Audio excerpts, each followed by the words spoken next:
annual Sunday parade of youth baseball and softball players for the matinee of the Freeway Series, and this is the last and biggest group of youngsters this season with 15,000 participants from teams and leagues from throughout L.A. County. You see them right there at the stadium today. First pitch against the Angels, folks, coming up 60 minutes.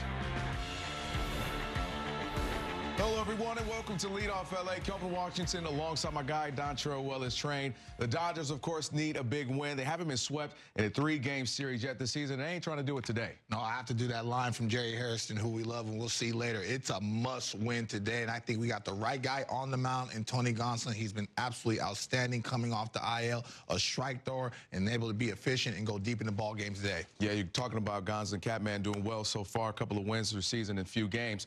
Let's also talk about this. It has been a busy morning for the front office. So many of them. Well, we begin with the show with the graphic you see right there on your screen. The biggest news is right there on top. Longtime Dodger and 2-time World Series champ CT3. That's right. Chris Taylor has been released. It's going to make some room for Tommy Edman returning from the injured list. As expected, you got Kirby Yates lands on the IL, and the Dodgers have selected Lou Trino to come on up. Now, we're going to discuss all of that in just a minute, but we got to talk about this train, the biggest news right there. And you know this, it's the reality of the business, reality of sports in general.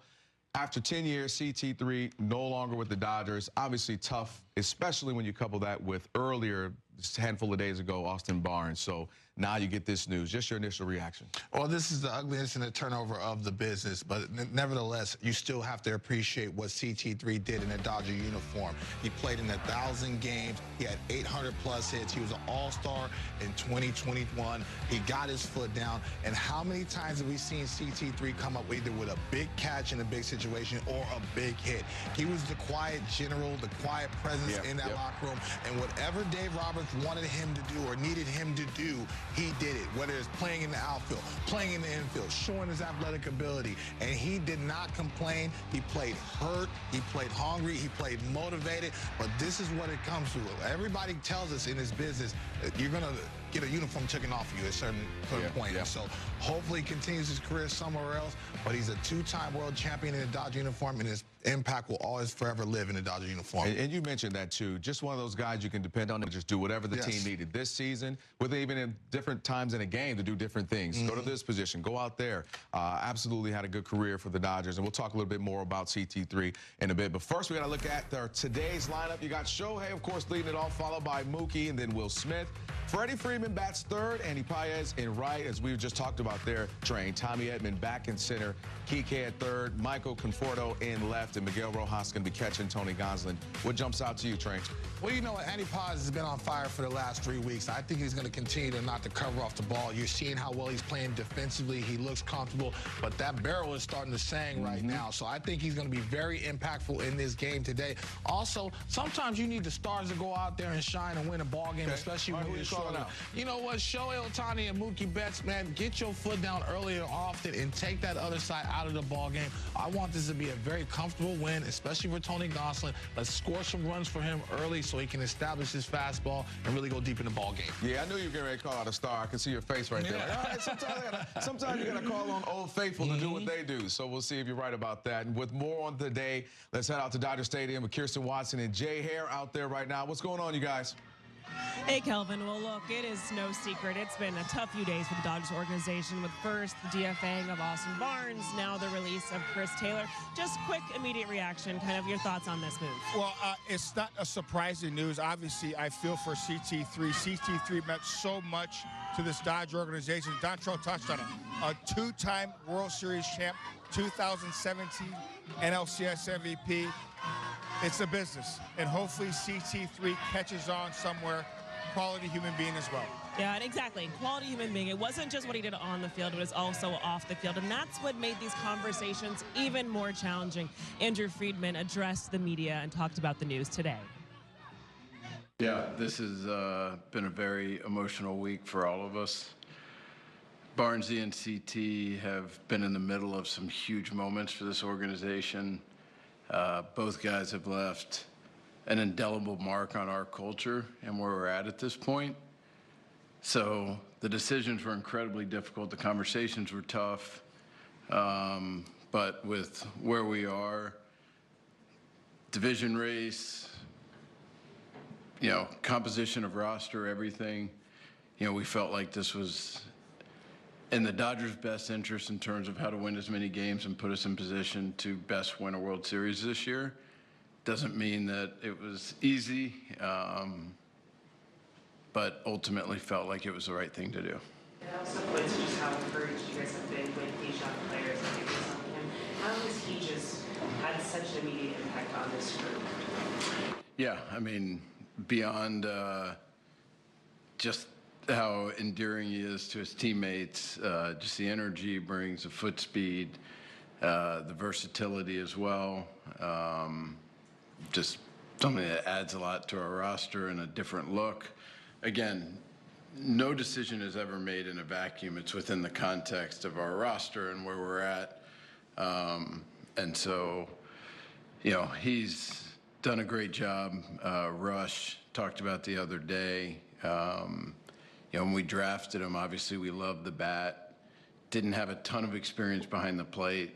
Have challenged him each year with different goals and things to work on. And to his credit, he has an incredible motor and work ethic and has continued to get better and better and better and better. And so on one hand, there is the element of, the guys who have been here and been a big part of what we've done. And the other is looking ahead to who is going to be a part of, the next wave. And it's far from science. It's art, and it's difficult. And it's, I think the end for people that, have been such significant contributors, it's never going to feel good. And it's been tough for a lot of us this week. But, felt like in Rush's development, where he's at, what he's done, that he had earned this right. And that he would help us be able to win games and continue his development.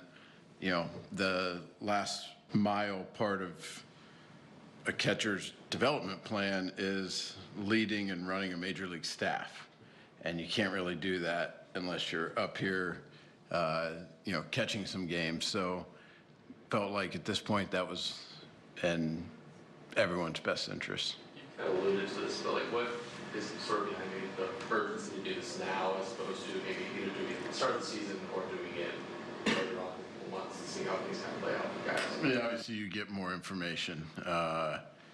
We didn't feel like coming into the season this is something that we would necessarily be doing in May, but you learn things and things change and things evolve and play out. We just have a lot more information at this point in May than we do before the season. So I wouldn't say it was something that we thought was fait accompli and was necessarily going to happen, but with where we were, all things factored in, again, while not easy, we felt like it was the right thing to do. So, Jerry, like Andrew just said there, this was a decision that was made with the best interest for the Dodgers to make sure that this team is in a position not only to win games, but it's a division race this year with looking at the NL West. With that, looking at the news of releasing Chris Taylor, providing opportunity for Hae-Sung Kim, we've seen how Dalton Rushing has stepped in.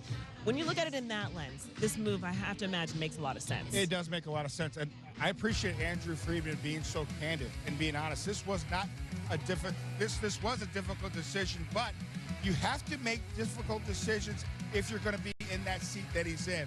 Listen, CT3, Austin Barnes, they both know the nature of the beast. They understand that this is the big leagues. And sometimes if you're not producing or not playing as well as you would like, these moves can take place. But really for CT3, being released, the Dodgers really did him a favor of being released. And listen, if I was in CT3's position, I thank the Dodgers for releasing me. I look back on my Dodger years with fond memories. I'm a two-time champion, and this allows me to continue my career elsewhere. Listen, we're all rooting for CT3. We hope he catches on somewhere else and gets his 10-year service time in the big leagues. He is a great person, a great individual. Him and his family has developed roots here in Southern California, and hopefully they continue to stay here. But this is about understanding right now the fit is not there for CT3, not fit for the Dodgers as well. We need to get our young players in place to have that next wave to continue that foundation and continue that growth for the years to come. But make no mistake about it, it's not an easy decision. This is the big leagues. This is the nature of the beast. 1,000%. And it also had to come at a time when you have players who are coming off of the injured list. And today, that's Tommy Edman. What is he going to add now back to this lineup and just being back out there on the field? It's good to have Tommy Edman back. He is a difference maker, no doubt. You can put him anywhere and he'll thrive, whether it's in center field, shortstop, second base, it doesn't matter. You can also hit him anywhere in the lineup. You can lead him off if you want to, hit him fourth if you want to. This guy is a throwback, a baseball player. You don't have to worry about him. He seems to be at the right place at the right time, a gold glove caliber defender, and he has a flair for the dramatic with the bat as well. And good to have him back in the lineup. Listen, this team is in good position. I know the last two nights haven't gone our way, but this team with so many injuries to our position players and the pitching sides, we're still in good shape. Good to have one of our pieces, valuable pieces, back in the fold. When you talk to the guys right now, it's just about getting guys healthy. That's going to be the biggest factor for them. So, of course, today it's Tommy Edman. Tomorrow, hopefully it'll be Teoscar Hernandez. And then we'll start to see some arms trickle back in slowly but surely. But let's get back inside to the studio, guys. All right, thank you, too. Yeah, it'd be good to get some of those arms back as well, Train. So a whole lot left. We'll talk about CT3 in just a little bit. But there's no rest for the weary. That's right. After making his season debut last night, you see Kersh right there back on the field getting some work in before today's game. Plus, as we showed you, Tommy Tanks is back up in the lineup. More on how he lengthens the lineup and what that means for the Dodgers offense. We'll have that and more for you. Stay with us, folks. I'll give you this brand new electric vehicle if you can prove to me you know your finances. How many subscriptions are you paying for? Just 3. You sure? Let's download the Rocket Money app right now and see if you're right. It's actually 21 subscriptions, which is costing you around $370 a month. The app is telling you all this? Rocket Money shows you all your expenses in one place and even helps you suggest a budget based on your past spending. Don't worry about the 21 subscriptions. You can cancel them right within the app. It'll even try and get you some of your money back. Your day in baseball starts with MLB Central. Let's get it started. Lead off your morning with in-depth breakdowns. Perfect balance. What? Boom. Interviews with the players. Get back to the fastball. I know what that passion feels like. And a little bit. Keeping. You behave properly. Hey. Of everything else. Come on, Marlins. The window seats are. The baseball day begins with MLB Central. Weekdays at 10 a.m. Eastern. Only on MLB Network. If you're not watching this show, you're the problem. We got our hands up in the air. My, oh my. Lots of great baseball coming. And good guess, by the way. Good luck trying to hit that, man. It's unhittable. This is the show that never ends.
Use him to continue to do what he's been doing. But we got to talk about this. Before Tommy Edman went down, he was one of the best offensive players on the team. He's back, and he's batting 6 today, which lengthens that lineup. And you heard Jay Hare talking about some people just kind of have a knack for the flair, feeling the moment. He seems to be one of those guys. 1,000%. Listen, You know what? Once he got healthy from the ankle, man, his presence was felt all the way through the postseason and now in this season as well. He played only 30 games. He's got 24 RBIs, Kelvin. So every time you need a big hit from him, he's the right guy. You can put him anywhere in the lineup, and you can put him anywhere in the field. And that's why CT3 had a tough position, because Tommy Edman can play the outfield, he can play the infield, and don't let him get his foot down on that right side. And now this season, he started to hit for power from the left side. So he's been really comfortable in a Dodger uniform. I love his presence, and he's always ready to play regardless of who it's against. And so he's a big weapon. Glad to see him back, and especially after these 2 losses, man, I think he's going to impact the game today. Great to have him back. You saw what he's able to do in the postseason, and obviously you mentioned so far hasn't been able to play too many games.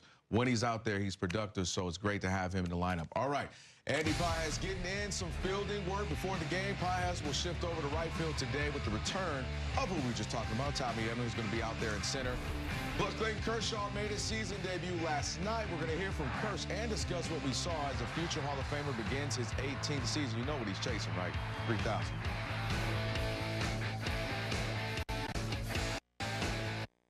Yordan Alvarez is just becoming this consistent hitting machine. The big man who wears 44 is 4 for 4. Face of the franchise, everything that is Houston now. He's top 5 in every category for the Houston Astros historically. Always just assume they're going to play in the ALCS. There's no effort. Boom.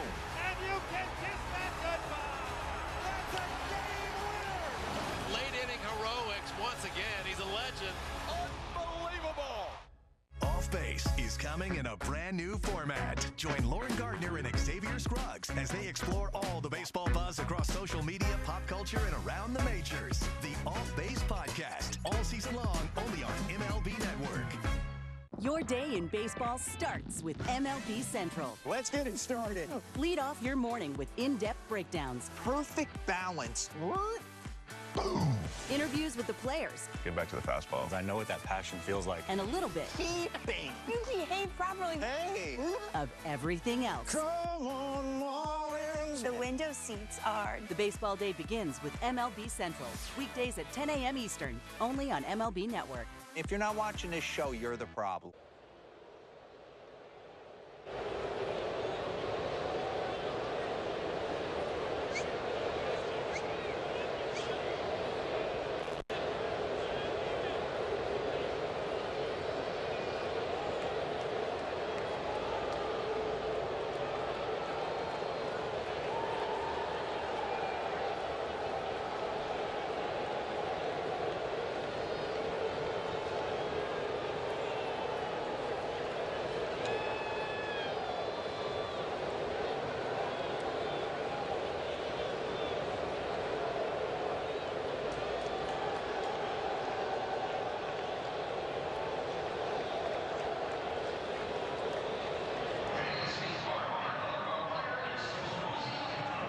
Innings as he began his 18th season in the majors. He allowed 5 hits, 5 earned runs, walked 3, struck out 2, including the first batter that he faced. 83 pitches.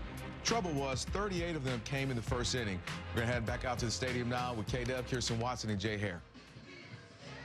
Yeah, Kelvin, when you look at last night's outing, Jerry, I mean, look, for Clayton Kershaw, he was able, that first inning was a long one, but he's able to settle in, just immediate reaction to the performance. A little rust. Yeah. Listen, and that's to be expected. It's been a long time since he's pitched at Dodger Stadium.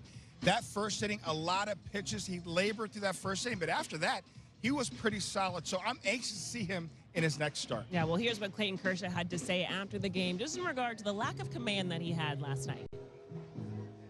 I love being back out there. It felt, it's a special thing to get to go back and pitch at Dodger Stadium. Obviously, I wanted to pitch better, need to pitch better going forward. But, you know, I think for me, just to see that, I think there's some glimpses of my stuff being there, which is good. The problem tonight was just command. I had really bad command tonight. So I think I can fix that, which is good, which is an encouraging thing. But obviously, not good enough tonight to get it done. But you know, first one back, and just to be back out here at Dodger Stadium was special for me, regardless of the outcome tonight. And just overall, physically, the toe, the knee, the arm, how you feel? Yeah, physically feel great. You know, that first inning was long. Hadn't had, you know, a really long inning like that in rehab before, so I think my, you know, stamina was kind of put to the test early, which was good. And so, you know, obviously took my lumps on this one, but physically feel good and ready for the next one. What was it like being with Dalton? Yeah, Rush did great. You know, obviously I didn't give him a lot to work with today. So, you know, he's going to be good. He cares a lot, wants to be good. You know, prepared a lot, did a lot of homework, and, you know, he's learning on the fly. And so, you know, I didn't give him a lot of help today, obviously. I didn't hit a lot of spots, but he'll be fine. Looking at the way the season ended for you last year, what ultimately kept you motivated to come back for your 18th season? Just wanted to pitch. Yeah, as simple as that. Well, listening to what Clayton Kershaw had to say last night, Jerry, the most important things, he feels good. He's come out of the start healthy. There's a few things he wants to work on command-wise, but it seems like things are at least in a good spot and fixable moving forward. That is very encouraging. First of all, like you mentioned, Kirsten, he feels healthy, and you said it right there. Command is an issue. Listen, I was a teammate of Kersh for a couple of years, faced him numerous times, and have seen him pitch the last several years. Command is never an issue. So that's the thing with him. He will work, grind it out to make sure that, yes, I am healthy, but now I can really kind of pinpoint what I need to work out, whether it's my delivery, make sure I'm hitting my spots, arm side, glove side. Once he gets that fixed, rectified, I expect him to be really solid in this rotation.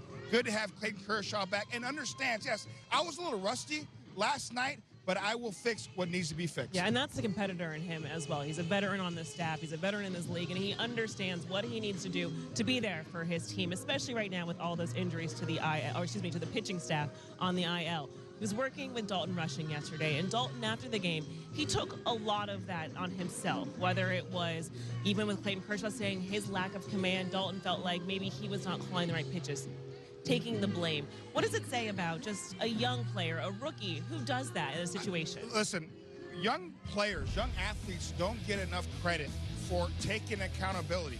Obviously, Clayton Kershaw did not have his A game last night. Listen, the command wasn't there.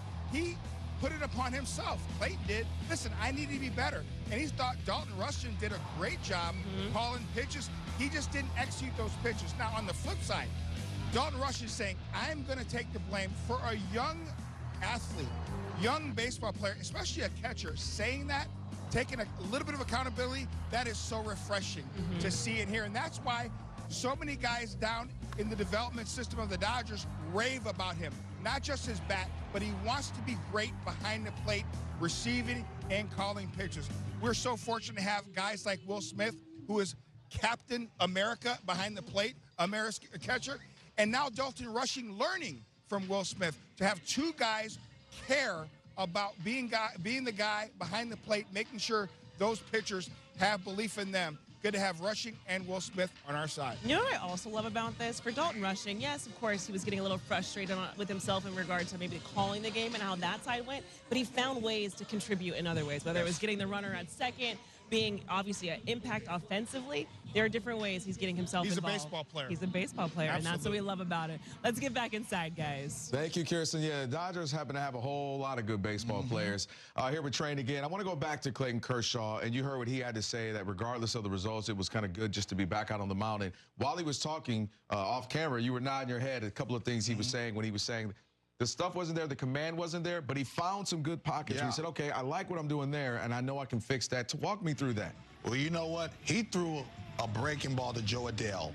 And I stood up and said, that's the whooper duper. That's the breaking ball right there. And you can tell he walked around on that strikeout like there's a feeling, there's a connection with it. A couple times, and you know, even in year 18, 19, 20, this is the first time he's pitching. There's going to be some rust. There's going to be some nerves. I thought that he felt really too good because you saw the velocity. There was a couple 91s. There was a couple 90s. So that was something I was watching for as well. So he felt strong and he felt fired up. But sometimes you get around the baseball and he doesn't have that sharpness. So a lot of those sliders were backing up. Even the ones that he had swing and miss on, it wasn't really the sharpness down, especially to the right-handed batter that he wanted to. But couple of glimpses of some good sliders under the barrel and that breaking ball, the 12-6 breaking ball, that's very important. That's the pitch that's getting him into the Hall of Fame.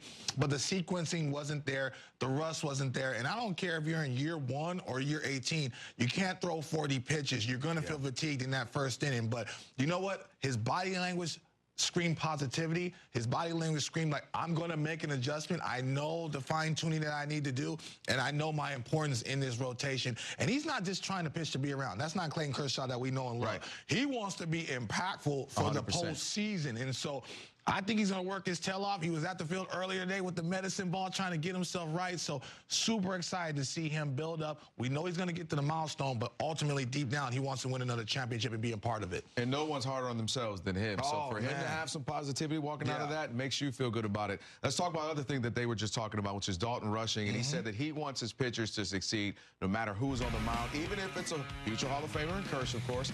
Tell us a little bit more about that dynamic, that relationship between a pitcher and catcher, how important it is. You got the extremes here. You got the young catcher and the wily veteran in Kershaw. It's everything. It's trust. It is belief. Even it is on television. You know, you have to trust and believe that guys are going to put yourself in the right position. Dalton Rushing was 7 years old when Clayton Kershaw made his debut in the big leagues. Right. So to put that responsibility and onus on himself, pure class. And I love that the Dodgers not only draft and develop good players, but get humans as well. Great point. Great point there, Detroit. All right, Tony Gonsolin is going to take the mound versus the Angels, looking to avoid the 3-game sweep. Gonsolin has a steady 2.81 ERA in the season. Looking forward to seeing what he can do on the mound.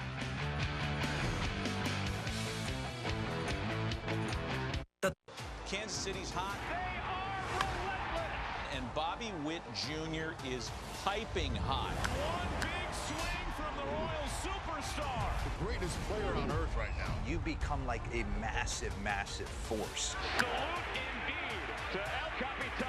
You have to work more. You have to sacrifice yourself more. That's the type of baseball that wins come postseason. Just the team that we have, just doing things one pitch at a time, one inning at a time. It's just so much fun. Did he do it? Oh my goodness, what a play! An absolute beast unleashed. You are unbelievable. Racking them up, all I do is win. Spot that hashtag like a boss, yeah, that's how I roll. Keep on nailing and never miss it back, enjoy the show. Relive the biggest plays from every game with Abby LeVar on Quick Pitch. Late nights and early mornings on MLB Network. Every game night is a chance to go big with MLB Big Inning.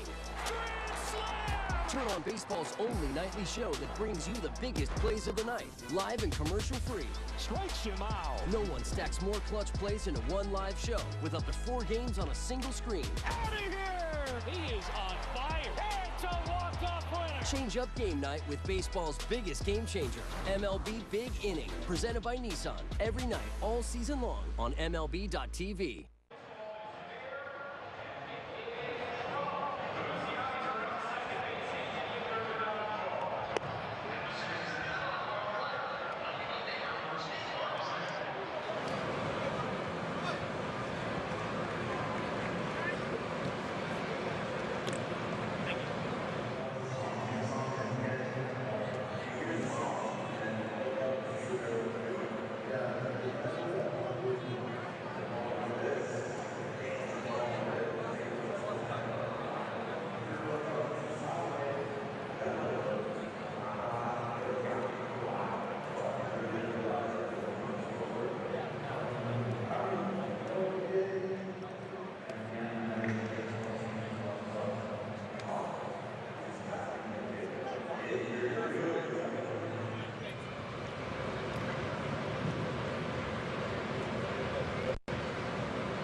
The Braves have staying power. Just an absolute powerhouse. Big-time bombers in the lineup that could really, really hurt you. They're going to be a force again. Your 2024 National League Cy Young Award winner. This is what the greats do. Watch him go to work. Swing and a miss. What a way to finish for Chris Sale.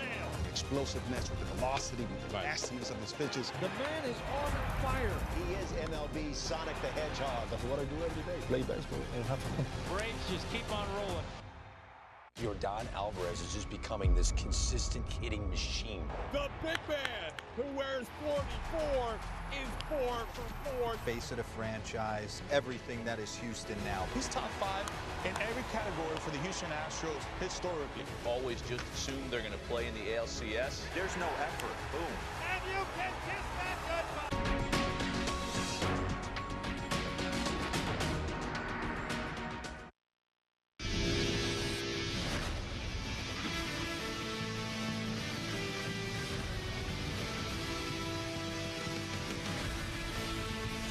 many places better to be on a Sunday afternoon in Los Angeles than Dodger Stadium. The Dodgers have a chance to become the first team in the National League to reach 30 wins. Dodgers and Angels coming up in about 30 minutes. Hello, everyone, and welcome to Aztec Sportsnet Dodgers, brought to you by your Southern California Toyota dealers. Kelvin Washington alongside my guy, Dontrell Willis. A day game, D-Train, after a night game's rough for everyone, but I want to ask you this. A lot of people consider about this time of day brunch time. What's on your plate? What's your go-to? A couple go-tos for brunch. Oh, man, I got to go with the shrimp and grits. Always a go-to. If you want to put a little fish fillet for your boy D-Train on the side, I ain't mad at you either. So you're way more in a hunch than brunch. Towards the lunch and dinner side of things than the breakfast part. But I'm not going to lie, that sounds delicious right now. All right, so a lot to get to in this as we lead you up to the game. Let's take a look right now. Dave Roberts' lineup for today. You got Shohei, of course, leading off, followed by Mookie Betts, Will Smith. Then you have Freddie Friedman who's going to back clean up. Andy Pajes, who's been on fire lately, he'll be in right. Tommy Edman, good to have him back. He'll be in center. Kike, third. You got Michael Conforto in left, and then Miguel Rojas, he's going to start at second. What jumps out, D-Train? Shohei Ohtani's been absolutely outstanding over his last 15 games, hitting .339 with 19 RBIs and 17 runs. Be impactful early. Let's get some runs for Tony Gonsolin to be able to settle in and get through that lineup once. If he's able to do that with the game intact, we should be able to shake hands at the end of it. Yeah, put some pressure on the Angels starting off early. And with more on the day, we're going to head out to Kirsten Watson, Jay Hare. They're on at Dodger Stadium. What's on the brunch plate for you two? Oh, well, we're starving out here right now, and it smells like the burgers from Shake Shack, so it seems like that's on the brunch menu right now. I tell you what, I've become more L.A., okay? So I love the avocado toast, a little bit of bacon as well with 3 over easy eggs. That's on my plate. Okay, I do love an acai bowl, so I can't be mad about that. And avocado toast, what could you go wrong with? Right. All right, enough of the fun times. Today, of course, some more tough conversations for the Dodgers organization. We saw Austin Barnes was DFA'd over the weekend, and today Chris Taylor has been released. With the roster crunch, with players returning to the IL, we knew this was possible. Yes. What was your reaction to seeing it actually happen, though? Well, listen, it does hurt. CT3 meant so much to this Dodger franchise, Dodger organization. Their leadoff home run in the World Series at home. He's a guy who could play any position, had huge hits for the Dodgers in the regular season and in the postseason as well, made huge plays in the outfield. You see it right there against the Milwaukee Brewers in the playoffs. So he meant so much to this team and this Dodger fan base. Listen, he's a 2-time champion, but this decision, as tough as it was, it really needed to be made. He wasn't playing. He wasn't getting playing time. And listen, I'm going to look at it as a player. I want to still play. So for them to release CT3, I think they did him a favor.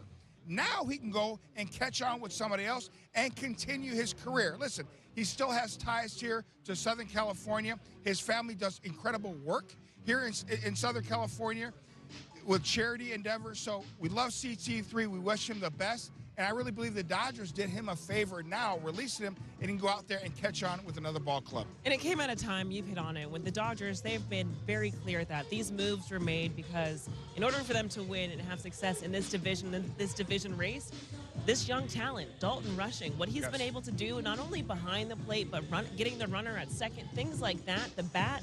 Then you add Hae-Sung Kim, who has been an immediate impact to this group.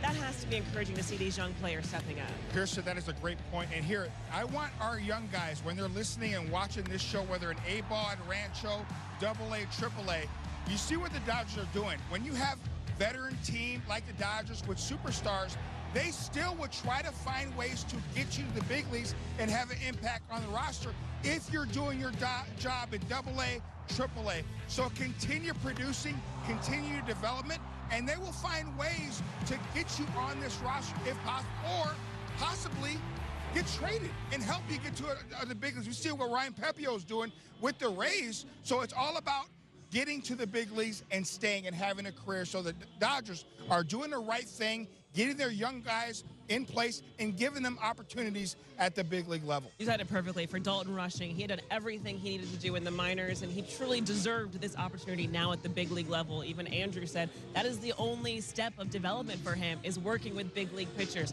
Hae-Sung Kim came in, made the changes to his swing, and has been lights out since. So everyone has put themselves in a position so deserving to be here, guys. So hopefully now with this runway, they can keep it going. Right, they're trying to continue to get things going and try to, you know, repeat as World Series champs. Thank you, too. We appreciate it. So for more on Chris Taylor's 10th season with the Dodgers, well, let's dive a little deeper into these numbers. He played over 1,000 regular season games.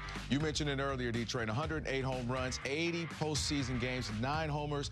He was the 2017 NLCS MVP, was a 2021 National League All-Star, and was part of both the 2020 and 2024 World Series champion. So, I mean, let's just go the last 5 days or so, give or take. You got Austin Barnes being released on Wednesday. Now we get the news about CT3.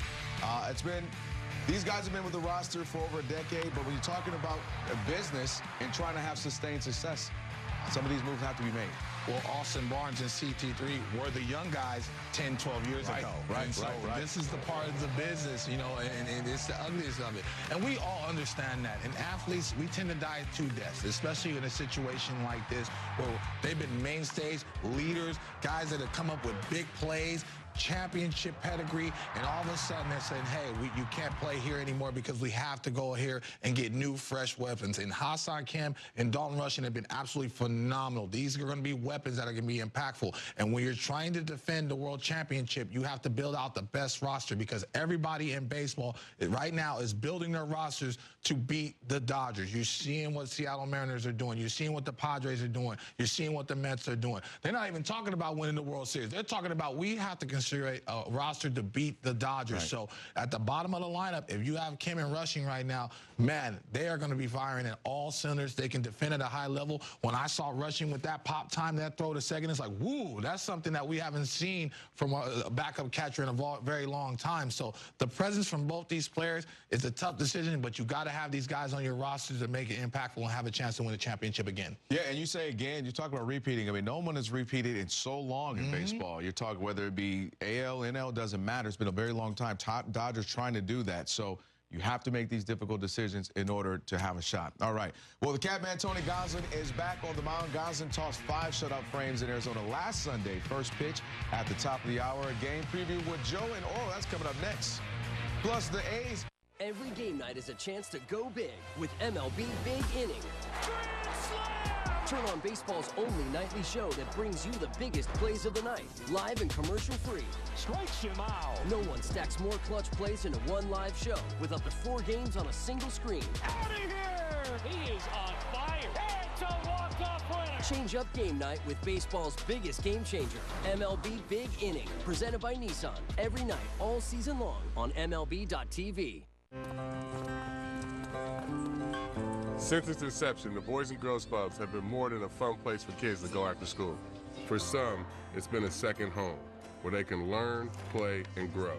Thanks to the partnership between Major League Baseball and Boys and Girls Clubs, children of all backgrounds have access to safe spaces. All right, let's go take a selfie. MLB Together and the Boys and Girls Clubs of America, empowering children and building futures. Bring it in. I think the sneaky team to watch is the Giants. It's going to be fun to watch this staff. That is the best ballpark in the world to pitch in San Francisco. A lot of experience up top. I like where this team's headed. High drive! It is out of here! Doesn't get any better than this. Logan Webb might be the most underappreciated quality starting pitcher in all of baseball. If this Giants team is going to make noise, it's going to be because of their starting rotation. Yeah, for me, it's really important for us to establish an identity. You're going to be talking about the Giants in September again.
just play pressing.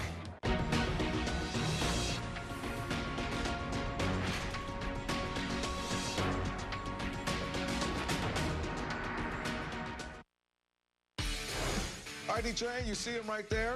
Will Smith going to be catching Gonsolin now after a day off. What did Jay call him? Captain America, America's catcher? Ready to get his foot down. He's been knocking the cover off the ball. Very important weapon in the Dodger lineup. Without a doubt. So happy to have him there. All right, let's take a look at what is ahead on the schedule. Tomorrow night, the Diamondbacks are in town to close out the homestand. Then it's Vin Scully bobblehead night tomorrow. Folks are going to want those for sure. Tuesday is Mexican Heritage Night, and Wednesday, we're just talking about him, Will Smith World Series Final Out bobblehead. All those games on Sportsnet LA, and this weekend, the Dodgers are in New York to face the Mets in an NLCS rematch. Should be some good baseball there. Joe Davis and Oral Hershiser are going to be on the call for us with today, and they join us now from the booth for a game preview. What's up, fellas? What's going on, guys? The Angels offense exploding against the Dodgers the first two games of this series. LA 6-7 over its last 13 games, and when you dig into the numbers, the pitching has to be better. It really does need to be better, and they've got a guy on the mound today that can really get it done. Tony Gonsolin has gone 5 or more innings in all of his starts, and you know what? He's got a good swing and miss splitter working. The slider's working really well. The fastball, you should watch out against this hot-hitting Angels team, but they are not good against off-speed stuff. They're at the bottom of the barrel in Major League Baseball, so I think we're going to see some sliders and splitters today. Offense has been overall really good, a little bit up and down lately. Yesterday was more like it. Yeah, you know, a left-handed starter, they haven't done their best compared to last year, but you know what? Kikuchi, he walks too many guys, he gives up too many home runs, and the league is hitting almost 300 off him with runners in scoring position. That's a really good formula for this offense to continue to produce. Kikuchi and the Catman on this Sunday afternoon coming up, guys. All right, we're looking forward. Thank you, fellas. Appreciate it. All right, D-Train, you know a thing or two about pitching. All right, you know Rookie of the Year, 2-time All-Star, 72 wins. Not that I was looking up everything, go. All right, we're going to go to K-Zone on Tony Gonsolin and start from last Sunday, a week ago. Tell me what you see. You know what? And I talked about it earlier in the telecast, his mound presence, but the split finger has to play. But I love seeing that fastball at the top of the zone because it changes eye level. And then all of a sudden, the depth change of the splitter is going to get guys to hit the top half of the ball on the ground or swing over it. That split finger, no chance. He can throw that to anybody in baseball. I love that. And now if you get a little backdoor cutter or a split finger, I like that too. If he's able to throw that splitter, Kelvin, on both sides of the plate, man, the Halos are going to have a long day. But if he senses that they're hunting the fastball early, start to pitch backwards and get those guys off that split finger because that's going to be a very important pitch along with the slider to the right-handed batters as well. But Catman has been hitting the ground running. I'm super proud of him. He was a valuable weapon when he was an all-star. He's going to be a valuable weapon, and this time he's going to be able to stay healthy and pitch himself all the way into the postseason. Yeah, you see that 281 ERI, a couple of wins so far this season, and then we're coming off what we saw Kershaw's first game, not at all what he expected. So we're going to need something from Gonsolin today. What are you expecting? You know what? Command. You see right now only 4 walks to 21 strikeouts. Pitch to contact. He's always been able to pitch to contact. He's not afraid of it. Get this talented defense going, get some early outs. I want to be pitch efficient, especially with Kershaw throwing 40 pitches yesterday. Yeah. You don't want to go into the bullpen too early. Be able to go deep in the ball game. I think that's going to be a weapon and key for today. If we get what you're asking for and what you're asking for on the with Ohtani and Mookie Betts offensively. They watch the show. They watch the show. It'll be a great day for the Dodgers and Dodger fans for sure. All right. It is youth baseball and softball day at Dodger Stadium. What's better than a day baseball game at Chavez Ravine? How about a Dodgers win? We'll take that, right? Plus, Shohei Ohtani continues to put on a show on his bobblehead night. See where his first multi-homer game of the season lands in our plays of the week. That's coming up next, so you're going to stay with us.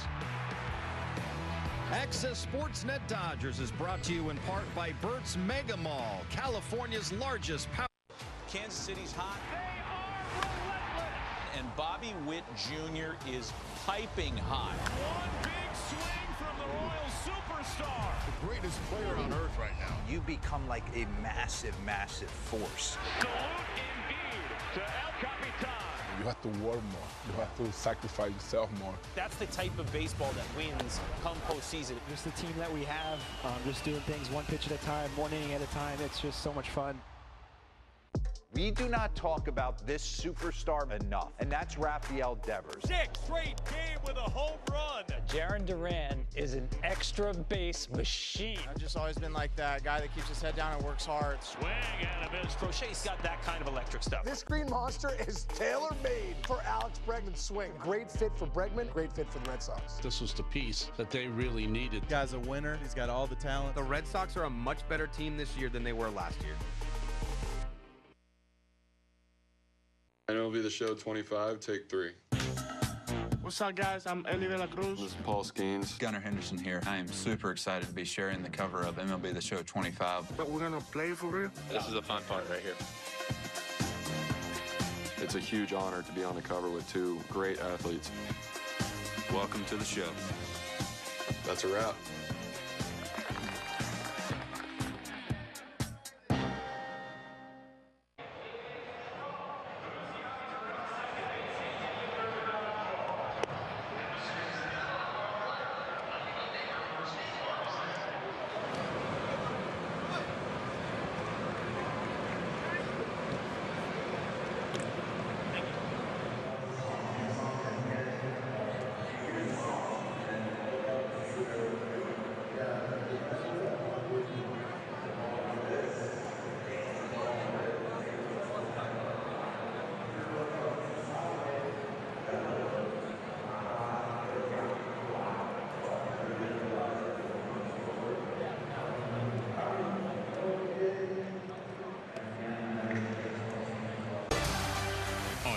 LA.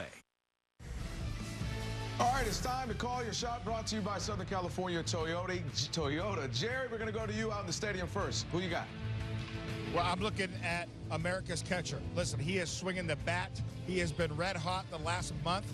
I think he continues that hot streak, goes big fly. Will Smith, my called shot. All right, D-Train. Yeah, I got to go with Shohei Ohtani. Lefty on lefty. Kikuchi's going to throw that fastball out over the plate. Shohei's going to extend his arms. Who's hungry? Because it's going to be Oppo Taco Day. All right, I like both of your calls. Let's see who's right. We'll come back a little bit later on and find that out. Well, it's time for one of our favorite segments, a Sunday staple on Sports in LA. It is time for the plays of the week. Let's kick this thing off.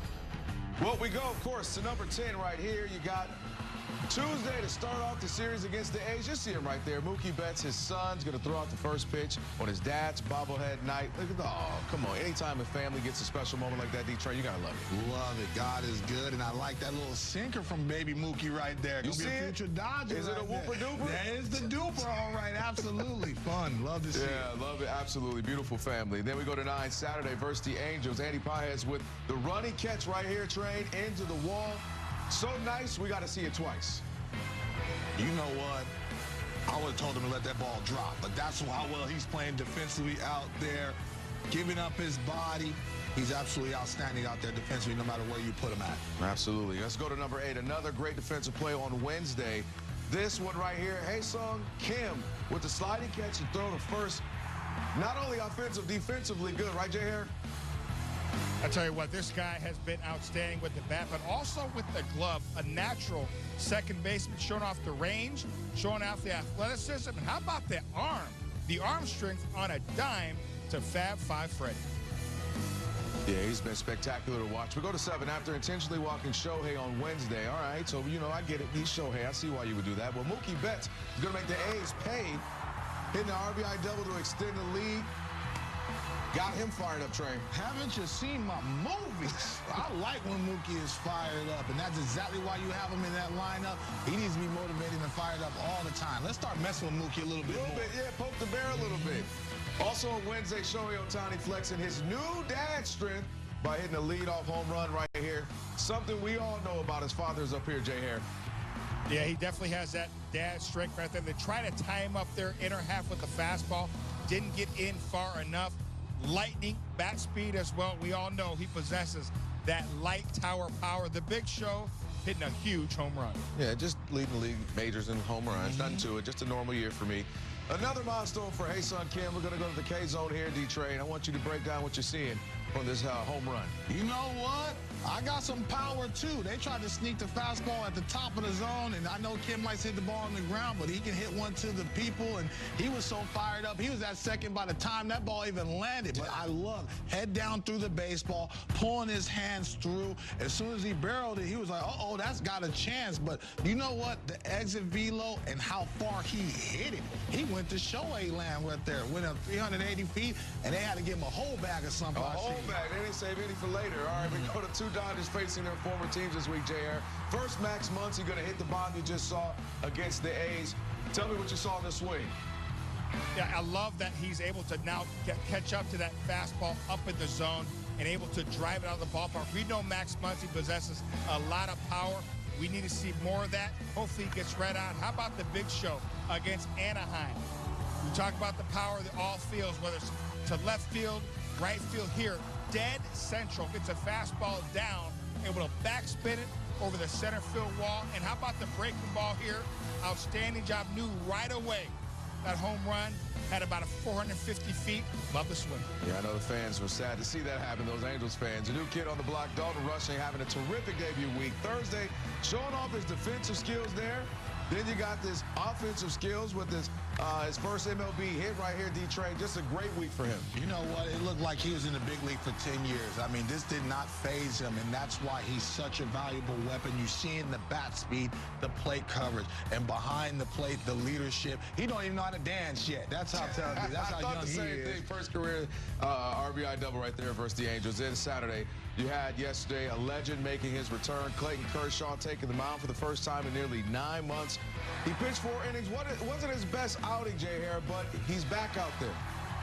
It's great to have Captain Kirsch back. Listen, he didn't have his A game, but he will find his footing. Command was an issue. He's going to rectify that. Can't wait to see him make his next start. And finally here, Thursday was Shohei Ohtani, bobblehead night. Well, it's only fitting for Ohtani to hit not 1, but 2 home runs against the A's.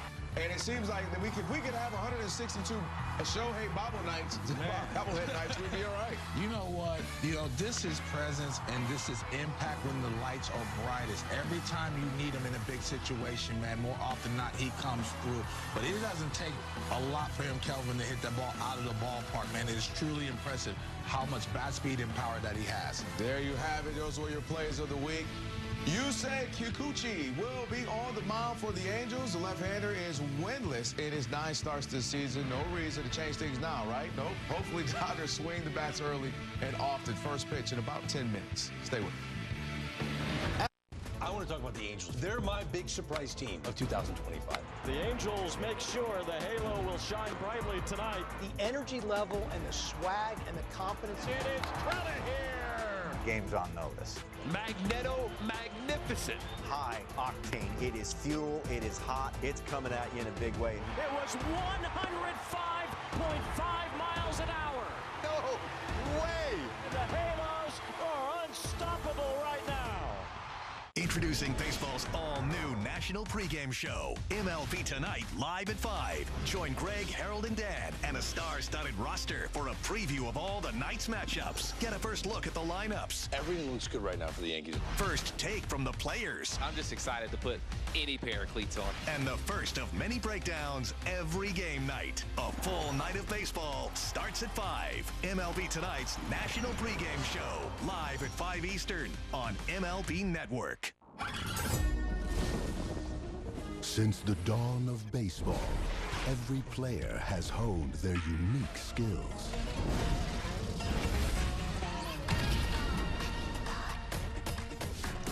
Who from this era will prove worthy of legend?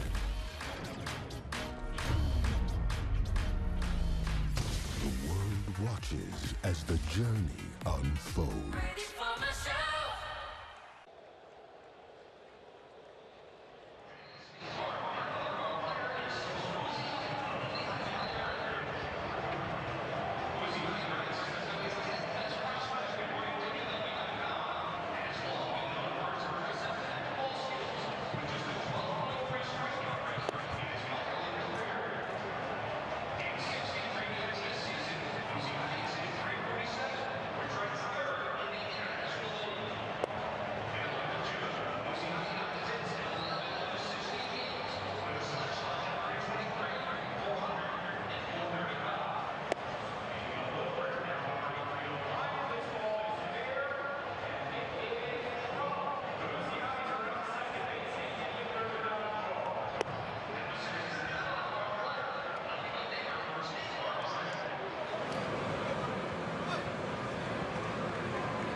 Done with tiny, overpriced burgers? Just come to Chili's. This Chili's 3 for Me is the best $10.99 you can eat. All right, well, it's time for today's injury report. It is brought to you by Keck Medicine of USC. And finally, folks, some good news. Tommy Edman, you see him there, has been activated, and he is in the starting lineup, and he's batting 6th and starting in center field. Edman last played April 29th. A huge welcome for sure, getting him back out there. And the news of the day before the game, the Dodgers released Chris Taylor after 10 seasons with the team and 2 World Series titles. President of Basketball Operations, Andrew Friedman, is our Dodger Voice, brought to you by Morongo Casino Resort and Spa. Yeah, I mean, he is the consummate pro. The way he did a trust fall when he got here, you know, he came in hungry and wanting to get better and dove in with our hitting guys, with our position coaches, got better in the infield, learned the outfield, got really good out there. Obviously, the power, the production he brought in the batter's box as well.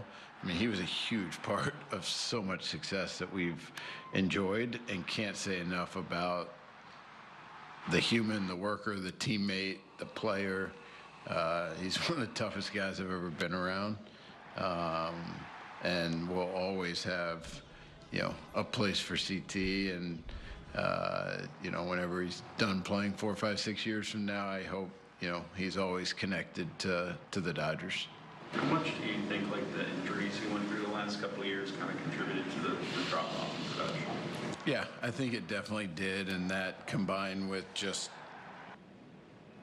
you know, kind of naturally how the roster evolved, then made it hard for him to get regular playing time. And I think with CT, with a lot of guys, but with CT as well, it's hard to play once a week. It's a tough role. And probably not, you know, again, in a vacuum isolated to him, probably not the best role for him to have success, but just with the way our roster's played out, that's how it's evolved. But I know he's looking forward to trying, you know, getting an opportunity to play more often, and he's got a chip on his shoulder, and I certainly would not bet against him. Well, you heard it there. It's been a very emotional week for the Dodgers, releasing both Austin Barnes and Chris Taylor. It's part of the business and part of the game, but it's got to be as hard and for his teammates and for himself, his family and friends to move on. You talked about it, Train, earlier, how it's just, you kind of go through it, and every player's been there. Not everybody can spend their whole career in one jersey, one uniform. That's most often not the case. Well, you know what? That's just the business of sports and athletics. And it's unfortunate. It hurts because you grow relationships. In order for you to be successful at this level, you have to have trust and relationships. But we all understand that that's in the back of it. We see it all year long. You see it in spring training where you grow a relationship with a guy and then he's gone the next day. And so this is a business. We still have a job to do with the guys that are in the uniform, and hopefully they can win another World Series championship, so then they can give the guys that lost their jobs another ring and something to be proud of. Yeah, Jay Hare, coming to you, same thing. Again, it's just part of the business. But I would imagine, Jay Hare, while we say that, it still stings a bit, especially when you had such a long career as he had here and won a couple of championships. Absolutely. 10 seasons with the Dodgers, 2-time champion, 2017 NLCS MVP. Listen, Chris Taylor meant so much to this Dodger franchise organization, but listen, I'm looking at it from CT's viewpoint right now. Yes, he's sad, but at the same time, he has a chance to continue his career. I'm sure he would like to play another 3, 4, maybe 5 more years, so hopefully he catches on with somebody else and he thrives with that ball club. But again, this is the nature of this business. Sometimes you got to have guys come up through the system and give them their opportunities. Dodgers have those players. And Train is hard for fans, too. You get used to seeing the guys out there, but also fans want what? They want wins. They want championships. And a part of that is bringing in new faces and the young guys that play well. Well, Kim and Rushing are for real. They've established themselves very early. They're playing aggressive. And if you didn't think they were rookies, and we didn't say they're rookies, they look like they have the presence to be around for a long time. And they've been around for a long time, the way they've gone about their business. Yeah, the young guys have looked well, and that's what this team has done well. From the farm system to getting in veterans, they do it great. All right, we're going to head out to the booth. We got Joe and Earl. They're going to be on the call. Dodgers, they're not trying to get swept. They haven't done it all season in a 3-game series. We ain't doing it now. Dodgers trying to go the way of the weather. It was nasty yesterday. They're trying to turn it around like the skies have. Light blue above as the Dodgers and Angels wrap up this freeway series. And we welcome you inside. Hope you're having a great Sunday. Joe Davis and Al Hershiser. The Angels, who came into this series struggling mightily, have taken the first 2 games. Yeah, for the Dodgers to turn around, it's got to start on the mound with Tony Gonsolin. This offense is the best in baseball. I figure they're going to keep it going. Freddie Freeman yesterday, not the problem. 4 hits, his second 4-hit game of the last week. Yeah, you take the World Series MVP of last year, and then you have him coming off a Player of the Week. The 10th time he's won that award. 5 with the Dodgers. He has spoiled us. He has raised the bar. And sometimes it's a base hit to left. Sometimes it's even a squibber. But other times, he hits it over the fence. A couple roster updates for you. Kirby Yates, we saw him leave the game yesterday holding his hamstring. He's been placed on the injured list. And for the second time in as many weeks, a tough decision for the front office and a tough message for them to deliver. Chris Taylor has been released. That was necessitated because Tommy Edman is returning, and he's in the lineup in center field today. Yeah, it's nice to have Tommy back. He does everything. Jack of all trades, master of all. Left-handed, right-handed hitting, defense, the base running. He is a gym rat baseball player, and he can do anything on the field to help this team win. Yeah, and he'll try to do that today. Help the Dodgers snap this little 2-game skid and try to do it against Yusei Kikuchi. Kikuchi for the Angels, and Tony Gonsolin off to a fantastic start for the Dodgers. He's got it for the 4th time since coming back.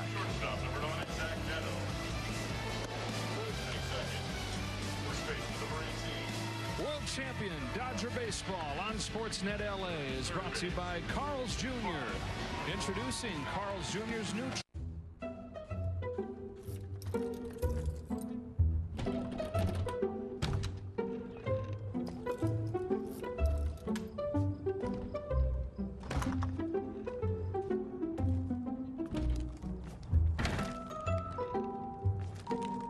There's an easier way.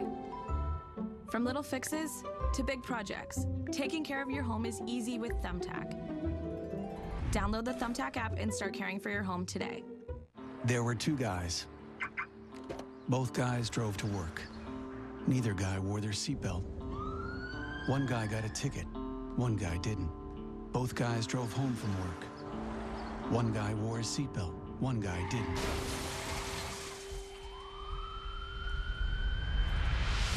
One guy made it home. One guy didn't.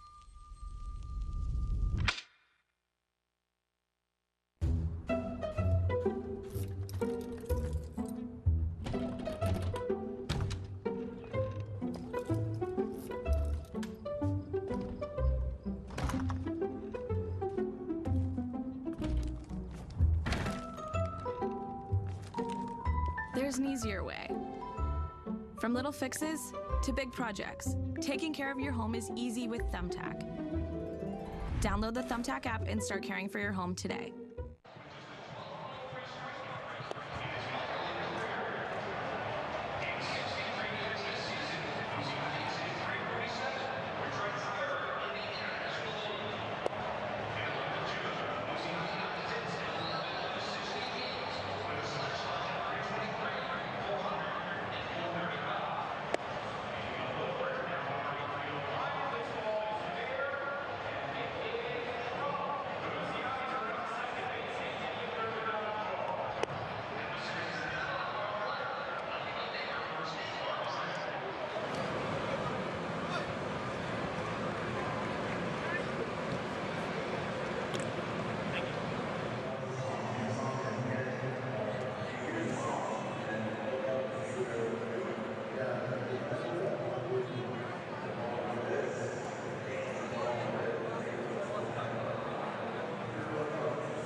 Very low, but I hear music. Like compared to where I'm at. Of course.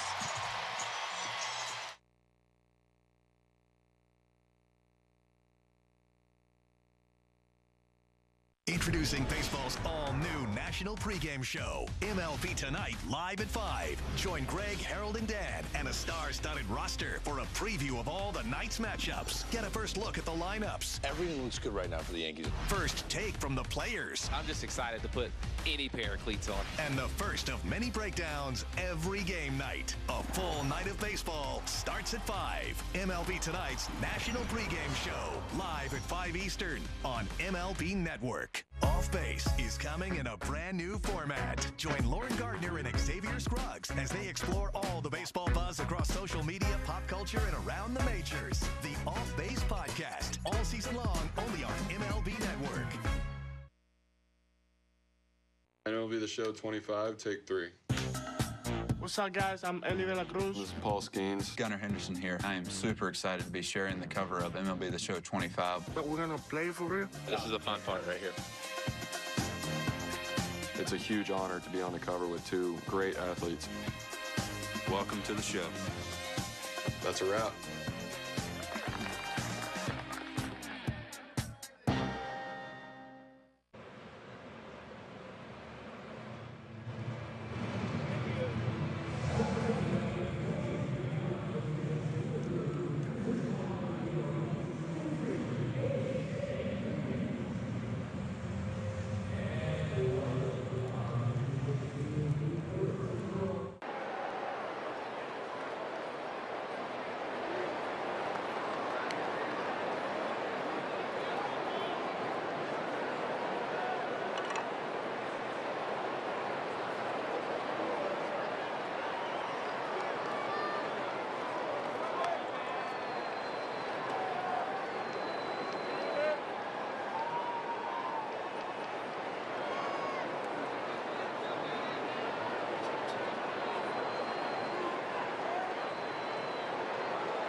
Gonsolin's coming off his best start since coming off the IL with the matchup against the Diamondbacks, in which he only had 5 base runners and 5 innings of work.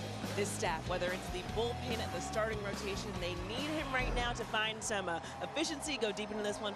But what do you want to see? How do you want to see Tony set the tone in this game, Jerry? Really more of the same, how he pitched there in the desert against the D-backs, using that fastball up in the zone at times, down in the zone, but that split finger. Also, the cambio was effective. Going to need that against this Angels team who's swinging the bat pretty well. All right, Jerry, it's almost time for first pitch, so let's get inside to Joe and Oral. All right, Kirsten, and here he comes. Celebrated his 31st birthday earlier this week. And after missing all of last year, after those 5 scoreless innings against Arizona, Tony Gonsolin, through his first 3 starts this season, 2-0 with a 2.81 ERA. He's got a perfect day to pitch. Light blue skies above, temperature into the low 70s. Coors Light beating the pressure. There are those numbers. He has been fantastic, and it has been a necessity with all the injuries to the Dodgers rotation. You think about Snell and Glasnow being out. Now Kershaw's back. Tony Gonsolin, you know, you might have pegged him in as joining the team a little later in the season, but as he joined, you would think, okay, is there going to be a spot if everybody stays healthy? Well, there's definitely a spot, and he is definitely needed at the level he's been throwing the ball. Today, I expect to see more sliders and splits compared to fastballs for a strike, because the Angels have been hitting the heater.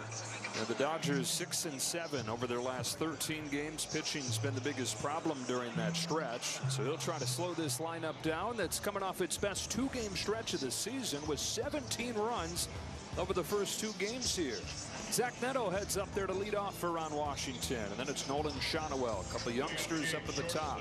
Moncada's back in there today. Taylor Ward has been red hot lately. He went deep yesterday. Soler DHs. Travis d'Arnaud, the Long Beach native, catches in bat sixth with Matthew Lugo.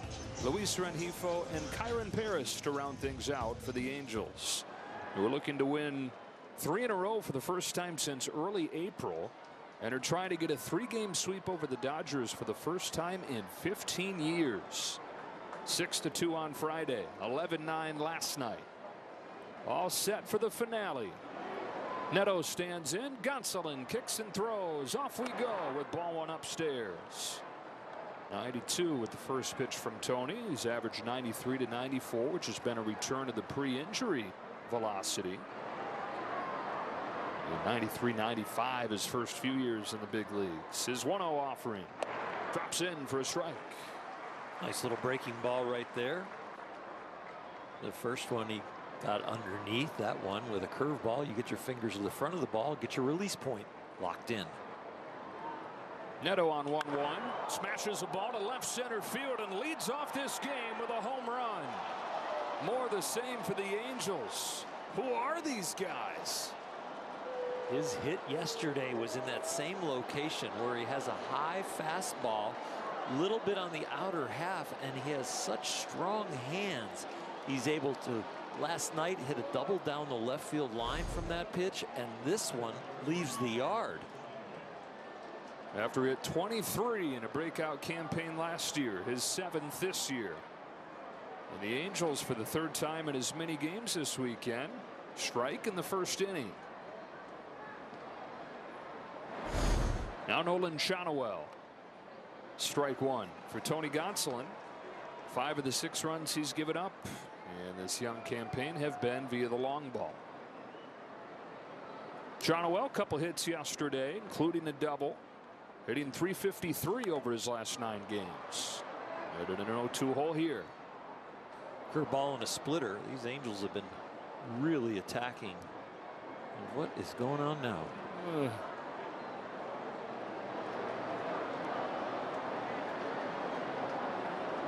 Got a blister issue.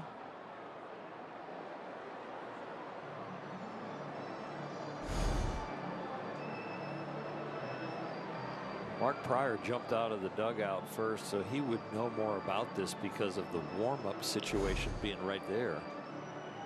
Oh boy. Oh, it's got some. There's more than just a blister. That happened fast. I know you got your bullpen, but 5 pitches into the game. Oh boy, that ain't a good place to go onto the field with.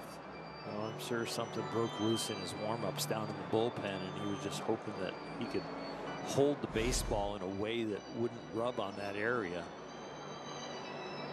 That's what he's probably trying to convince them about right now. There's no way he goes on, though, right? I mean, you're going to be overcompensating for this. Yeah, I mean, you can. There are certain pitches that sometimes you can throw your fastball, you can throw your splitter, but you can't throw your curveball. You know, every pitch has a different pressure point on your hand. Some closer to your knuckles, some closer to your fingers, some closer to your nails.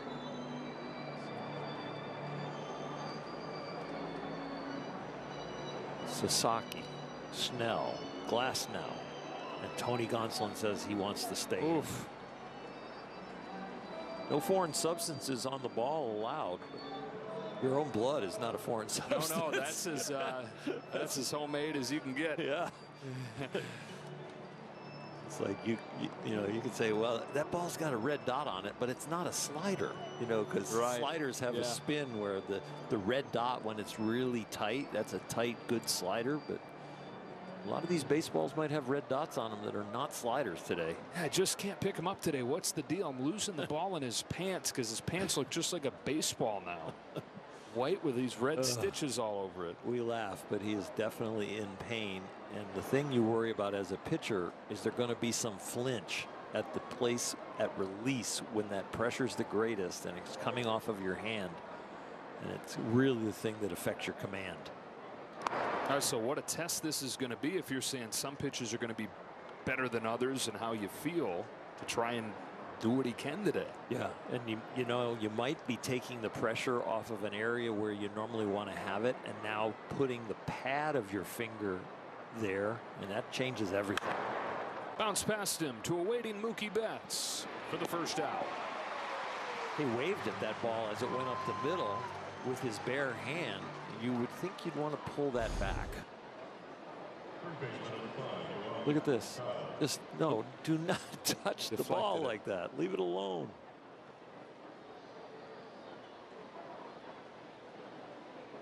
He's thinking maybe it'd feel good to feel the breeze go by. All right, so 1 run, 1 out, and Yoan Moncada to the plate for the Angels. Had a first inning home run in the first game of this series, but then injured his thumb, and so was out of the lineup yesterday. The home run Friday was his 3rd in his last 10 games. And the thumb bothering him throughout the year. Fouls this ball off, and it's 0-2. Out over the plate, a heater again. They are not missing fastball mistakes, fastballs that are up.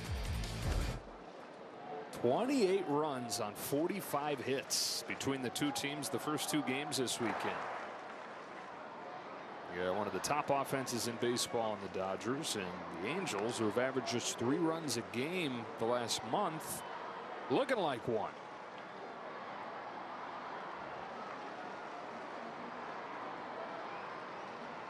Gonsolin to Moncada with the 1-2. Very high.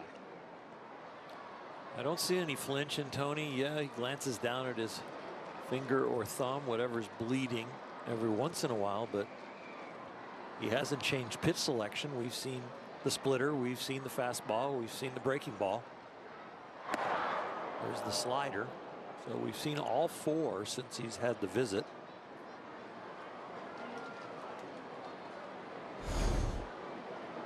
And Mark Pryor letting all the guys know what he saw out there.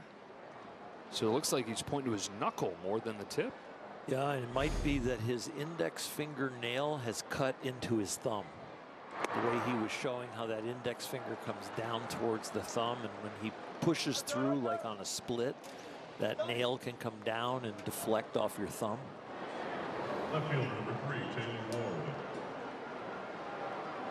Oh, the walk to Moncada, and now face Taylor Ward, who was in the deepest depths recently with an 0 for 27 slide, but he's fought out of that and homered 5 times in his last 11 games. It seems like their whole lineup is fought out of their doldrums all at once. Okay, there you can see. Yeah, see that split finger grip, and when you go to throw that and release it, you're putting a lot of pressure on the top 2 fingers, and as you release it, the ball goes out of the way, but your fingers can go into your thumb. Great job by our crew capturing that. That's the 6th straight ball right there. He is looking at it.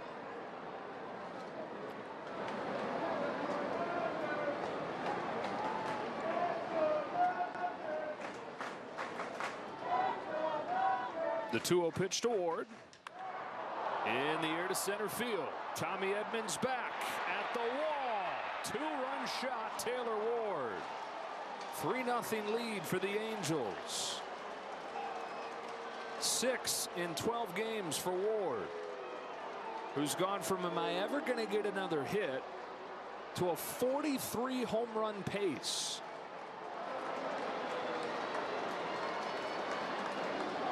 Well, you can just see the effects of the cut on his hand. It's about command. You have 6 straight balls with anything but a fastball, and then you have to throw the fastball in the 2-0 count and challenge him. You might be thinking about the corner, one or the other, but it ends up right down the middle, and they don't miss it, and they haven't missed it in this series. Soler, who's faced Gonsolin twice and homered twice, smokes it for the bag, foul. Dodgers 6 and 7 their last 13 games. The ERA over those 13 games is north of 5. It puts them 25th in the majors in that time. Injury after injury. Guys that have been healthy have had their struggles. Up the middle for Mookie Betts. You went through the guys, nice play there by Friedman reaching up and grabbing that. You went through the guys in the rotation who have been touched by the injuries. So as far as the bullpen goes, we talked about it during the pregame show. Kirby Yates is placed on the injured list, joining Blake Trinan and Evan Phillips, and they're already without Kopech and Gratterall. It's a MASH unit trying to get healthy. They are very busy in the training room. Bases empty, 2 away. Travis d'Arnaud with his first at bat of this series takes a breaking pitch low.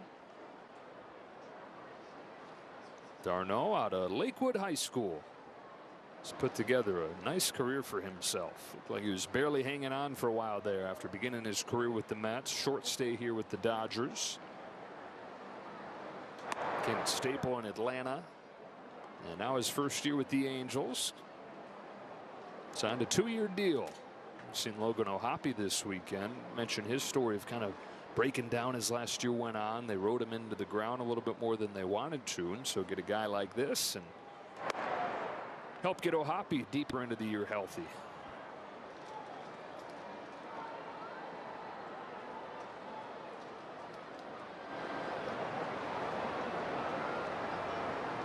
.3-0 pitch. Outside for ball 4. So if you're Dave Roberts, how do you handle this?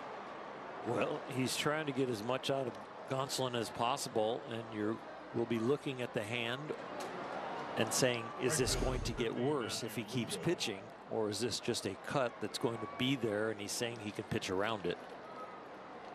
Talking to Landon Knack here a few moments ago. Landon started on Tuesday through 94 pitches. So not out of the question that he would be ready to take down innings today in an emergency role. And Knack disappeared right after that conversation. As long as they held back his side work, he would be rested enough. Matthew Lugo, the hitter, 2 out in his first inning.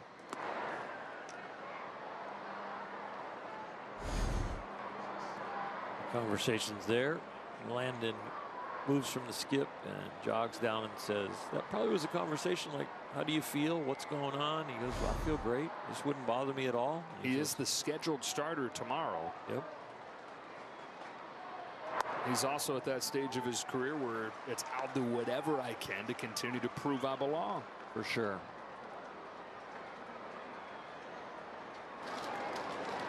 Dave has a great bedside manner, and so does Mark Pryor with the whole pitching staff, and they've needed to have that with all the injuries that have hit them. 1-2 on Lugo is stormed out of the gates to his big league career. Homered, doubled yesterday. 8 of his first 21. 6 of those 8 hits have gone for extra bases.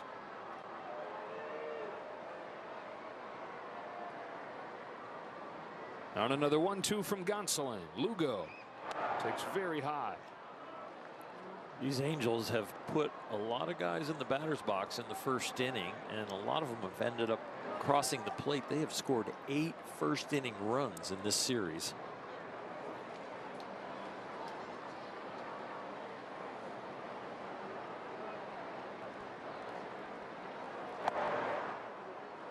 Definitely have not seen a variation in the velocities as far as each individual pitch, but you are seeing a spray pattern where this guy is.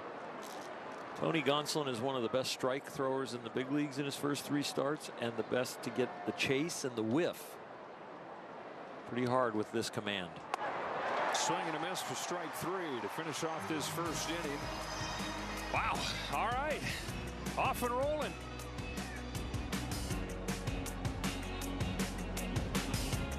Wearing regular shoes feels this cramped. Or glide step wide fit hands-free Skechers slip-ins feel like this. With Skechers slip-ins, just step in, no bending down, no touching my shoes. Try wide fit Skechers slip-ins. Where did you get these seats? I got a guy. You've got a guy. You gotta use Game Time for concert tickets. It's also the best way to guarantee you're getting the lowest price to your favorite artist, even at the last minute. Turn on baseball's biggest game changer, MLB Big Inning. Out of here! Experience live baseball in a whole new way with up to 4 games on a single screen. He is on fire. MLB Big Inning, every game night on MLB.tv.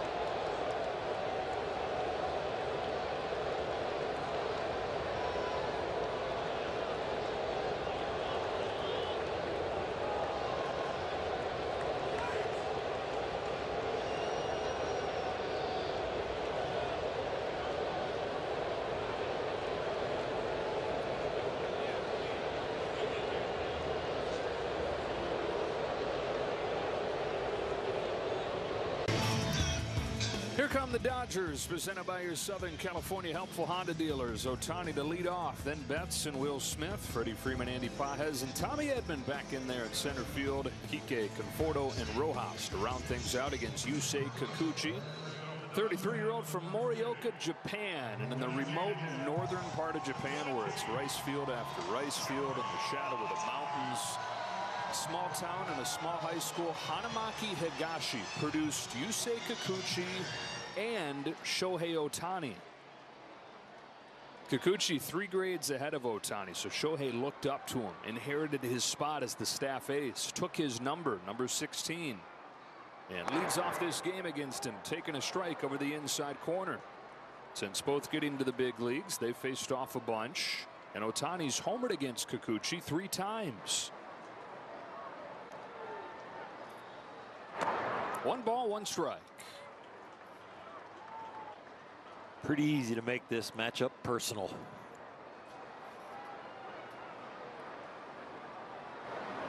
Your other #1 analyst, Eric Karros. I broke him into the big leagues, and EK and I now work alongside each other.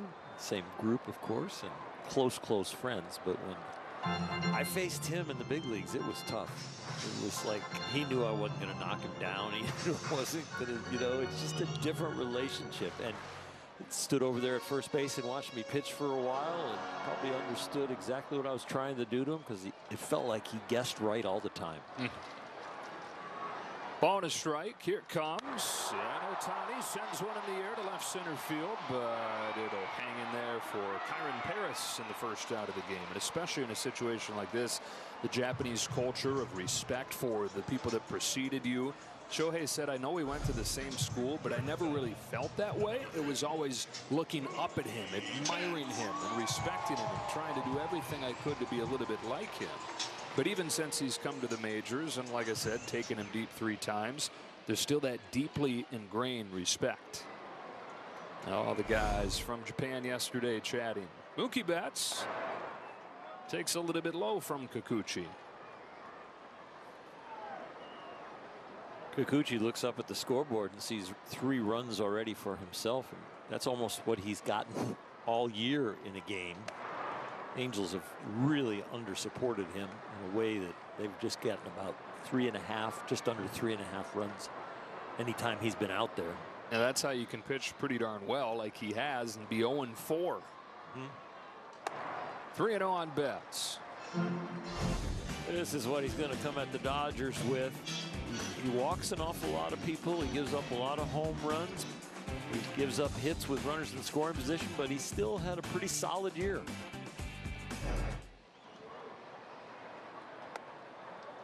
He's in his 7th season in the major leagues.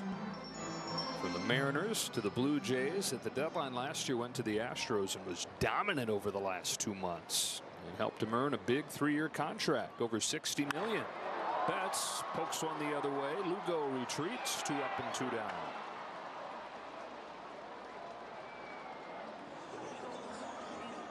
Angels 3, Dodgers nothing. Will Smith to the plate. Singled off of the bench yesterday. He's reached base 9 times out of his 14 times up on this homestand, leading the National League overall this year. He's locked in. The swing has got a perfect pattern to it. The knowledge of the strike zone, what he is doing. Nothing seems to get to him at all, no matter what the situation right now. Breaking pitch, misses low. The offense not the problem yesterday, and it's been a little bit boom or bust the last week, but it's not been the problem lately. 9 runs on 15 hits yesterday, and in the stretch where they've dropped 7 of the last 13 games, they're still scoring over 7 runs a game in that time.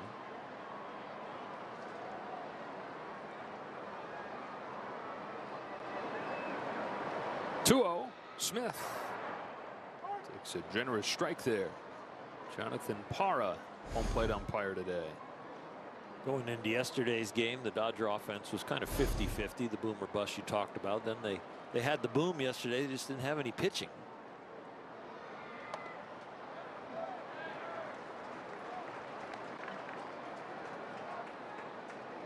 Pitching needs to get healthy. Really needs to get healthy. Everybody moves up a slot as far as the role, and with this many injuries, they've moved up 2 and 3 slots. Smith reaches again 10 times and 15 times up on the homestand. And now it's Freddie Freeman. We take a look at who's been getting it done, presented by the Home Depot. A second 4-hit game of the week yesterday for Freddie Freeman. And against left-handed pitching, he has been on a tear for the last almost month. I hope his arms aren't tired from yesterday. Overall, 375, the lead the National League. He doesn't need to do any running to stay in shape. He's getting plenty of running on the bases. Even an occasional infield hit where he's got to turn on the afterburners. Kikuchi's 0-1 to him. Fouled off, strike 2.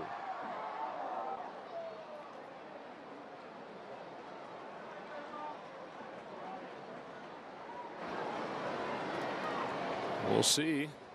There's no sign of anybody else coming in yet other than Nat going back. And you'd figure if that was, hey, we're going to need you, they're going to give him time. Well, and they'll have plenty of time, because if Tony is removed because of injury, and I would say even if the quality of the pitching is because the Angels are getting more runs, you can still blame it on the injury, and now whoever it is will get as much time as possible to warm up. So we'll have that delay. Could also use a bridge to get to Knack. You could. But as far as like worrying about, I don't want to get a guy up and throw alongside Tony. You don't want to use him that way. Just use the injury so that you only have to warm up once. Freeman's down on strikes as Kikuchi turns it up to 97, and it's 3-0 Angels after 1. Never clean your gutters again with LeafGuard. LeafGuard's seamless design keeps leaves, pests, and sediment out while directing water away from your home, giving you peace of mind that your home and family are protected from water damage with the industry's premier maintenance-free gutter system. Call 844-6LeafGuard right now for a free estimate and save 20% plus $500 off your purchase and installation. LeafGuard. Get it today, protected for life. Hey, Chicago, what do you say? Cubs are going to win today. This is their chance to have another run. This is their time. This is the Cubs division to lose this year. They need to be singing the song quite a bit this year. That's hammered. Kyle Tucker, welcome to the Cubs. Dansby swats it. He's one of the most talented ball players. Pete Crow Armstrong, what a stud. Showed it Imanaga. It's about falling in love with him. Seiya Suzuki with a grand slam. And this is when you put the pedal to the metal. I think we got a really good team.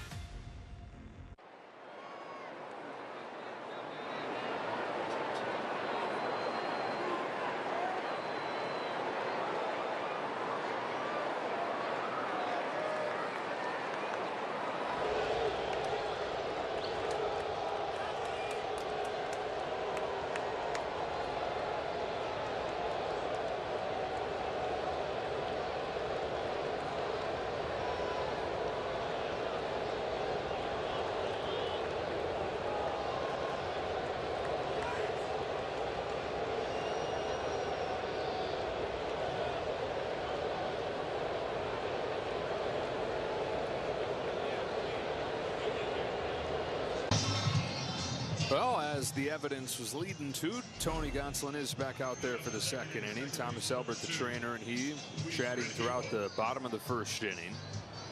Mark Pryor and Dave Roberts talking through it. Dave, of course, going to lean on a guy like Mark, who's been in those shoes before and knows what this might be like for him to try to navigate through this. It's just a moment ago. So the latest on what that thumb looks for Tony Gonsolin. He's going to go back out there for the second, face Rengifo, Paris, and back to the top in Neto. You know, you could stop the bleeding, and you could maybe even put a little surgical glue on your finger to keep the blood from coming out, but will it hold up under the stress of pitching?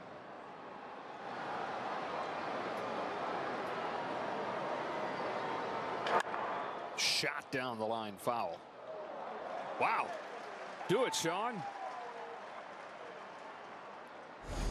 Make a catch like that, you become a star by tossing it in and giving away souvenirs right away. Yeah.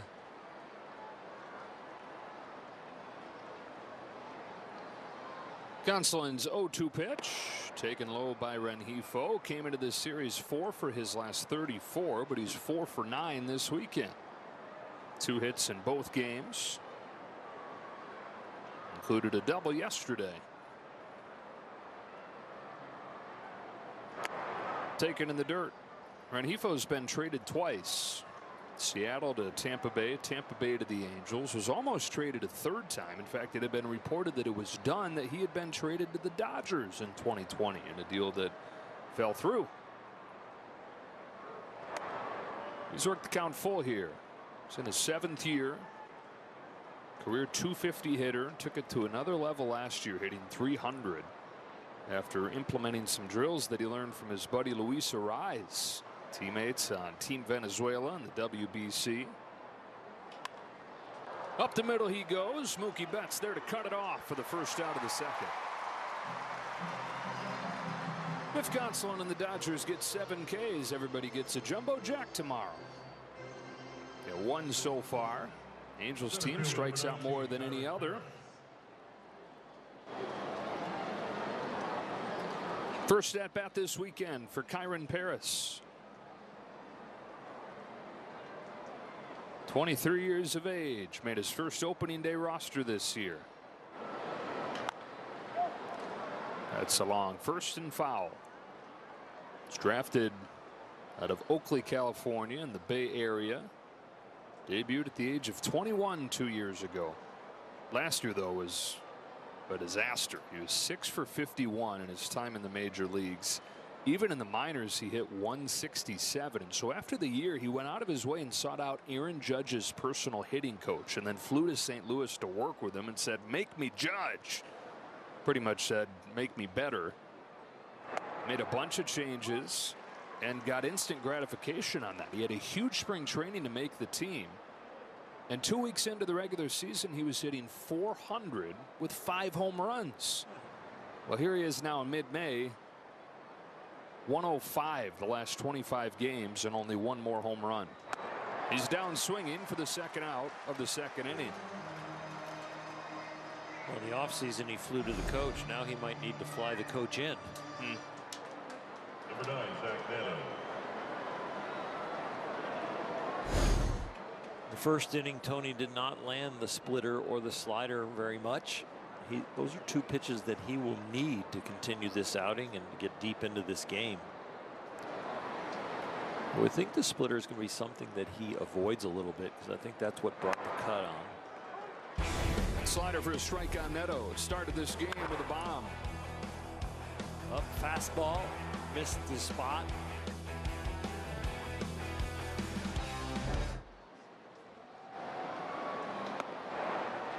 That breaking pitch caught the corner. Yeah, to your point about all these guys seemingly coming in struggling and getting it going. Neto came in 4 for 24 over the previous week. He's got 4 extra base hits this weekend.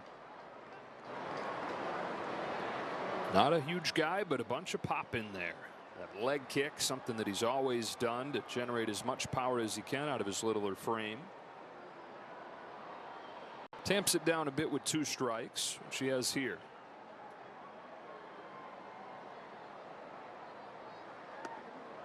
1-2. Tony leaning on that curveball.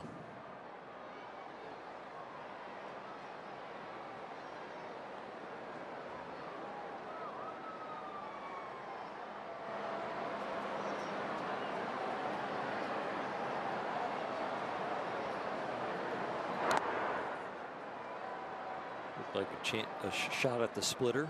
Just kind of pulled it.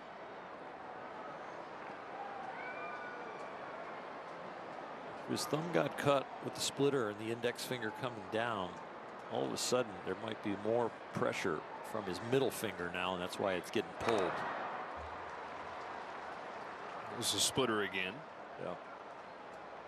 I mean, you're trying to come down with your fingers, your index finger and your middle finger, with kind of the same amount of pressure, so that when the ball comes out, there's less spin and it starts near the middle of the plate and go either way. But if all of a sudden it's your index finger that's causing pain to your thumb, there's going to be more pressure with the middle finger, and you're going to throw more of those splits outside to righties. They've thrown 2 splitters his first 40 pitches, and then we saw him double up on him there. So maybe he's starting to say, okay, maybe I can do it. Send it out a little more. Here's his payoff to Neto. Slider induces weak contact, and Tony Gonsolin with a 1-2-3 second.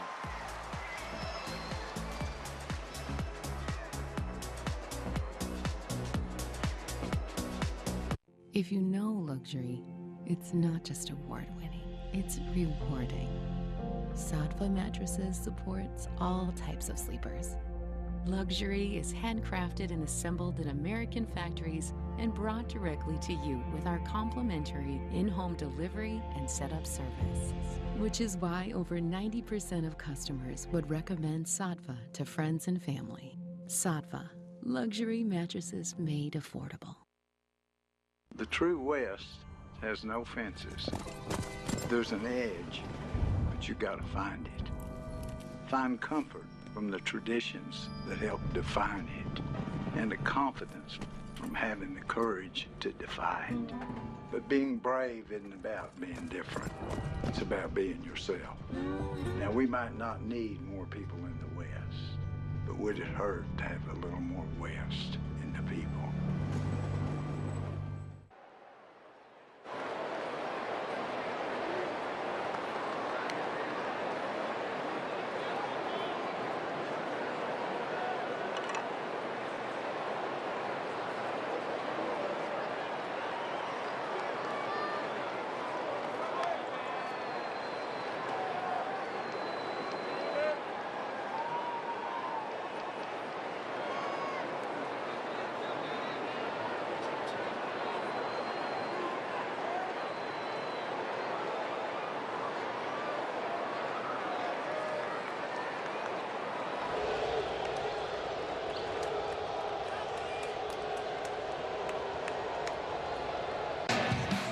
Andy Pages to lead off this inning for the Dodgers. Another home run yesterday. 3 of them in his last 4 games.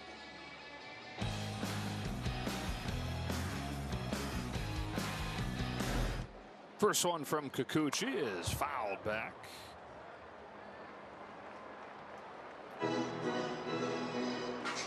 This Dodger offense, this is one of the motors. It was a kind of an unexpected motor the way he started out the season. But right now, he is a major cog in this offense. And some pretty significant changes to his swing from last year to this year. The whole idea just trying to get started a little bit earlier, trying to get in position a little bit earlier, instead of playing catch up as that pitch is coming home. And anytime a guy makes a change, right, it seems like it's the confidence that comes out of that change once you put it to practice in real games that really lets you take off.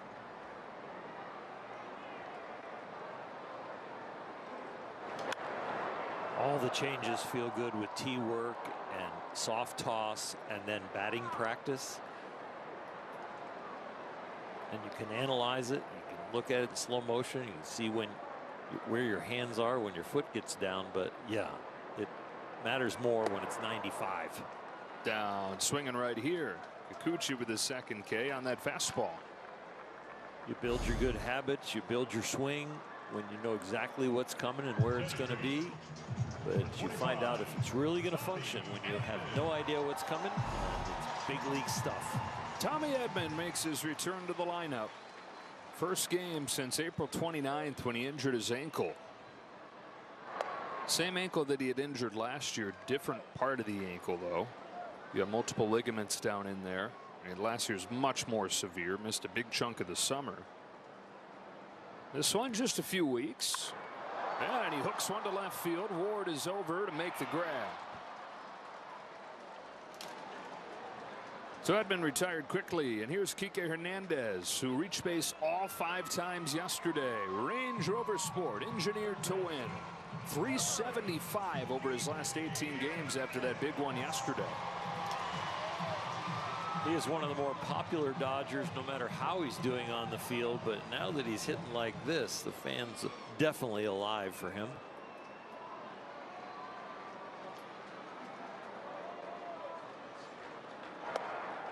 This is a guy who a few weeks ago was complaining that he just couldn't stop swinging. Didn't matter where the pitch was. He was pretty much going to be swinging. Yesterday, walked 3 times as part of reaching all 5 times up, and he homered. Had the homers early. It's just that's all he had. Dodgers were very patient with Kikuchi in the first inning, but this inning they are swinging a little bit more. He only swung at 4 pitches of his 17 in the first.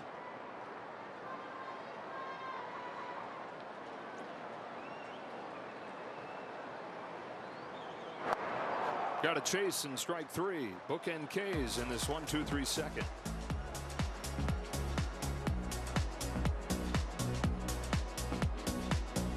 I want to talk about the Angels. They're my big surprise team of 2025. The Angels make sure the halo will shine brightly tonight. The energy level and the swag and the confidence. It is Trevor here. Game's on notice. Magneto magnificent. High octane. It is fuel. It is hot. It's coming at you in a big way. It was 105.5 miles an hour. No way. And the Halos are unstoppable right now. The Braves have staying power. Just an absolute powerhouse. Big-time bombers in the lineup that could really, really hurt you. They're going to be a force again. Your 2024 National League Cy Young Award winner. This is what the greats do. Watch him go to work. Swing and a miss. What a way to finish for Chris Sale. Explosiveness with the velocity, with the nastiness of his pitches. The man is on fire. He is MLB Sonic the Hedgehog. That's what I do every day. Play baseball and have fun. Braves just keep on rolling.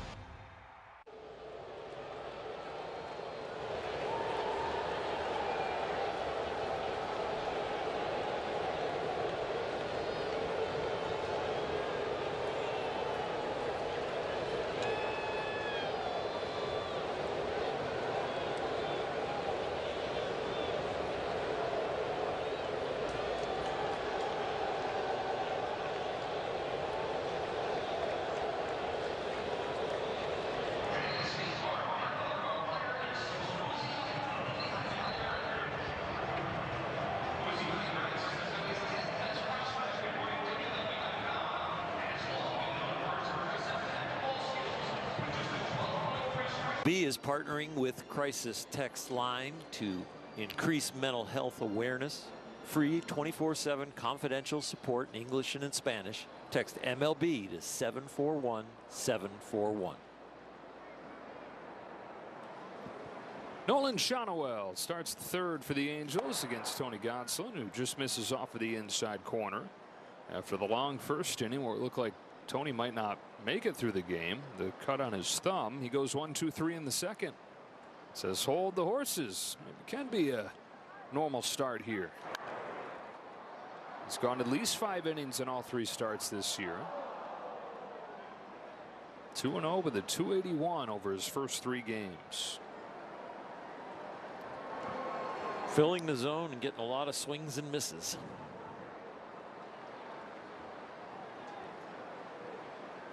Yeah, not nearly enough innings to qualify, but if he did, it'd be the #1 swing and miss rate in baseball. And when they do make contact, it's the weakest contact in baseball. He's always been really good in the strike zone. The biggest hurdle he had early in his career was just not to be a picker. Like, you can live in the strike zone, Tony. Get in there. And once he started doing that, we saw the numbers really climb. Shonowell takes ball 4, third walk. Since 2019, this is the best winning percentage. His career is like 36-11. It's ridiculous how big-time winner he is. A guy that you really miss when he's not healthy. He had a 16-1 campaign in 2022. Injuries started the next year. Moncada tries to lay off a curve, but he went around and strike 1. But when he started feeling the arm pain in 2023, at that point he had a 1.93 ERA that was best in the majors. So this is not just a flash in the pan, that 2022 season. When he's been healthy, to your point, 36-11. He's been on some good teams too, but he's been great. Yeah.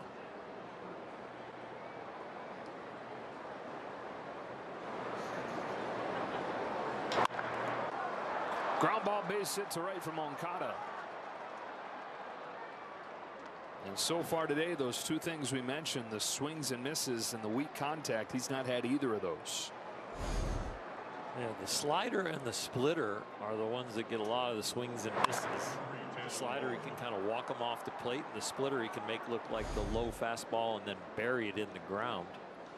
But right now, he's having to rely on the fastball and the curveball an awful lot. Already a season high number of curveballs that he's thrown. 2+ innings in this game. Taylor Ward, another home run, his first time up. 6 of them in his last 12 games. That's doubled his season total. 2-0 fastball right down the middle, and he does not miss it.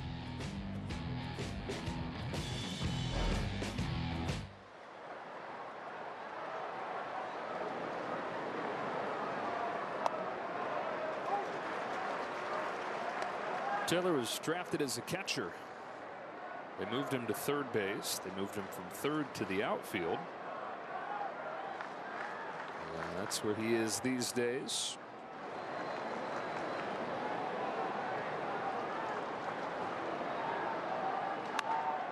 Used to moving around though. He was born in Ohio, but he grew up in Florida and then moved to California for high school. Indio, California.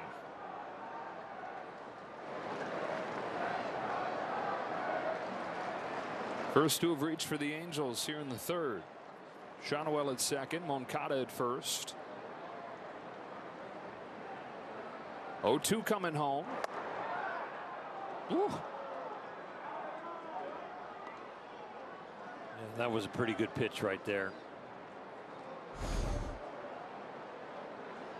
So the splitter. Yeah, and good movement, even though it's up.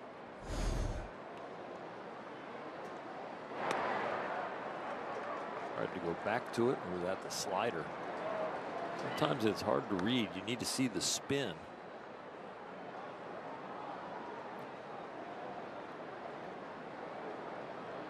What a weapon Andy Pages is to keep this at first and second with that gun he had from right field.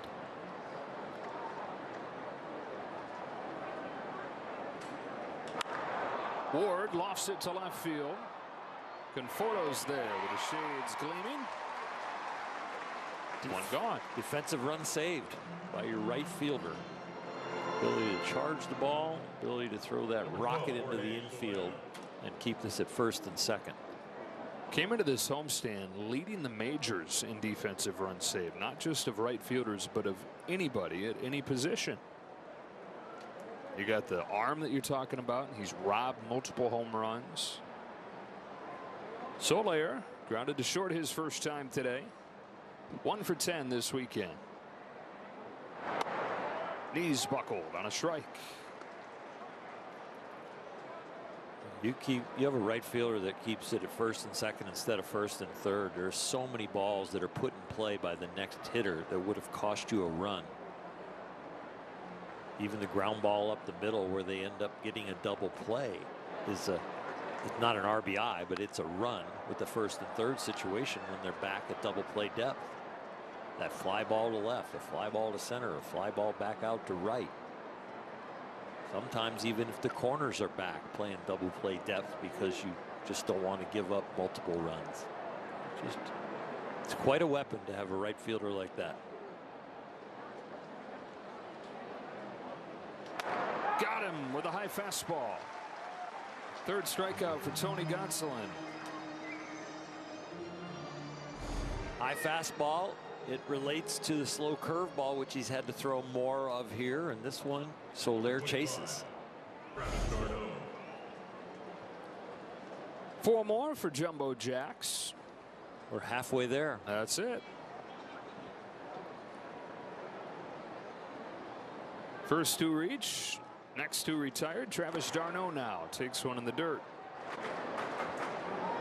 So Landon Knack has made his way down to the bullpen for whatever that's worth. Day before his scheduled start day.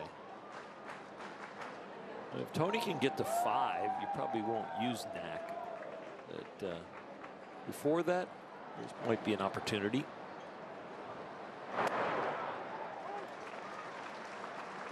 At what point has he gone so far in his preparation for this that he can't start tomorrow? Does that take coming into the game to blow that?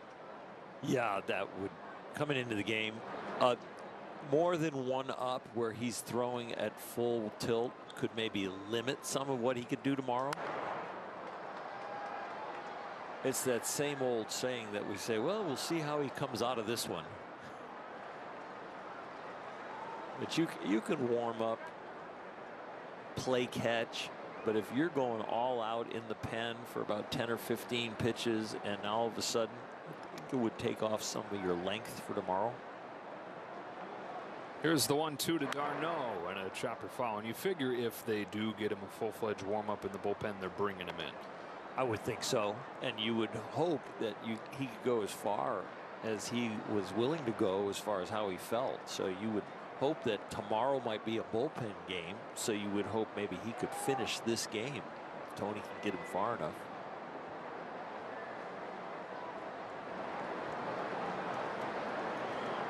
Two on, 2 out. A 1-2 pitch to Travis d'Arnaud.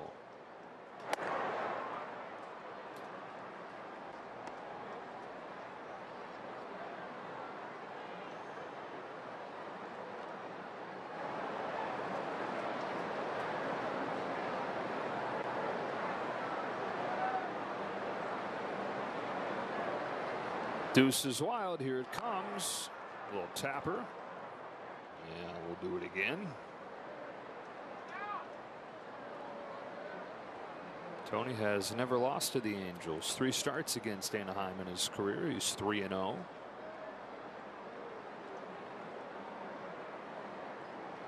Sixth season in the big leagues for Gonsolin. Native of Vacaville, California. Shawnoel at second. Moncada at first. 2-2 to the plate again. d'Arnaud takes ball 3. After d'Arnaud, it's Lugo. A little bit backwards here in how you would expect the narrative to be in an inning. You got a catcher here who's 0 for his last 15. And then down near the bottom of the order, you've got Lugo, who's done nothing but hit since getting to the big leagues. This is the 8th pitch. And it's lofted to left center field. A base hit for d'Arnaud. Throw goes to third, not in time, and he snaps the 0 for 15 with a 2-out single to make it 4-0.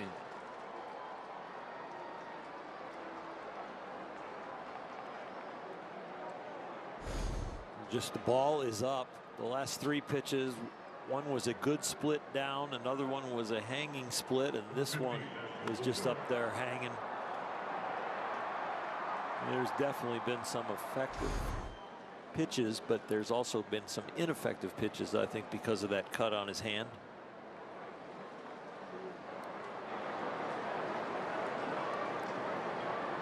Lugo's got him at the corners here.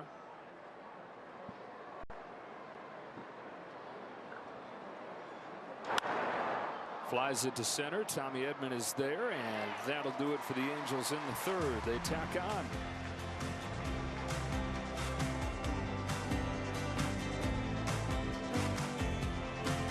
MLB Network podcast is here. Join your favorite on-air personalities for unique perspectives, in-depth interviews, and untold stories from on and off the field. The MLB Network podcast, presented by New Balance, available wherever you get your podcasts. Let's talk Orioles, a powerhouse and getting better. They have a lot of young players, and you know they're going to take another step. High, deep, way out of here. That ball was barbecue. Leave it up to the kid to do something special. These guys are superstar players. Talk about smacking the opponent in the mouth from pitch one. That's the day in, day out, and finding a way to win. They've done an incredible job of bringing up this homegrown talent. Take a bow, young man. The good vibes are back in Baltimore.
Little leaguers made their way around Dodger Stadium. It's the largest parade that the stadium has had this season. And a special Little League team in specific actually got to see one of their former players. Matt Sauer was waiting in the dugout looking for the Orchid National Little League. He actually grew up playing for that Little League organization. His team was called the Phillies. And recently he found out that that baseball field's going to be named after him this offseason, guys. So a special day for all the Little Leaguers here today. That's awesome. 4-0 Angels ahead in this one. 3 in the first, 1 in the third. To the bottom of the third we go. 8-9-1 for the Dodgers in this inning. Michael Conforto to lead off against Yusei Kikuchi. 3 Ks, 1 walk, no hits so far. Kikuchi's in there with the first pitch, a strike. 33 years old. Opening day starter for the first time in his career. Statistically, the window the Dodgers had to get to him has closed. 5.5 ERA the first 2 innings. Excellent after that. Is 1-1. Fouled back, strike 2. He has struggled with walks this year. He struggled with the home run ball. Of course, the Dodgers don't have one of those. Then he struggled with runners in scoring position. All they've had is a man on first.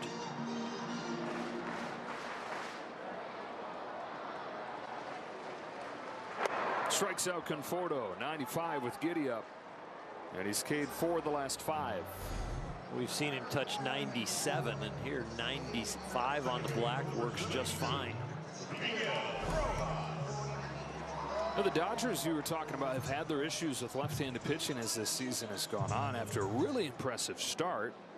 4-0 against guys like Steele and Skubal and Sale right out of the gates. Rojas takes a ball, but they've dropped 7 of their last 10 games against left-handed starting pitchers. Edman out, Teoscar Hernandez out. A couple of guys that can help you against lefties. Edman back in there finally today.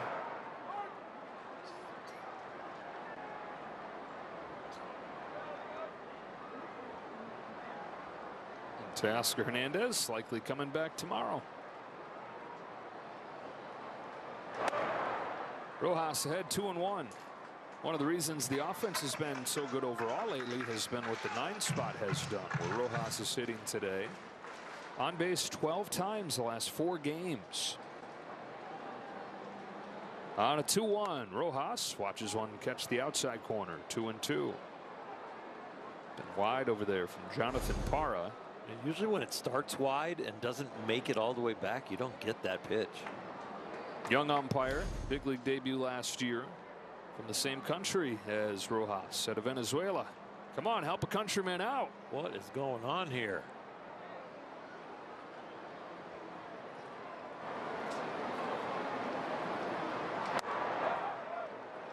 Really close to the same pitch.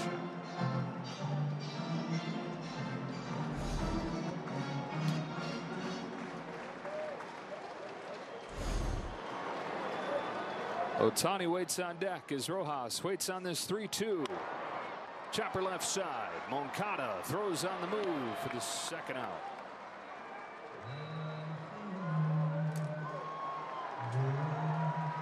And here's Ohtani.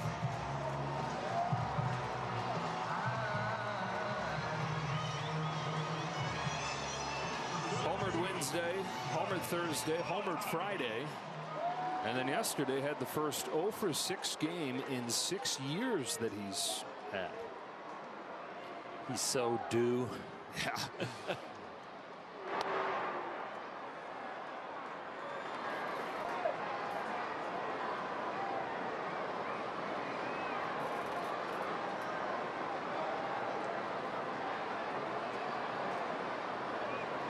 On the 1-0 from Kikuchi, he takes a strike.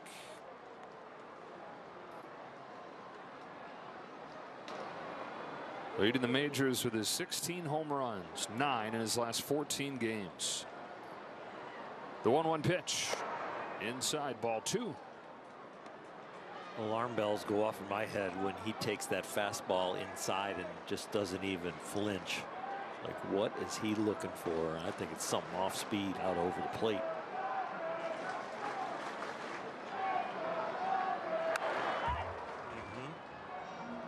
This is a slider. Yep. Left on left situation. He's like, all right, I'll give him the inside fastball. I'm going to hunt a breaking ball that's on the outer half and hopefully slightly up. Now with 2 strikes, you just hunt and contact.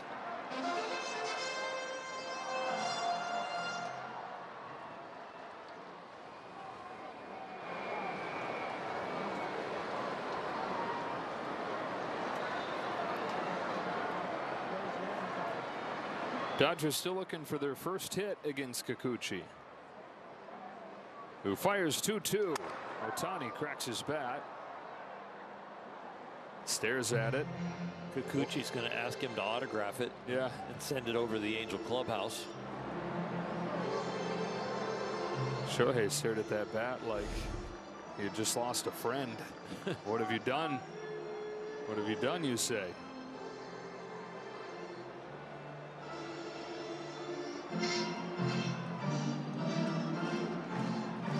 That doesn't happen often.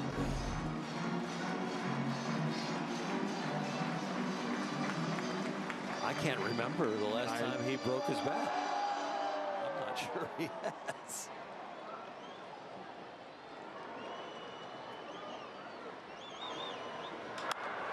And with the new bat, he's got the first Dodger hit. That one works as well. No operator error in this swing. This guy can hit, and he's glad to do it after what happened yesterday with the 0 for 6. 0 for 7 into this at bat. Base knock.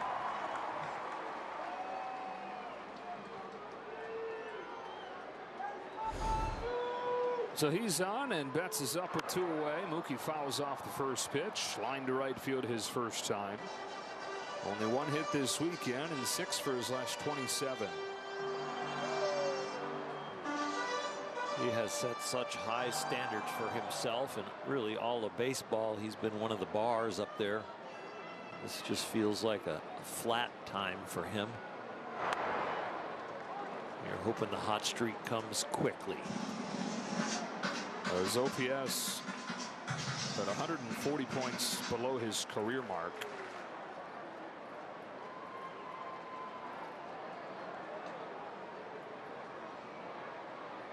Down 0-2.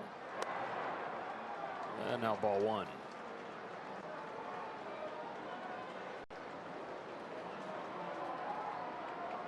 Goes breaking ball down and in on him and tries to get him to swing and miss. And Mookie could hit it right down the left field line for a double and score Ohtani. It's like they're going fastball.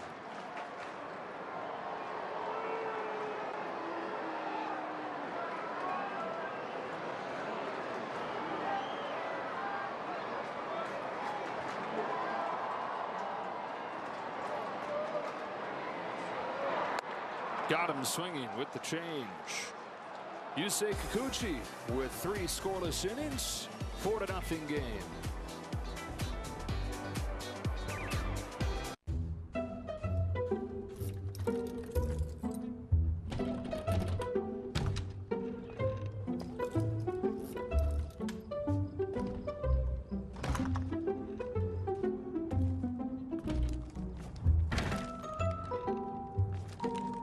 There's an easier way. From little fixes to big projects, taking care of your home is easy with Thumbtack. Download the Thumbtack app and start caring for your home today. I'm Jesse's uncertainty, and I really thought house projects were my time to shine. One little, "Are you sure?" He gets stuck before he even got started. But Jesse's changed because of Thumbtack. With their guides, he knows exactly what to do and who to hire, and his house is looking great. Where does that leave me? Uncertainty doesn't live here. You do. Take care of your home with Thumbtack. Download the app today.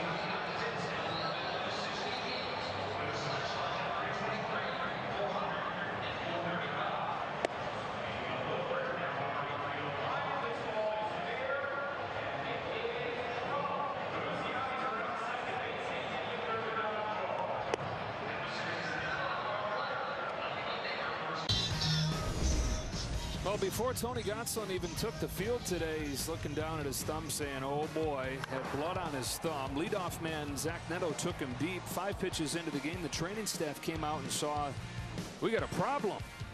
But he's still in this game. On to the 4th he goes. He gave up 3 runs in that first inning, 1 run in the 3rd. And having to dig deep here and not force the bullpen to go into emergency mode. Luis Rengifo, bottom of the order here. Flies it to left field, and Conforto. Let's get a quick word from Cerritos. The Cerritos Auto Square sells so many cars because they have low prices, and they have low prices because they sell so many. Yeah, that cut has affected him for sure. When you look at what Tony Gonsolin did in his first 3 starts, he got a whiff rate on his split finger and his slider of 50%. But 12 of them today, they have only swung and missed at 1. And he's relied on that curveball like that last pitch there. And the high fastball that's been effective at times. Velocity's not been an issue. Best velocity we've seen this year. We've definitely seen the command kind of falter here today. In his first 3 starts, only walked 4 guys over 16 innings. And today he's got 3 walks in 3 innings.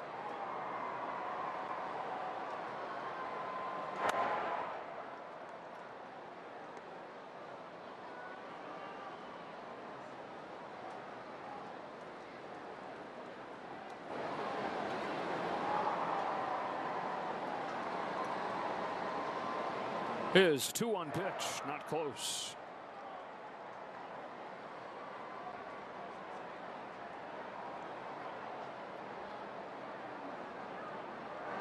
It's just the middle finger taking over and just pulling it because they don't want to put the pressure down with the index finger into that thumb.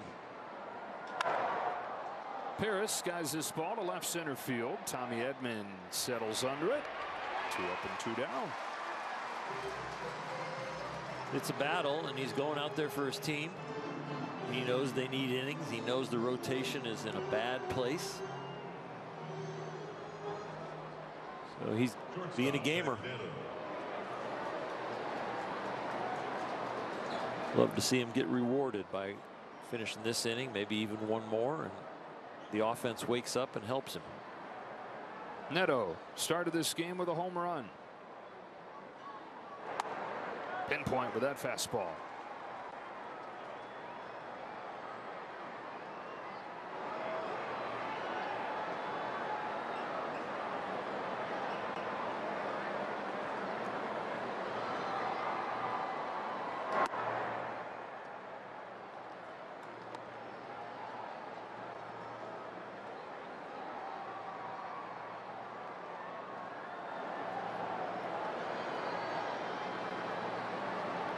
Here's Gonsolin's 1-1. And Neto's had 2 balls and 1 strike. At some point with that split, maybe he would want to start thinking about throwing it inside to righties, since he's pulling it so much, and it still might go down and be effective over the middle of the plate. Breaking pitch missed up.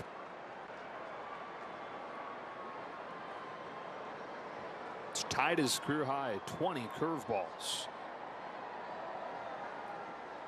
Definitely found the pitch that it doesn't hurt on. 21. Strike 2. 2 out, nobody on, but the young man at the plate has shown strength and shown the ability to hit the ball out of the ballpark. So yeah, a breaking ball. Wouldn't be surprised if he throws him another one.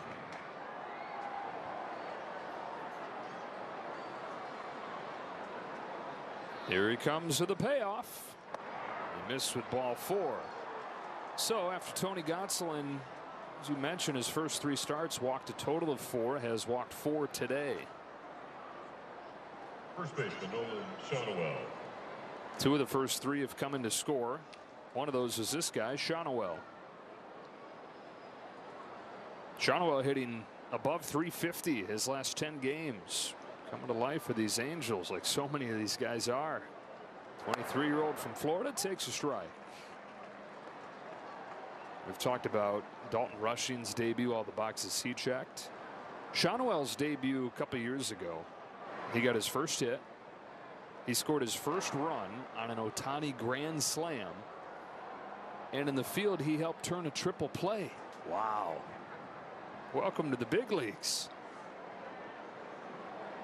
That's a rarity in any day of your career, your debut. And that was a month after he was drafted. Wow. Fastest any position player has been called up to the major leagues in almost a half century. Got to go back to Brian Milner in 1978. His son Hobie Milner now pitches for the Texas Rangers, but he was drafted by the Blue Jays out of high school, and to convince him to sign instead of going to Arizona State, they said, hey, how about you come straight to the big leagues if you sign with us? So he said, all right, I'm in. He played 2 games, and then they sent him down to rookie ball. He'd never play in the majors again. A cruel bait and switch. Yeah. Neto leans off first. 0-2 comes home, misses outside.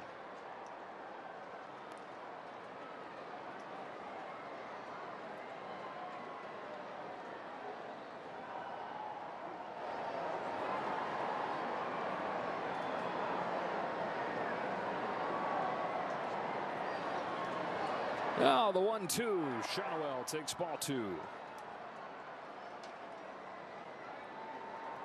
He keeps trying to land the split.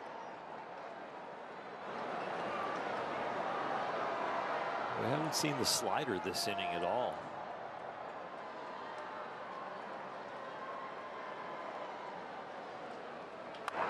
On his hands, down the line, foul.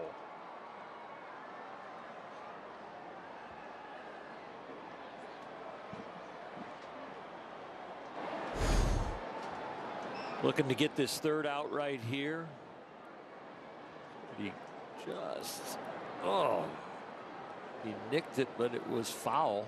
You don't want to nick that in fair territory. And Eric Young, the first base coach, was pointing frantically, saying, no, he touched that over fair territory. Get moving.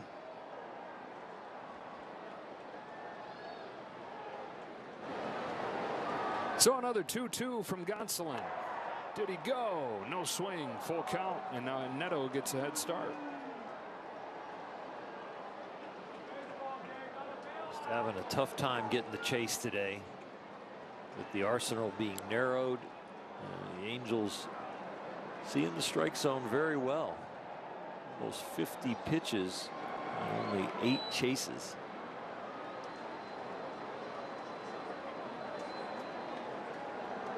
There's a 3-2 downstairs and a 5th walk. That is 50 pitches out of the zone and only 8 chases. And you're looking for a little help when you're out there and your command is not with you.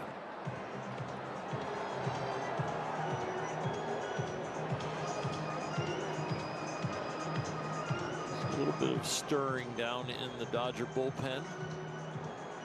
No one is up yet.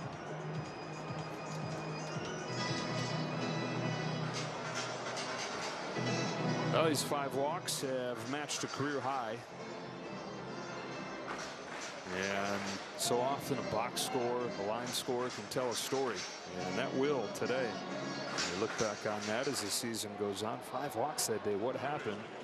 Oh, yeah. Well, that's a gateway to remembering what happened to his thumb. They won't put that in the box score, though. Nope. Might be a little blood on it, though. Exactly. 2 on, 2 out. Moncada, the 3-hitter. Good pitch right there for strike 1. Moncada's reached both sides, walking a run in the first, single in the third. 4 runs on 4 hits and those 5 walks.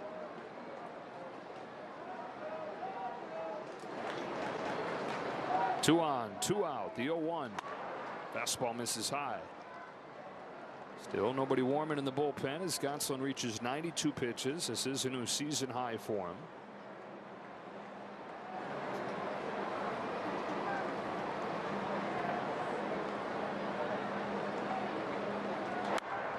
Ahead 1-2.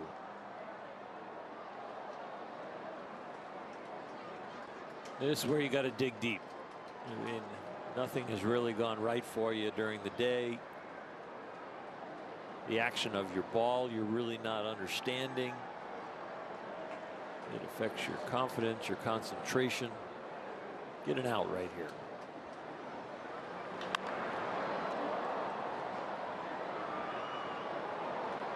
Blood on your pants, and the hitters smell blood.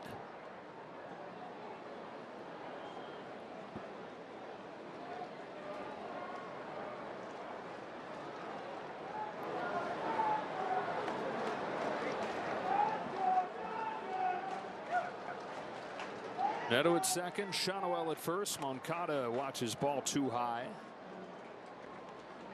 And Lou Trevino, who was just activated today, begins to warm.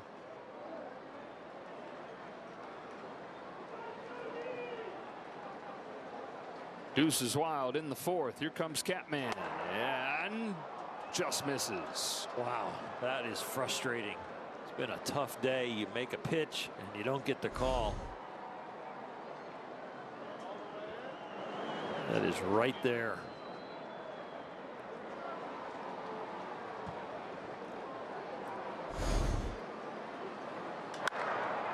Cork the other way. Conforto back, stops, turns, and catches it to finish off 4. See if the offense can get going. Right this second. At some diner somewhere? I'll have a... Someone really wants a soda. But that same someone doesn't want to be like the only someone to order a soda. Embarrassing. Yeah, she's looking at you. Yeah, I know the struggle is real, honey, but so are all these other... What if there were a better soda? Hun, get a poppy. It's a soda with 5 grams of sugar. Okay. Okay, so this waitress is a genius. Can I get one, too? Dave likes things hot. So when he wanted to heat up his sex life, he came to us. Rose Sparks dual action formula acts fast and lasts long, so you will too. 2 ingredients in 1 spark means more for everyone. Now, when she wants the heat, I got the spark. We got you, Dave. Connect with the provider and find out if sparks are right for you at rode.co/sparks.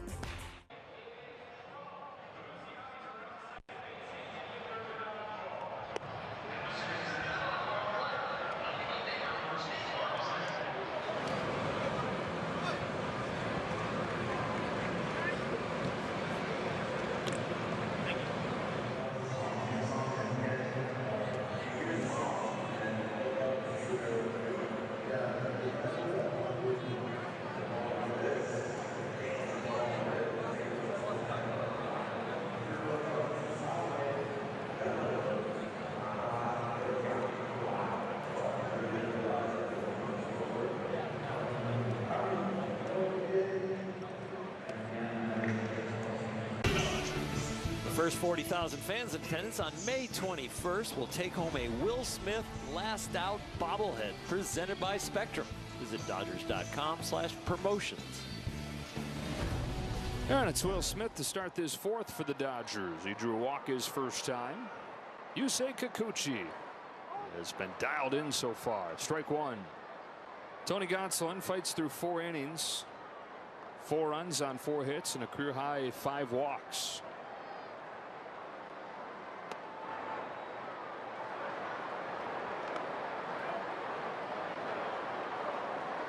Smith, Friedman, and Pages against Kikuchi.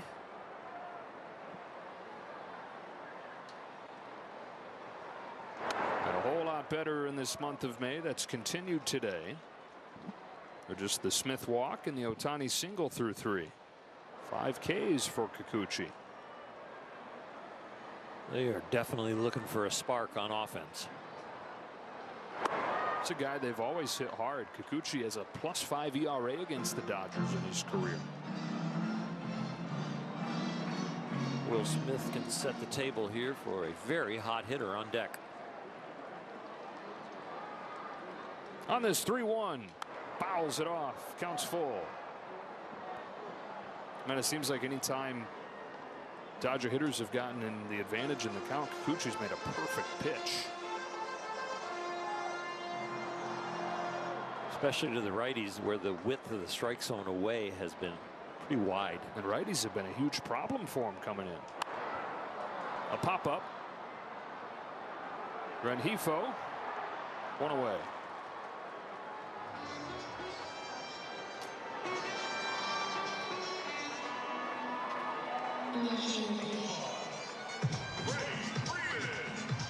For Freddie Freeman, strikeout victim his first time.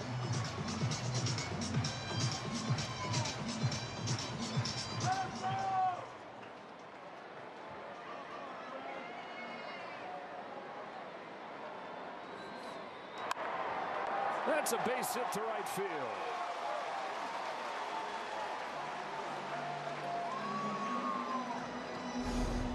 Breaking ball doesn't make it all the way away. Gets to the middle of the plate. Maybe 1 ball to the outer half, but Freddie's got enough barrel to hook that to right field. The 1-out base runner for the Dodgers here ahead of Andy Pages. And look, he's made his way full circle. Landed next back in the dugout. Alarm bells have stopped ringing. Tony Gonsolin goes 4. Not what you want, but not an emergency. He went from slippers to spikes back to slippers.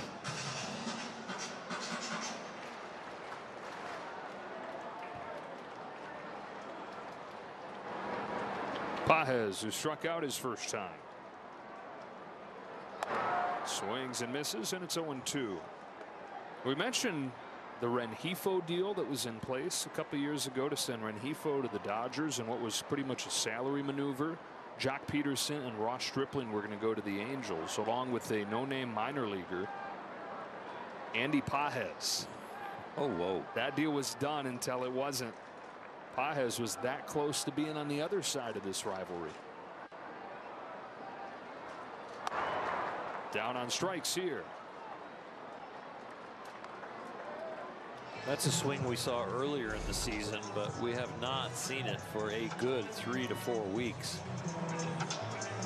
Number 25, Tommy Edman. 2 outs and Tommy Edman. And a ball deep to left field his first time, but it was caught by Ward.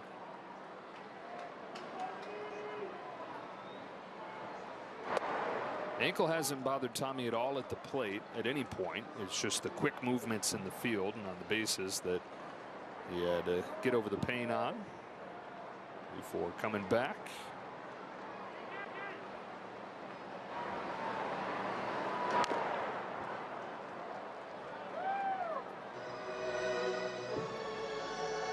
Same deal for Teoscar Hernandez, who said he wasn't necessarily going to rehab to get at bats. He was doing it to test his groin out. Explosive first steps in the field.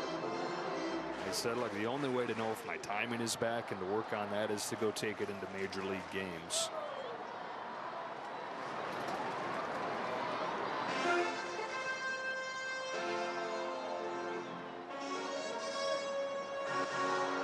is interesting when you talk to big leaguers about that. You know, it's almost like you're skipping a step if you don't go to the minor leagues and in the rehab games, but it really is more about testing your body than testing your ability. The ability comes back and the timing comes back when you're actually here. The speed of the game is completely different than AA or AAA.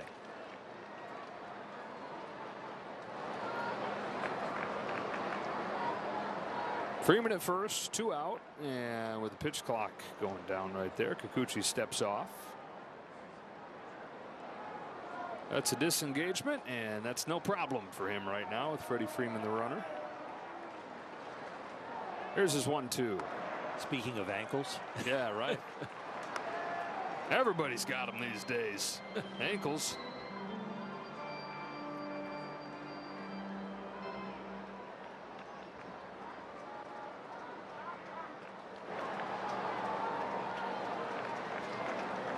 Now a 2-2.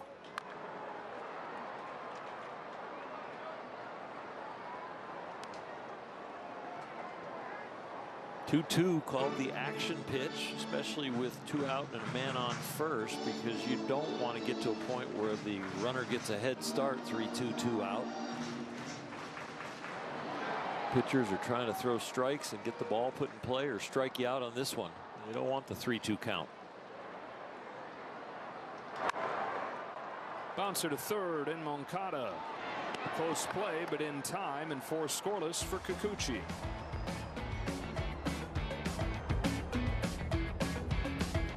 This guy is the entire package. Struck him out. My goodness. He has a weapon for every hitter. Good luck. 99. And what I like most about him, he pitches with an attitude. They're still on their feet for Paul Skeens. Everyone wants to watch this guy. Must-see TV for me. 6'7", top 5 exit velo, #1 arm in the sport. There's a cruise missile. More fireworks. He can go out there to center field, relax, and I think this is a 30-30 guy this season. This is Fubo. It's a better way to watch ESPN and other top sports networks. Plus, get coverage of your local teams all year long. Start watching at FuboTV.com. Ooh, that's a lovely view. What are you two looking at? Tip pick. What did you say? Tip pick. Tickets to the show with no hidden fees.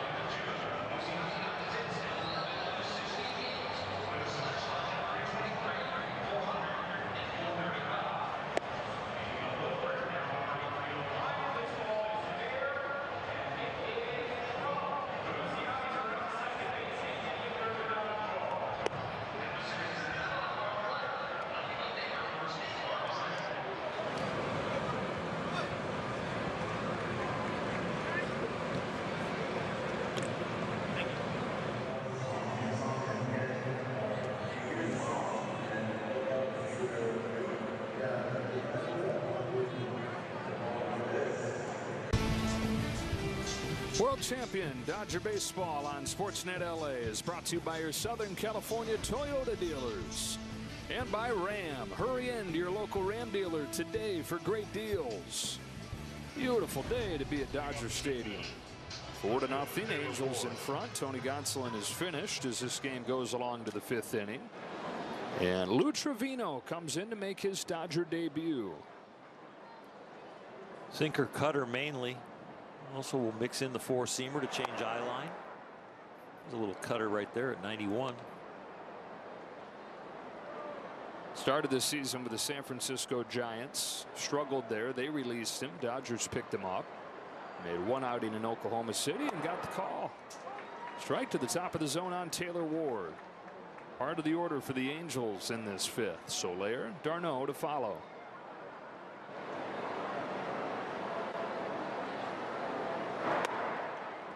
One and 2. Well, Trevino, his last healthy season, had a 1.66 ERA for the New York Yankees. That was in 2022, but then his arm gave out, underwent Tommy John surgery. And so this is the first time he's pitched in the majors here this year in 3 years.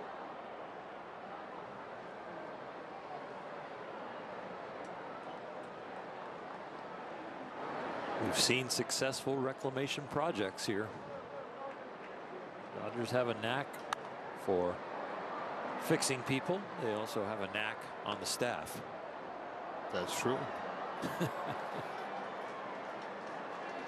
There's our knack.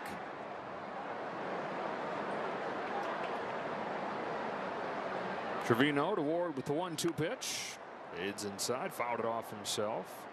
Lou is originally from Green Lane, Pennsylvania.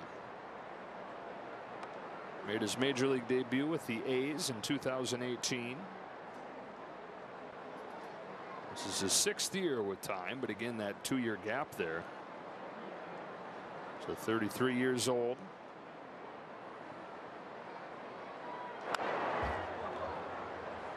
It's a big guy, 6'5", 230 pounds.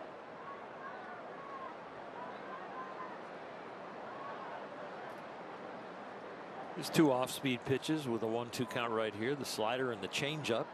Slider for Chase. Tried. Good shot for that count. It's going to that side of the plate. Could be the sinker, could be the cutter, or the slider. The changeup's probably going to be more down the middle or inside to the righty. Betts to get Ward.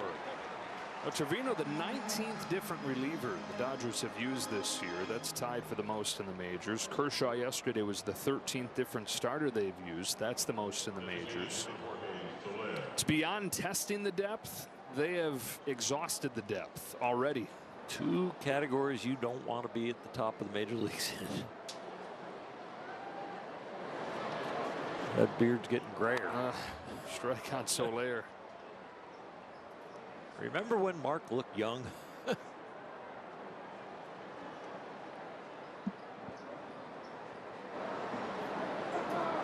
He still looks young. Oh yes, and handsome.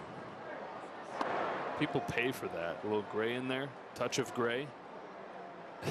Yeah, exactly. Those look to me like wisdom whiskers. There's another W. Worry. It's all how you frame things. Yeah.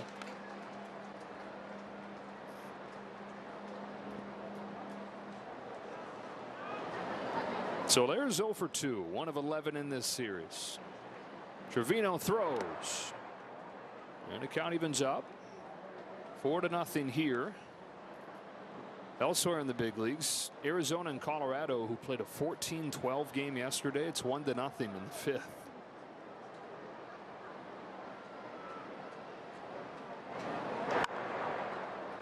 Pop up. Hernandez. Whoa! Superman jump into the net. Whoa. He says, oh, why not? Well, I could think of a reason or two, but thanks for giving us the thrill of watching that. That's awesome. And you know Kike has maybe even thought about that if I ever have one. Thought and maybe tried. Like maybe 50-50 chance he's done that before. He's on his own.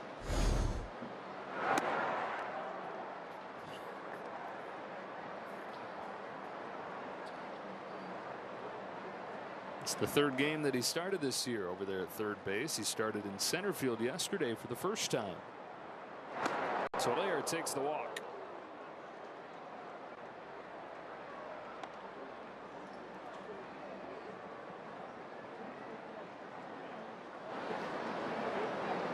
And Darno comes up. We were talking about Arizona and Colorado, that game yesterday. Diamondbacks blew an 11-6 lead in that game, and I saw an incredible number about that. In their franchise history, when they score 11 runs, they're 234-4, as you would expect that they are. 3 of those 4 losses are this year. Oh my. When scoring 11 runs.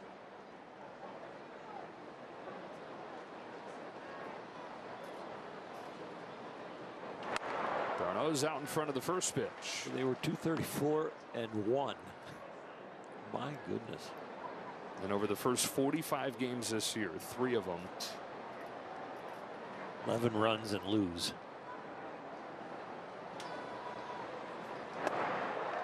0-2 on Darno. That includes a crazy game against the Dodgers last Friday, 14-11. Was there a Cub game involved? There might have been. Sounds right at Wrigley. Yeah, the Wrigley crazy game. That's what it's gone down as. Yeah, the Wrigley crazy game. There's a lot of crazy games at Wrigley. And you can have a Wrigley crazy game one day and the next day 1-0 pitchers duel. Yep. A lot of it depends on where the wind's coming from.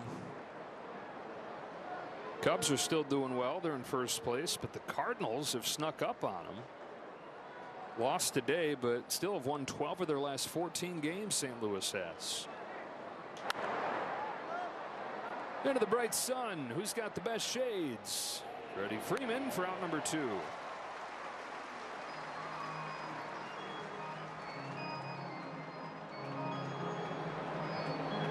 Justin Verlander's going for the Giants today, trying to snap the longest winless drought of his career. 9 straight starts to open this season in San Francisco, and he's 0-3.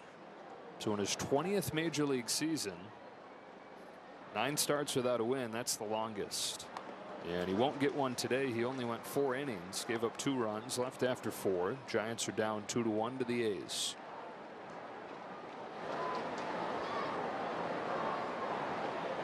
Matthew Lugo, 0 for 2. Ball and a strike on him.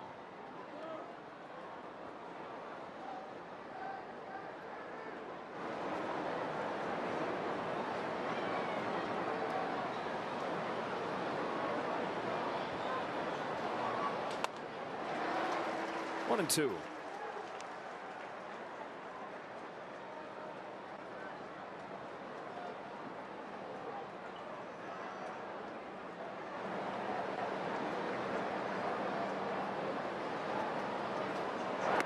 Got a chase and got a scoreless first inning in Dodger blue.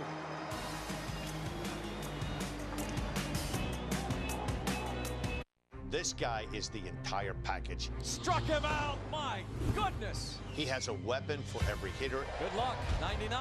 And what I like most about him, he pitches with an attitude. They're still on their feet for Paul Skeens. Everyone wants to watch this guy. Must-see TV for me. 6'7", top 5 exit velo, #1 arm in the sport. There's a cruise missile. More fireworks. He can go out there to center field, relax, and I think this is a 30-30 guy this season. Every game night is a chance to go big with MLB Big Inning. Turn on baseball's only nightly show that brings you the biggest plays of the night, live and commercial-free. Strikes him out. No one stacks more clutch plays into one live show with up to 4 games on a single screen. Out of here! He is on fire. It's a walk-off winner. Change up game night with baseball's biggest game changer, MLB Big Inning, presented by Nissan. Every night, all season long on MLB.tv.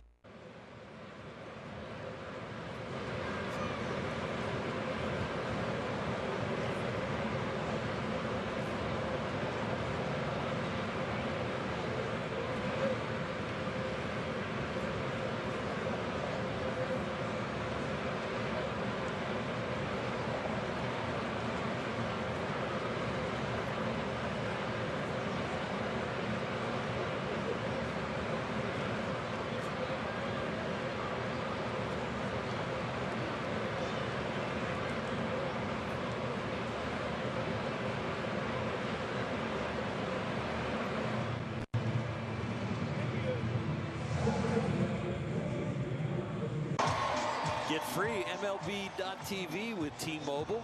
Redeem today at T-Mobile.com/MLB. 1 walk, 2 singles, no threats against Yusei Kikuchi over 4 scoreless innings. Bottom of the order here. Struck out Hernandez his first time, and he misses with his first toss here. 1 ball, no strikes. After he reached 5 times in yesterday's game. What's Kike have for this Sunday afternoon? On a 1-0 pitch, cuts and misses. Bring the action.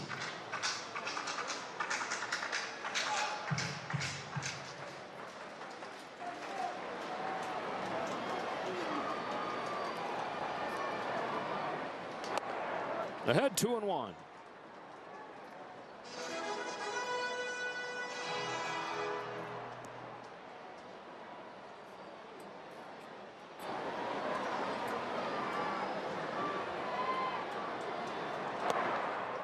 Ball 3. Some innings he has been locked in and made some really good pitches. In other innings he's been effectively wild.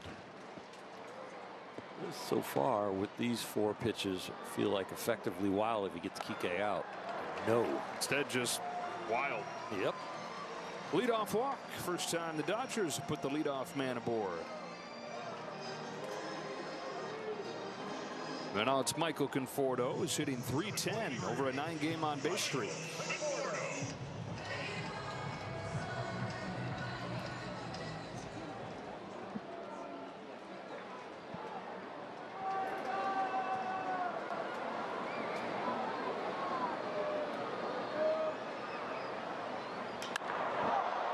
Flies it to center field.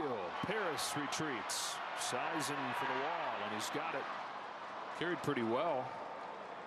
Day game, a little warmer temperatures. There has been a slight breeze out to center field, but just not enough on that one.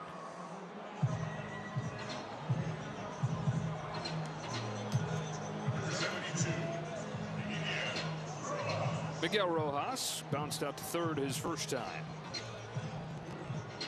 This is where the offense can do it in a hurry.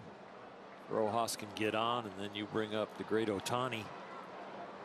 Get this game a lot closer in 2 batters. Strike 1 from Kikuchi.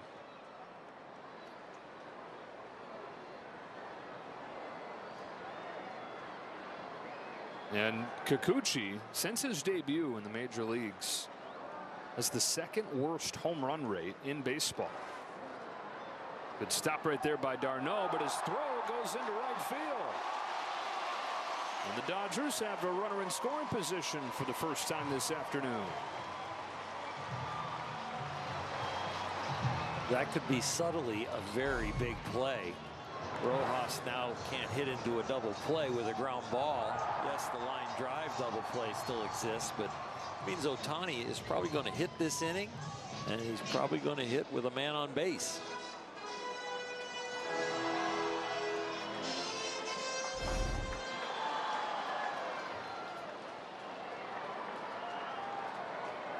One ball, one strike. Here it comes. It's 1-2.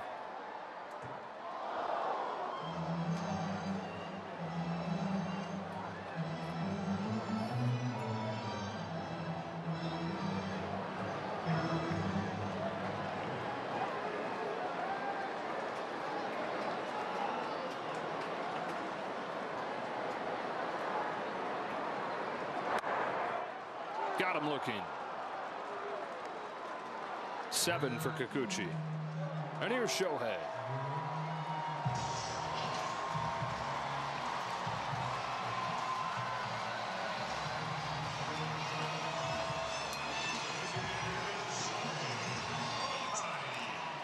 Kikuchi broke his bat last at bat, and he looked down at his bat like he hadn't never seen such a thing. He went and got a new one, and the first pitch that he saw singled into left field. Time taken by d'Arnaud. Dodgers trying to get on the board here in the 5th. 9 runs yesterday. Nothing doing so far. Kikuchi throws. Ball 1. I felt like Ohtani was looking for a breaking ball out over the plate in the last at bat. He did blink through or take some fastballs in. They tried to show him in right there.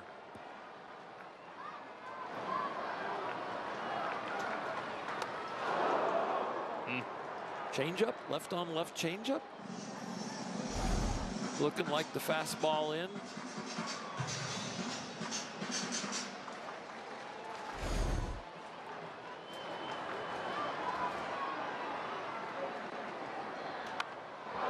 And then a fastball, 1-2. Fastball change, fastball. I wouldn't be surprised if this is a breaking ball that starts down the middle and tries to walk him off the plate into the right-hand batter's box.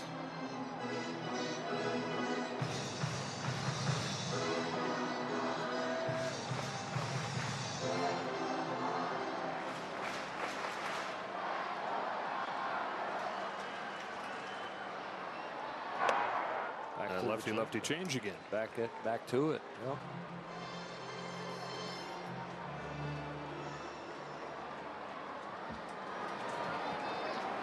Angels 3 in the first, 1 in the third. Dodgers trying to crack through against Kikuchi, who's looking for his first win as an Angel. Hernandez at second, 2 out, and a 2-2 pitch. Drifts away, ball 3.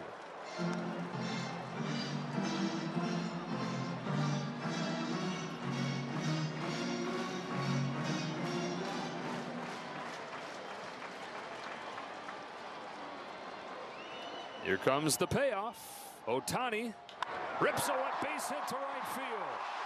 Hernandez stopped at third. He runs through the stop sign and scores. Into second goes Ohtani.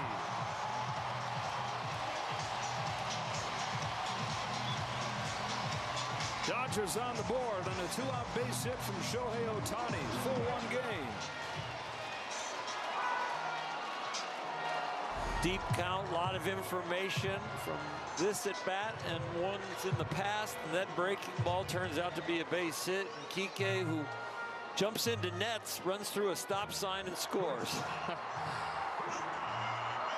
With 2 outs going on contact, Kike said he would coach himself right there. Dino Evil thinking about the scoreboard. 1 run doesn't matter. We got to keep this going.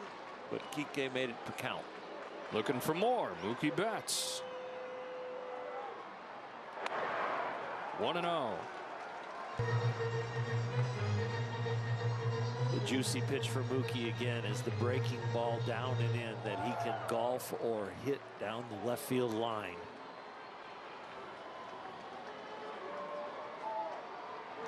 Kikuchi staying away, missing with the first 2.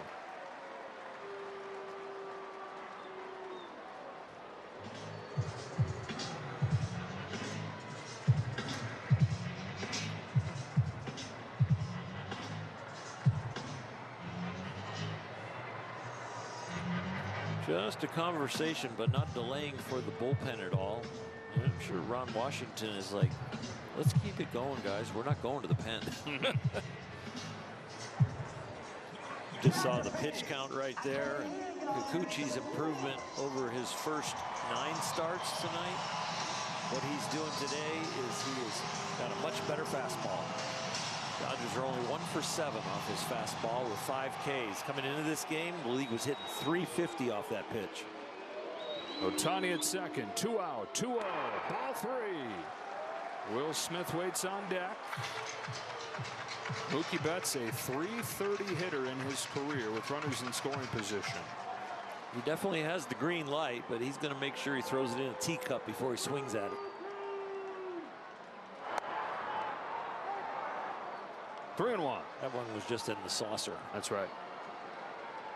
That's what it's there for. Catch anything that misses the teacup, you know? Exactly. On a 3-1, Betts takes ball 4. Tying run coming up.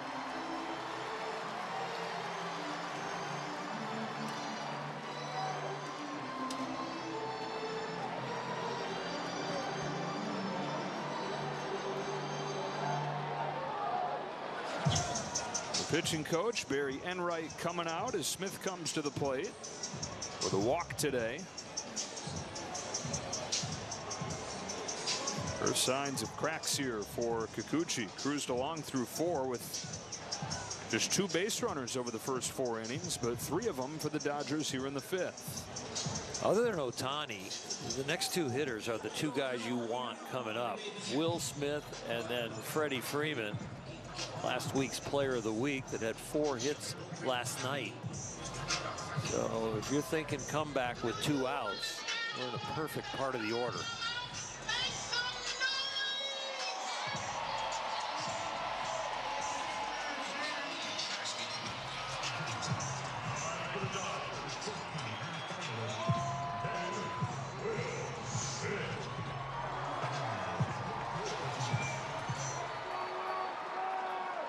Ohtani and Betts aboard for Smith. Here comes Kikuchi. Not close. He's starting to get shy with his spray pattern. Yeah, that effectively wild that you were talking about has become wild for a lot of this 5th inning. And it seems like he's just being careful, like too much respect for the Dodger lineup.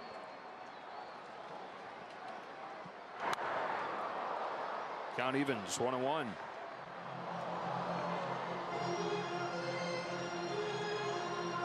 The best hitter in Major League Baseball with runners in scoring position at the plate. And the guy on deck is one of the hottest hitters on the planet. Angels 4, Dodgers 1. Dodgers trying to avoid the sweep.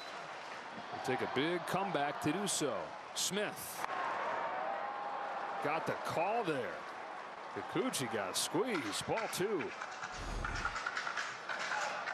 It's the hollow of the knee as far as the definition of the strike zone, and that was a strike. But it went the Dodgers' way. Now a 2-1 instead of a look back at Ohtani.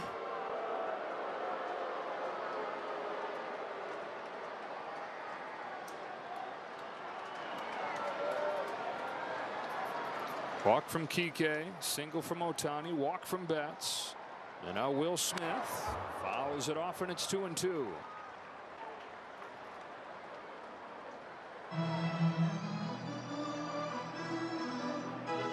That was a juicy one.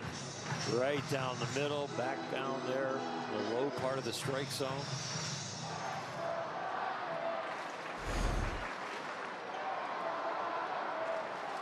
Deuce is wild in the 5th. 2 on, 2 out, and a 2-2. Misses for ball 3. Head starts coming.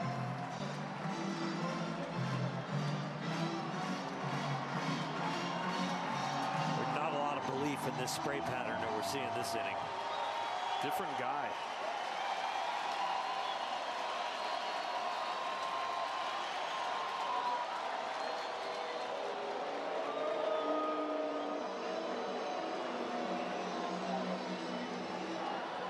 Good speed out there. Ohtani and Betts, they'll be moving with the pitch.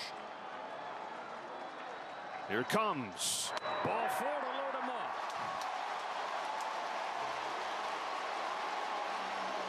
And Freddie Freeman coming up.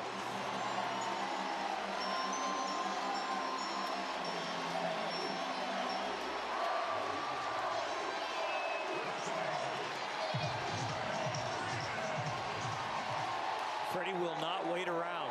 If he likes the first one, he'll be whacking at it.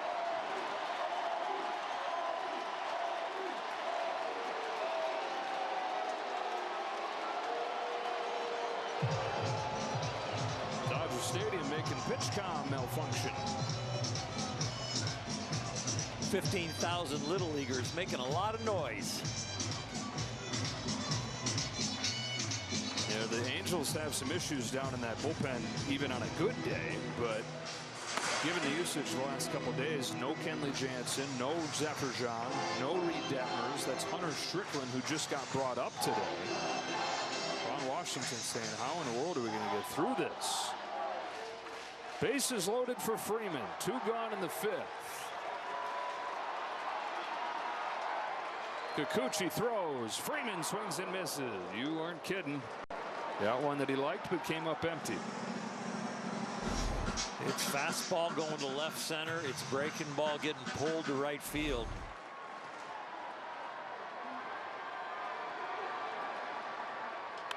Flies one the other way for Taylor Ward. And that'll do it for the Dodgers in the 5th. They settle for 1.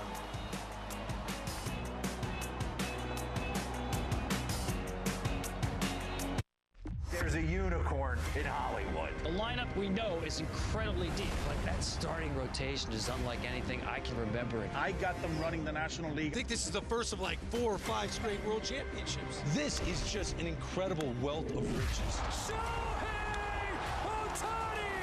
He's in a world of his own! Strike 3 swinging. It's a dozen strikeouts for Tyler Glasnow. Walk-off grand slam! We got our hands up in the air, 'cause it's a party. We having fun here, 'cause it's a party. My, oh my. This guy is next level. Oh, my goodness. Lots of great baseball coming. And good guess, by the way. Play baseball like I'm still a young kid, like a little teenager. Good luck trying to hit that, man. It's unhittable. What a moment! This is the show that never ends.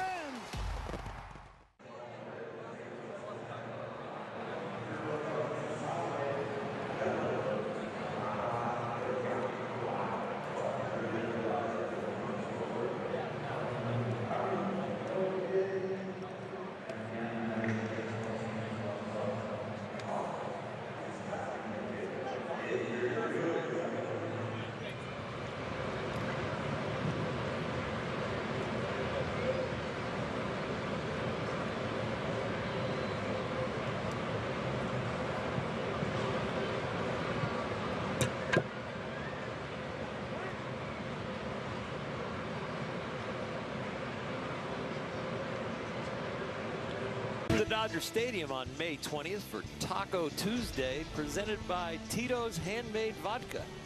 Visit Dodgers.com/promotions. Well, Lou Trevino threw as many as 36 pitches in a game with the Giants earlier this year, so he's back out there for a second inning, and Luis Rengifo slaps the first offering foul. Rengifo 0 for 2 after back-to-back multi-hit games to open this series. Rengifo, we mentioned, learned a little something from his Team Venezuela teammate and Luis Arraez, adopting some of his practice routines and his approach to hitting, and parlayed that into a 300 clip last year. 221 this year after a really bad start. He's climbed out of it the last few days. 1 ball, 1 strike. The native of Nicaragua, Venezuela, where he said he first picked up a bat when he was 3 years old.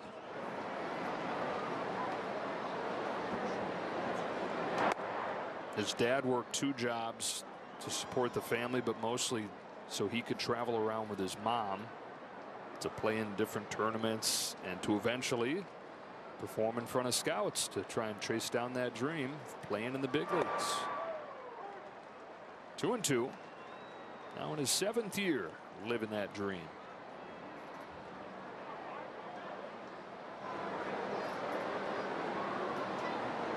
Trevino's 2-2 pitch. Bounce to second for Miguel Rojas. One native of Venezuela gets another.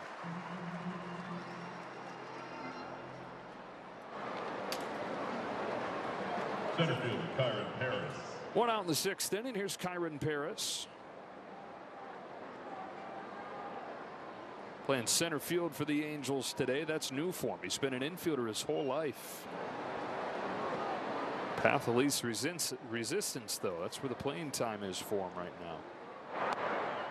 Takes low from Trevino.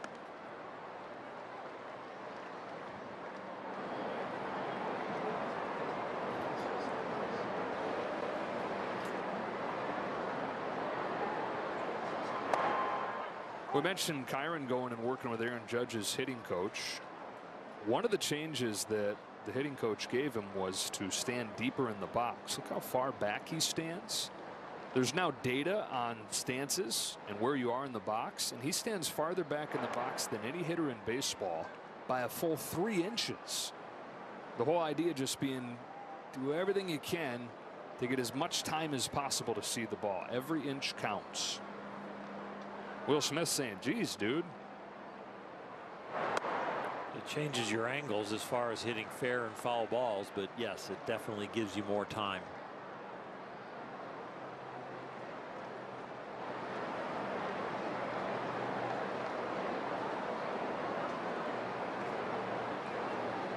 Anthony Banda started to come in yesterday before reversing course. 2-2 from Trevino. This is inside. Count goes full. Top of the order, and Neto after this.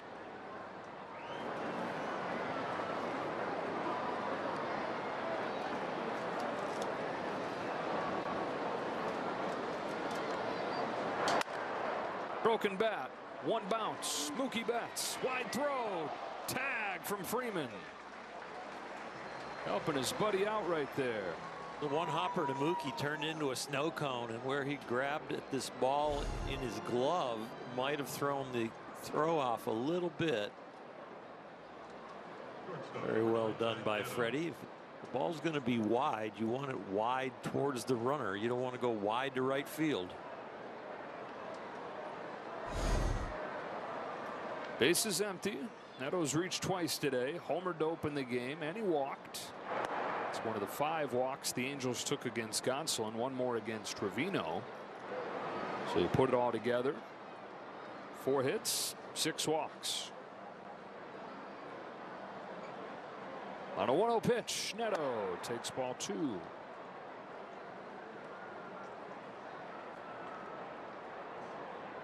Been a lot of walking going on in this game. 10 walks combined between the two teams.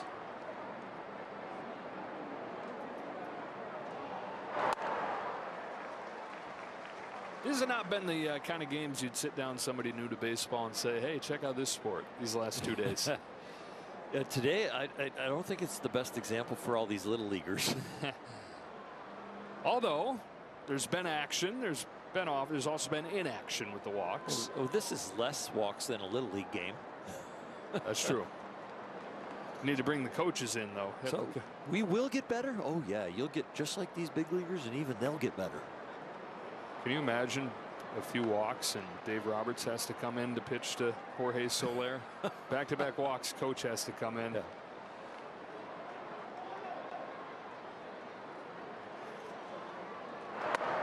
I guess it'd be the other way around.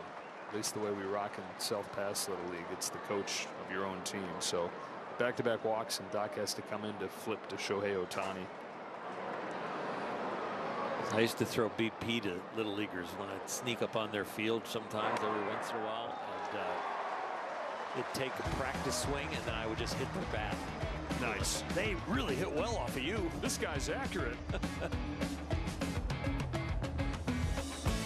It's a great night for baseball. This matchup features some of the best talent in the game. A lot of power, a lot of marquee names. Here we go. Buckle up, folks. There's a guy who wants to be in the spotlight. The bats have come alive. A showstopper. We're just playing Powerball. This place doesn't know what hit him. These teams are entertaining, are they not? The show continues. Experience game-to-game coverage of the night's biggest moments, live and commercial-free. MLB Network Strike Zone, Wednesday and Friday nights all season.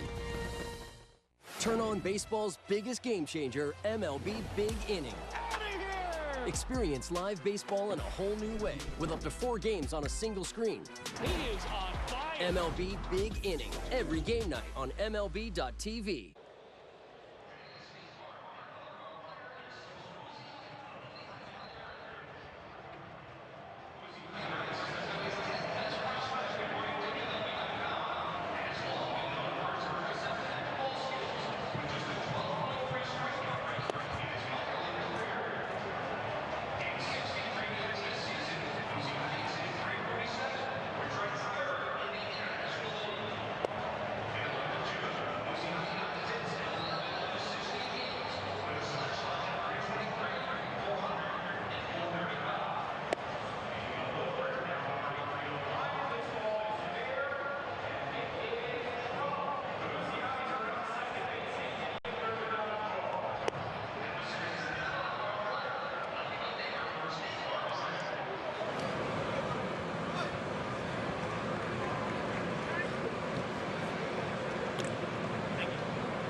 World champion Dodger Baseball on Sportsnet LA is brought to you by Jack in the Box. There's so much free food in the new Jack app, your wallet's going to miss you.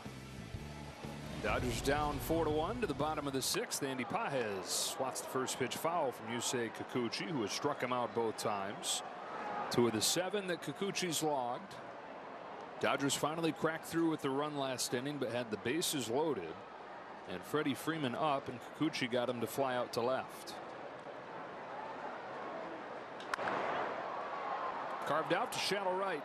On comes Lugo. Still coming, still coming. Trouble and a catch from Rengifo out of the middle of nowhere to pluck it. What a dangerous play. And infielders are told to stay on their feet and outfielders are told to slide. So if there is a collision, it's not direct. And boy, that was a close one. Fearless. Yeah, it really was. And you don't know if you're going to catch it. So there's not a lot of I got it going on there. That's also a new teammate out there in Lugo. Just got to the big leagues. Strike one on Tommy Edman.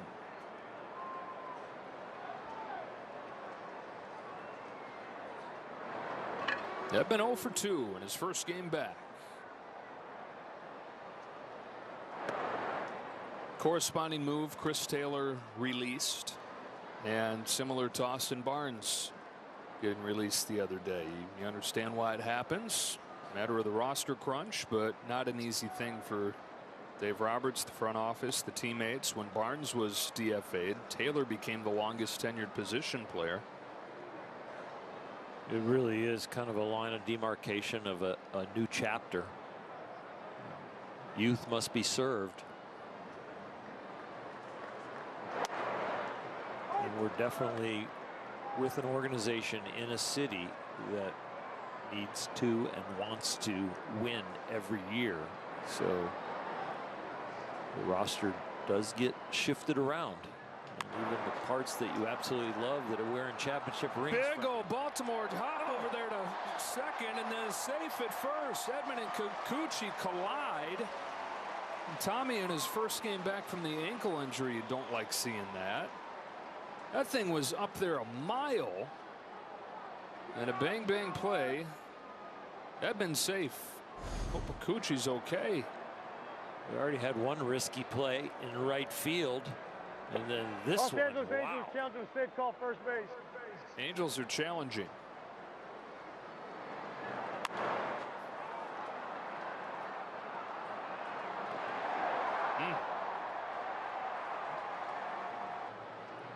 There's the look. Looks like he might be out. Yeah, if that foot is on the bag. Looks like it's on the back corner, foul territory. Yep. What a play. Both guys, Shawna to put it right there. Kikuchi to catch it on the move, find the bag. Kikuchi's right ankle really takes a lot of pressure there at the bag, and then the next step to brace himself as he goes down, falls. They're bringing him, taking him out of the game. I think he's going to get the out, but that's going to end his day. 98 pitches. So 5 2/3 for Yusei Kikuchi, continuing his solid month of May, and in position to get his first win in an Angels uniform.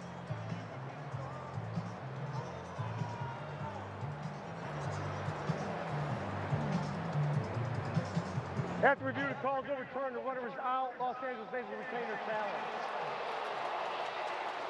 So to the bullpen they go. Kind of a convenient spot for it to happen. If it's going to happen, with them being at 98 pitches, the pen will take over.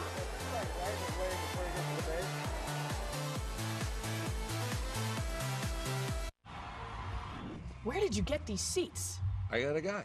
You've got a guy.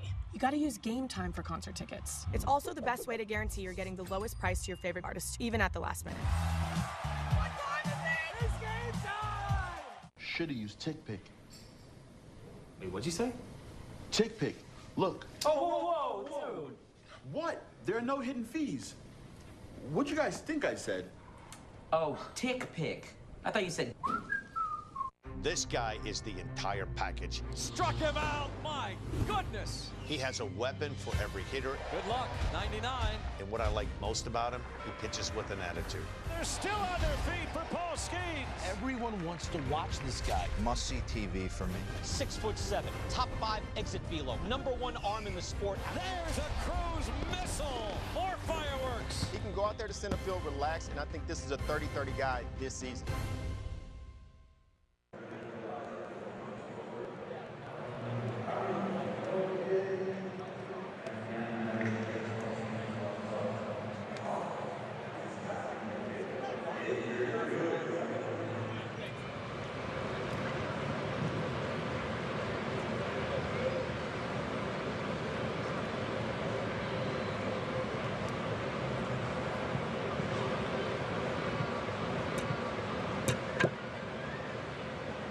World champion Dodger Baseball on Sportsnet LA is brought to you by Morongo Casino Resort and Spa, celebrating 20 years of good times.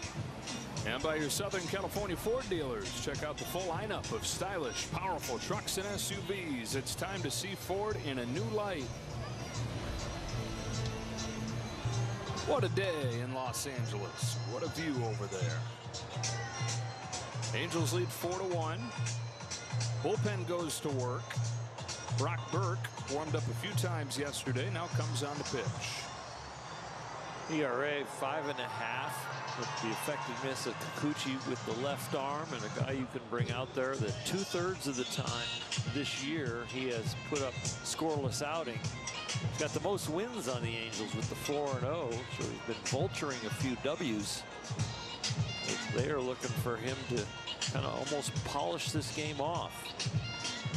Not many arms down there in the bullpen that Ron Washington can turn to right now, especially ones that are rested. Yeah, I mentioned it earlier. Kenley Jansen, Ryan Zeffer, Reed Detmer's probably all down today. Penn gave up 5 runs yesterday, even using those guys, and has now allowed 60 runs in their last 16 games.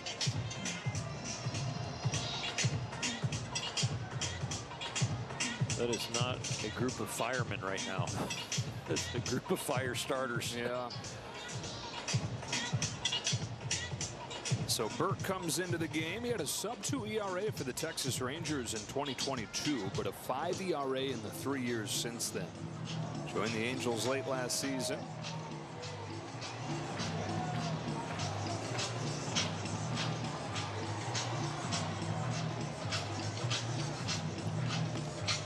Got Kike Hernandez coming up with the bases empty and 2 out. Burke out of Chicago originally, at least born there. Went to high school in Evergreen, Colorado. The Rays drafted him in the 3rd round 11 years ago. The Rays to the Texas Rangers. And now over to the Angels. It is a very odd feeling to warm up in front of everybody on the main mound. It's just different, you know.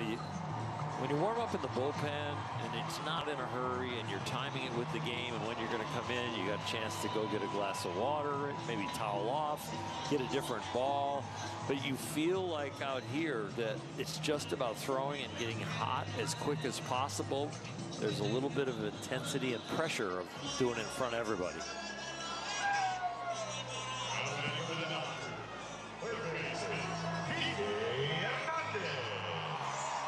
Hernandez walked open last inning and came in to score their lone run. On base 6 times in his 2 games in this series. So Burke's ready. His first pitch is cracked to short. Neto. All that time warming up, and then 1 pitch to finish the job and send it to the 7th.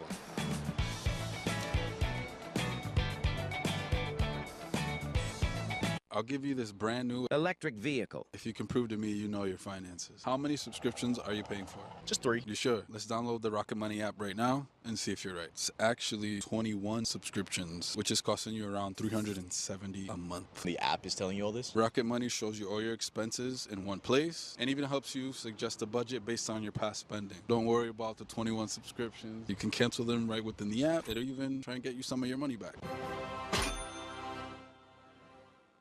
Why pay too much for cable TV when it costs less for Fubo? Get all the channels you want with all the entertainment you love for the price that cable can't beat. Start watching at FuboTV.com. Turn on baseball's biggest game changer, MLB Big Inning. Experience live baseball in a whole new way with up to 4 games on a single screen. He is on fire. MLB Big Inning, every game night on MLB.tv.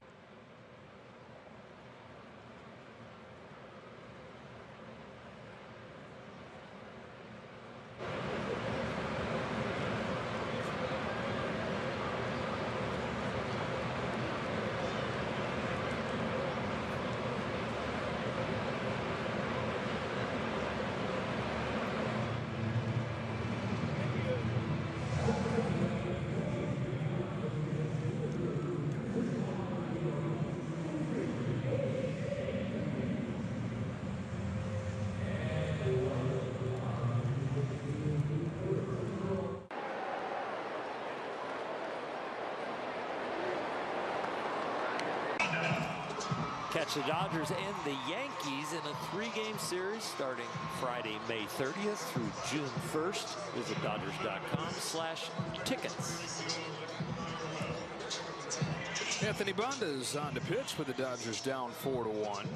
Top of the 7th inning. Banda started to come in yesterday. There was a little bit of confusion who was supposed to come into the game. He wound up not pitching. So his first appearance of this series after a couple scoreless outings against the A's. First pitch swinging. Nolan Shonowell lofts the ball to left center field. The Tommy Edman runs down. 1 pitch, 1 out. You're talking about the Yankees coming in. That's a stretch there where the Dodgers over a 13-game span play 10 games against the New York teams. After this homestand wraps up, they head off to New York to play the Mets over the weekend. Gonna stop in Cleveland before a homestand against the Yankees and the Mets. Not only are they from New York and in New York, but that is going to be a tough stretch because both of those teams are playing well. 2 pitches and 2 outs. Pages playing well and playing each other. Rubber match tonight on Sunday Night Baseball from the Bronx. Max Fried has a chance with a good outing today to have the best 10-game debut for a Yankees pitcher ever. Whoa. Taylor Ward with the bases empty and 2 out. He has to take the first pitch, you'd think. Or hit it to left field for an out, so we'd have a 7, an 8, and a 9 on the scorecard. Nope, not yet. He still could. Still could. But on 3 pitches, that would have been something. Some kind of baseball bingo.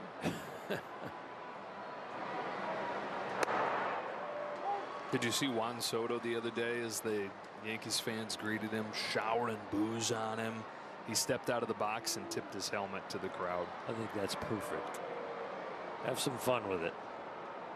The ultimate showman. Ultimate entertainer. That's what Tommy Lasorda used to do when he'd walk from the San Francisco locker room, the visiting side in Candlestick Park, the long walk from right field all the way to the third base dugout. He'd be tipping his hat to all the Giants fans as he was getting booed.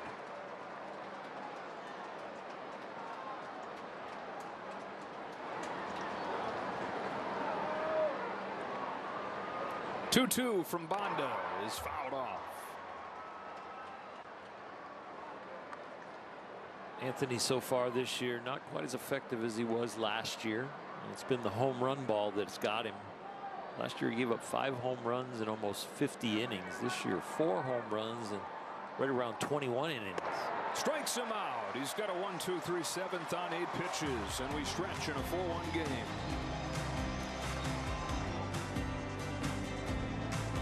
Hey, Chicago, what do you say? Cubs are going to win today. This is their chance to have another run. This is their time. This is the Cubs division to lose this year. They need to be singing the song quite a bit this year. That's hammered. Kyle Tucker, welcome to the Cubs. Dansby swats it. He's one of the most talented ball players. Pete Crow Armstrong, what a stud. Shota Imanaga, it's about falling in love with him. Seiya Suzuki with a grand slam. And this is when you put the pedal to the metal. I think we got a really good team. Never clean your gutters again with LeafGuard. LeafGuard's seamless design keeps leaves, pests, and sediment out while directing water away from your home, giving you peace of mind that your home and family are protected from water damage with the industry's premier maintenance-free gutter system. Call 844-6LeafGuard right now for a free estimate and save 20% plus $500 off your purchase and installation. LeafGuard. Get it today, protected for life.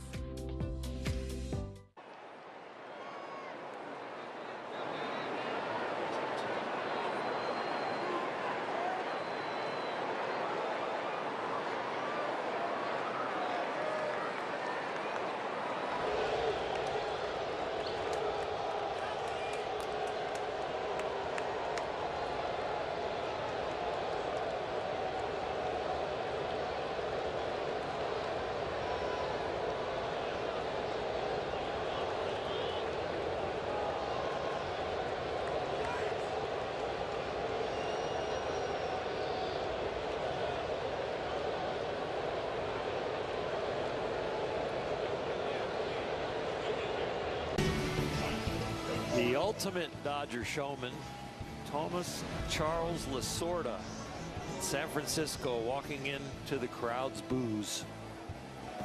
1997, got word that he was a Hall of Famer. Michael Conforto leads off this 7th out in front of the first pitch for a strike. Great ambassador of the game, greatest ambassador of the Dodgers. He was a Hall of Famer before they voted him into the Hall of Fame. Hall of Fame person, Hall of Fame leader. Very special man in a lot of people's hearts. His good buddy Joe Garagiola one time wanted to bring him to Mass to introduce him to his new priest at the parish, Father Tom. Father Tom was a Giants fan, but Tommy still really thought that he did a great job in Mass, and so he wrote him a letter and told him that, and probably put a little Dodger fandom into his brain right there. So Joe Garagiola tells the story that the next week, Father Tom pulls out the letter Tommy Lasorda wrote him and reads it, quote, like it's a letter of the Corinthians.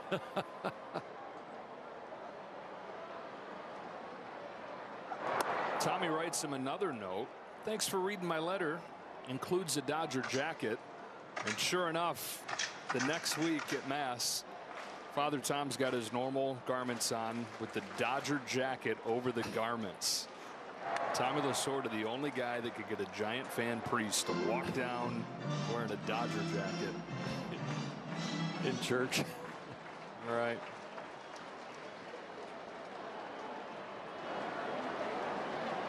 Payoff to Conforto. A check swing, tapper foul. Michael 0 for 2 today, trying to extend his on-base streak, which sits at 9 games currently. Rojas and Ohtani to follow. Dodgers trying to avoid their first sweep at the hands of the Angels in a 3-game series in 15 years. I'm not going to drive on the 5 freeway for a while if that happens. Conforto gets hit. Never want to get hit by a ball 3 pitch. You're going to reach anyways. They just got a bruise to show for it. But he's on to open the inning. He's been taking a few of these in this series. Right by his scapula. Ouch.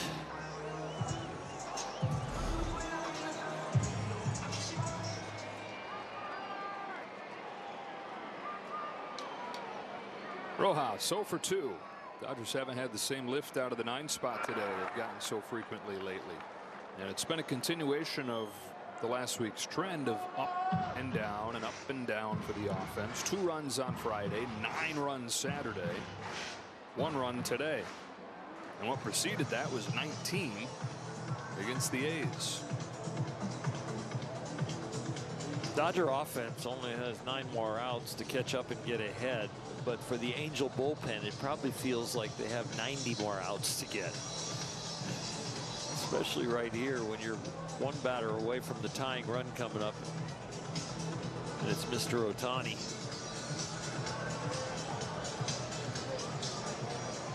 The Dodgers have 15 hit by pitches as far as their offensive players. Conforto has 5 of them. Why is everybody always picking on me?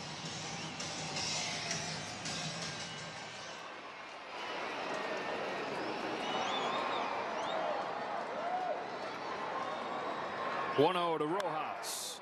Fouled off, 1-1.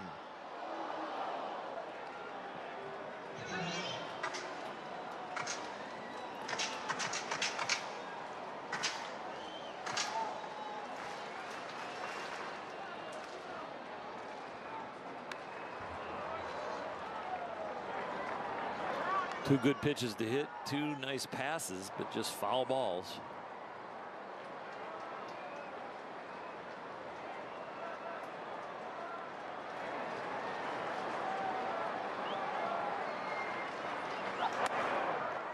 Takes off on him, 2-2. Ohtani waiting on deck.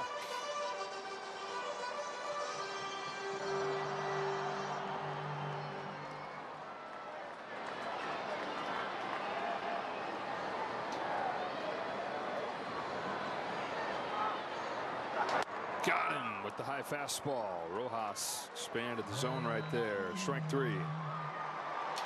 So 1-on-1 out. Ohtani Followed the 0 for 6 yesterday with 2 hits already today.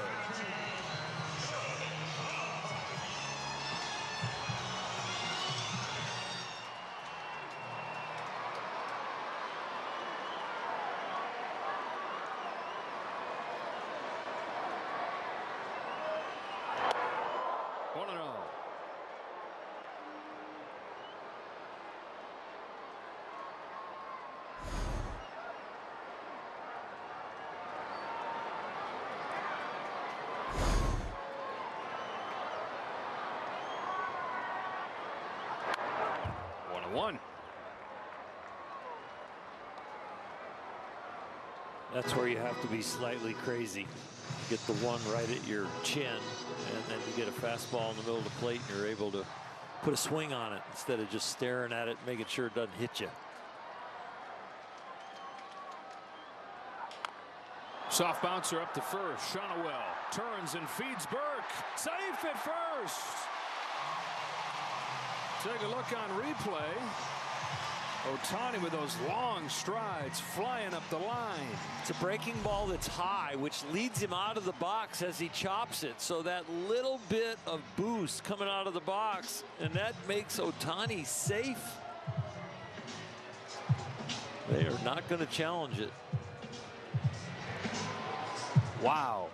Yeah, if that's low and away and he tops it, now his balance is going towards third base and he's late getting out of the box. That was high and he's leaning towards first. Look at this.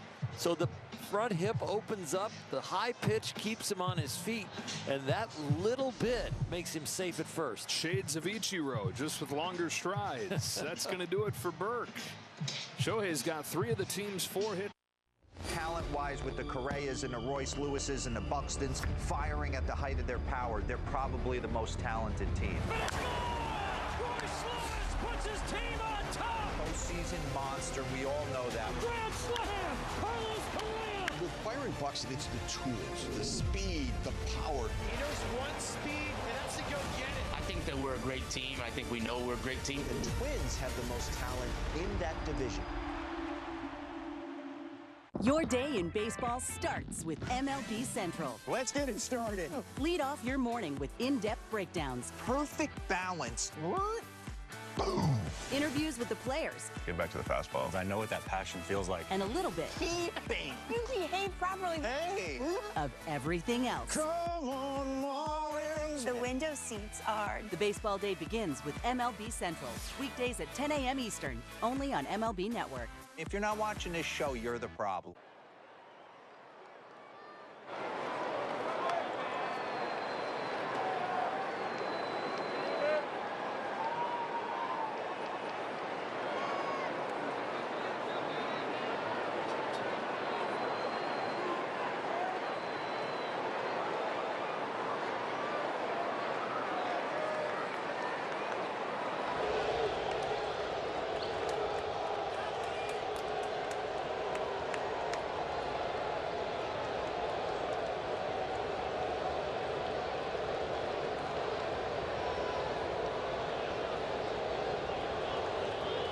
Smile that fills every room it walks into. Teoscar Hernandez back from his rehab in Rancho Cucamonga, ready to rejoin the team tomorrow.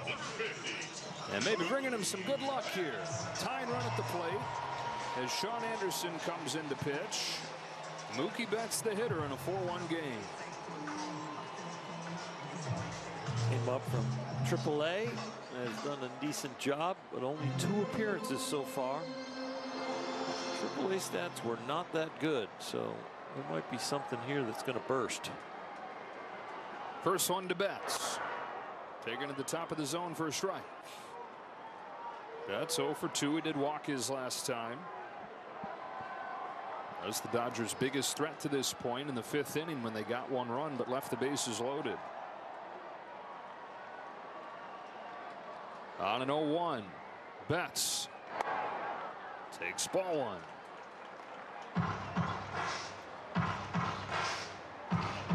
Sean Anderson has pitched for 8 different teams in his career. 9 if you include the Kia Tigers, a year in Korea. Journeyman ready for a 1-1 pitch. Betts leaves it upstairs, ball 2. Sean Anderson from the San Francisco Giants. It's where he spent most of his career. So the Dodgers familiar with this guy. Conforto at second. Ohtani at first. 2-1 pitch. Betts gets under it. Short left center. Neto's out. Calling and called off. Wow. All three guys wanted it. At the last moment, Paris, the center fielder, went through there and took it. Not a lot of reps there in center field, but he played the role of captain here at the very end. Could be in the triangle, but the triangle got covered. Wow. I got it. Nope. I got it. Nope. I got it. I'm the captain now. 2 outs. Will Smith. Shonowell thinks he's got a shot. Instead, somebody's got a souvenir.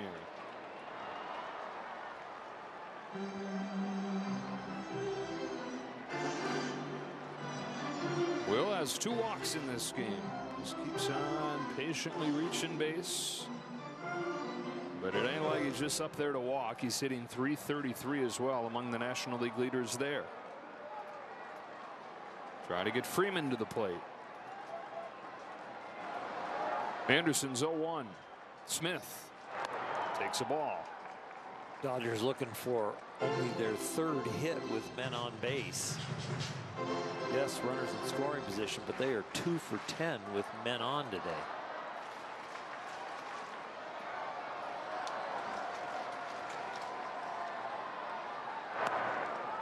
Smith's ahead. 2 balls and 1 strike. Almost as many walks as strikeouts this season for Smith. 25 walks, 28 Ks. That is rare to find these days.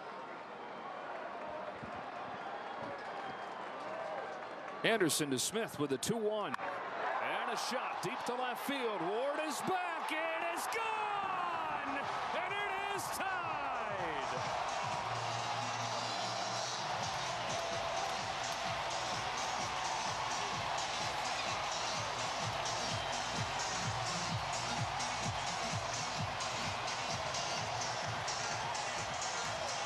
Will Smith gets just enough to get it over the wall for his first home run in nearly a month, and it couldn't have come at a better time. Back just in time to throw seeds in his face.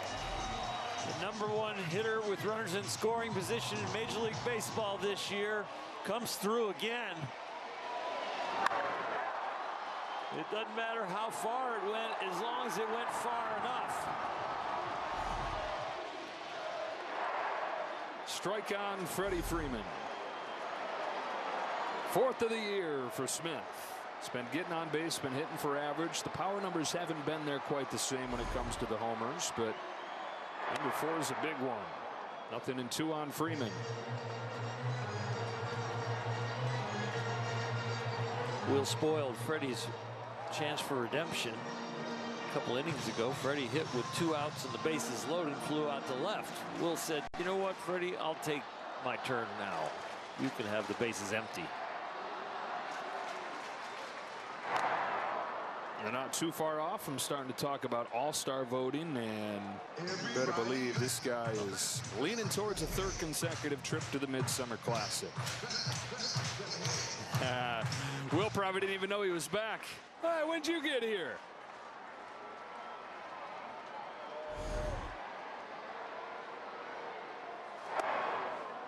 That's a ball, 1-2.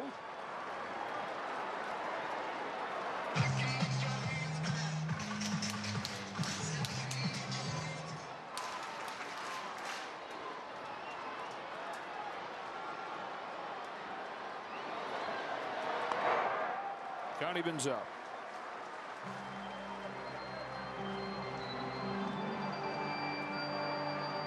Four hits yesterday, 1 for 3 today. 374 for the year. On a 2-2 from Sean Anderson. Freeman pulls one over first, hooking foul.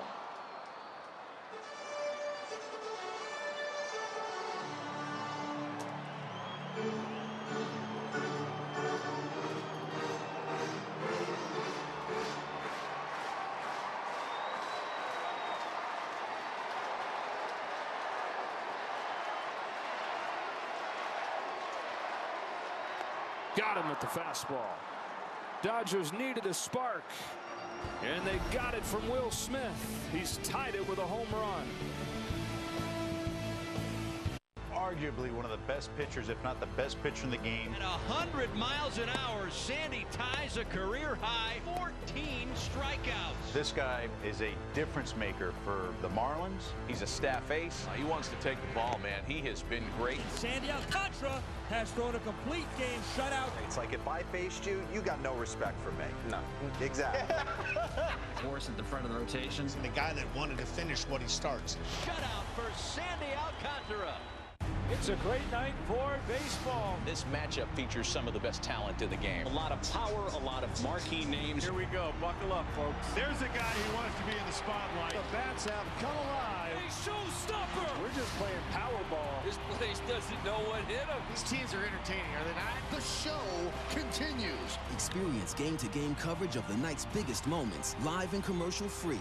MLB Network Strike Zone, Wednesday and Friday nights all season.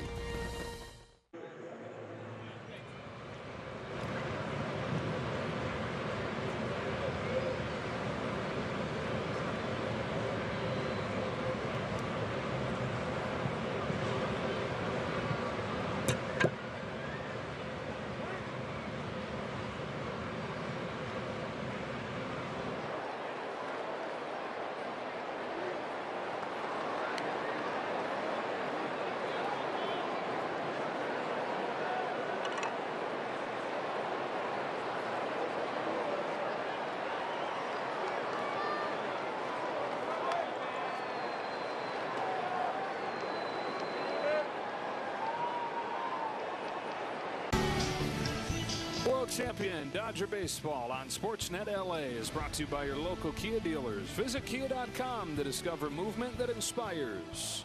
Brand new ball game tied at 4 as Jorge Soler takes Anthony Bonda's first pitch for a ball. Bonda came into this game, worked a quick 7th inning. It was 4-1 at that point, but it has all changed with Will Smith's home run. Inside and ball 2 on Soler, who's 0 for 2 with a walk.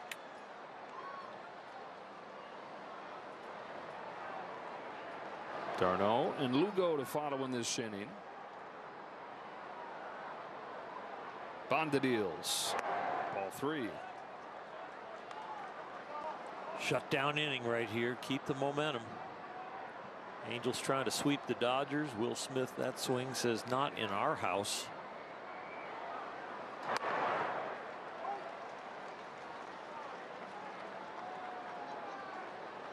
Only the 3rd hit the Dodgers got today with men on base, but it was a big one. Rip and a miss. Speaking of big one.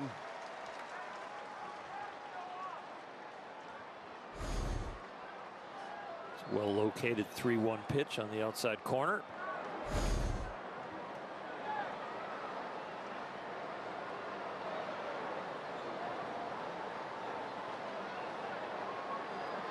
From 3-0 to 3-2. And I'll pop up on the infield. Rojas settles under it. He's got it, 1 away.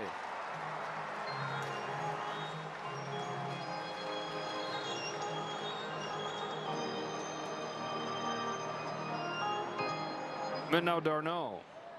So after the Rockies beat the Diamondbacks 14-12 yesterday, Diamondbacks beat the Rockies today 1-0. And head off to Dodger Stadium. 3-game series beginning tomorrow night. It's foul. Merrill Kelly the win today. 7 scoreless innings, 11 strikeouts for Kelly. Landon Knack goes for the Dodgers tomorrow. Brandon Pfaadt for the Diamondbacks. Pitched really well against LA last weekend in Phoenix. Yamamoto and Ryan Nelson in game 2. Dustin May, Corbin Burns in game 3. Burns had 7 shutout innings head to head against May last weekend.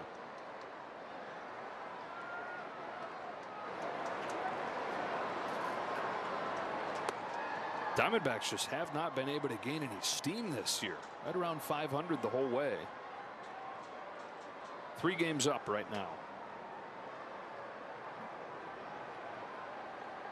The 2-1 to Darno.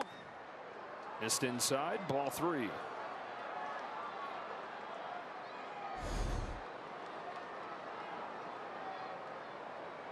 Will Smith tried to frame it in the zone.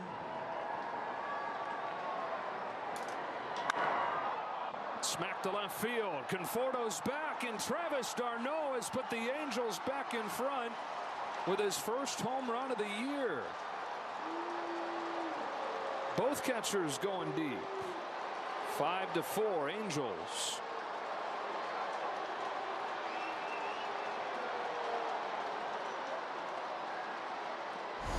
Mentioned the ending prior with Bonda on the mound. The one thing he needs to avoid is the home run ball to get to where he was last year in his effectiveness, and this fastball near the middle of the plate and slightly up does not accomplish that task.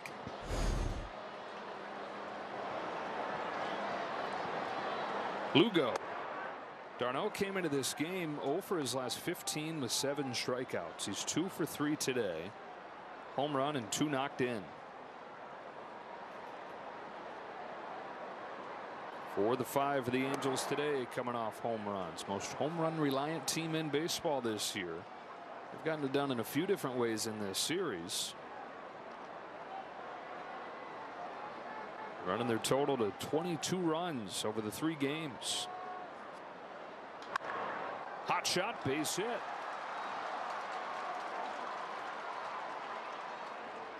Lugo's first today. When the Dodger pen is functioning smoothly, each guy usually has a portion of the lineup for 1 inning, and then they go to somebody else. But this is the 4th time this month that Bonda has been out there in 7 appearances where he's gone more than an inning. And this 2nd inning is not going well.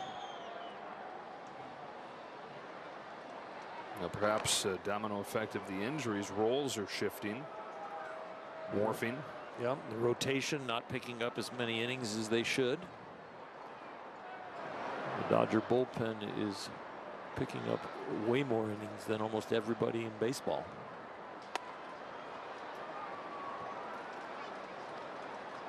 And for Bonda, the 5th home run allowed this year. That matches last year's total. And last year's total was a 1/3 of an inning short of 50 innings at 5. And now he's right around 21 and 2/3 innings. So in about under half the time, just as many home runs.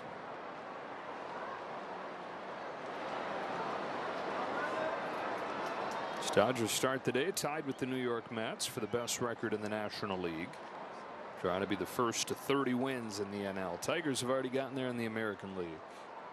Mets play later tonight against the Yankees.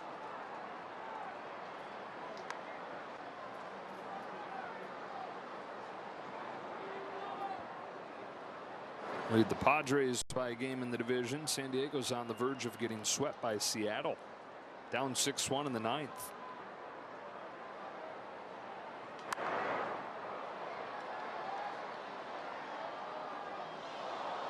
Giants just finished off a sweep of the A's. 3-2 the final score there. Giants had lost 4 in a row going into that series. Wilmer Flores puts him on his back though. 8 RBIs Friday. Talk about an all-star. To shorten bets, that's all they'll get. 2 gone in the 8th. And a pinch hitter coming up here. Logan O'Hoppe to pinch hit for Kyron Paris.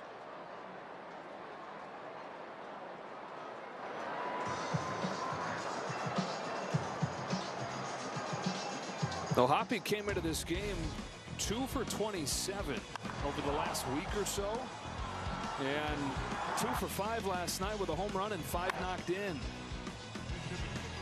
Another one of those Angels that got hot here in Dodger Stadium.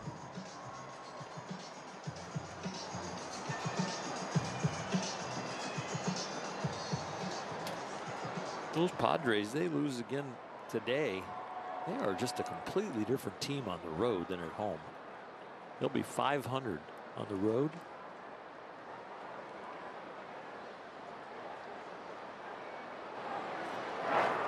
Wild pitch popped out of his hand, and an easy base there for Lugo. 16-7 they are at home. You're right. It'd be 16-8 at home. And they're only one game over 500 on the road. Different team, though, to your point, since starting the season 14-3, 2 games below 500. Yeah. Haven't we always watched them and thought there's like an intensity problem at certain times, concentration problem at certain times?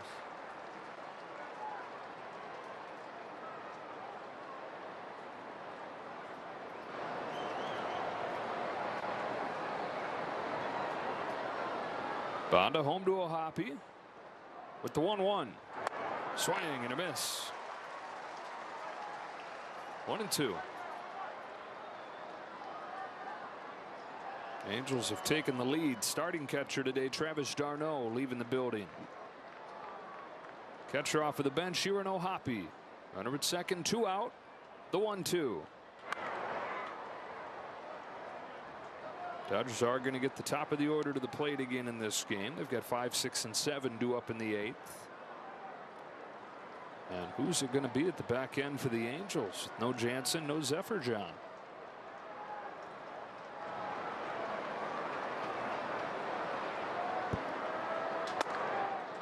Count evens 2-2 on Ohapi.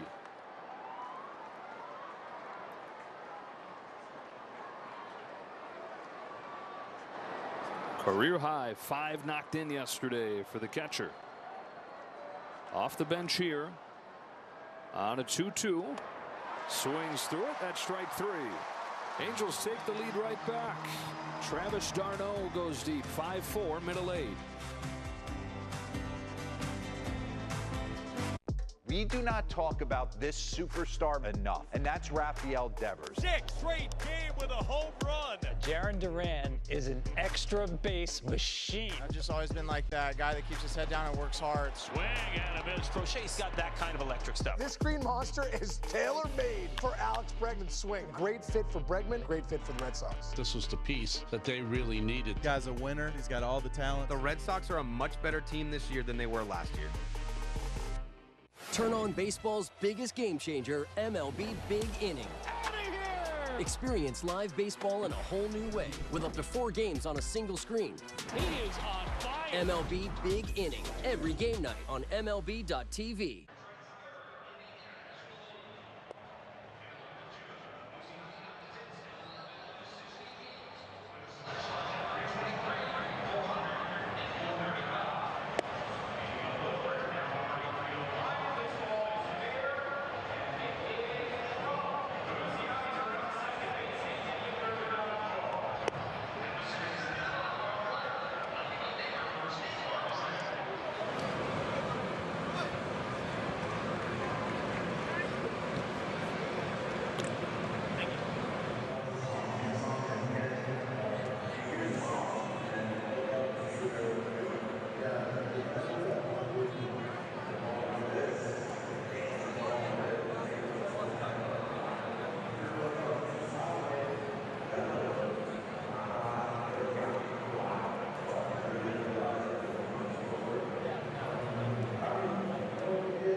Stay tuned for Access Sportsnet Dodgers.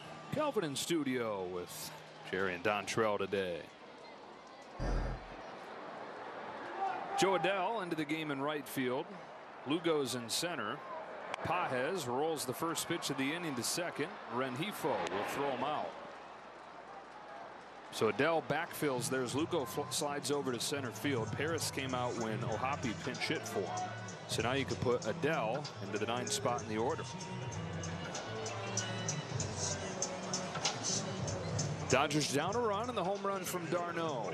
Here's Tommy Edman.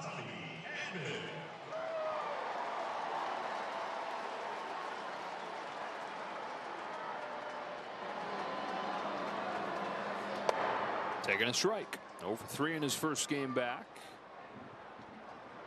Collision over at first base and an infield chopper his last time with Kikuchi.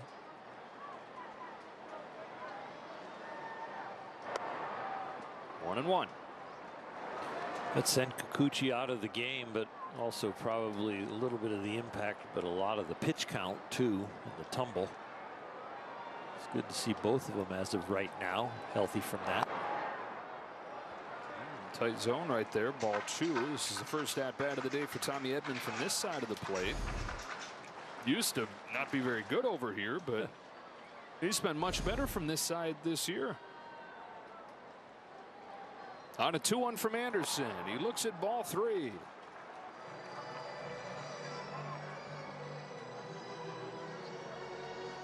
Max Muncy's in the on-deck circle. That's Kike Hernandez's spot in the order. The 3-1. Edman pulls it to second and Rengifo. 2 up. Dodgers need to try somebody else other than the second baseman.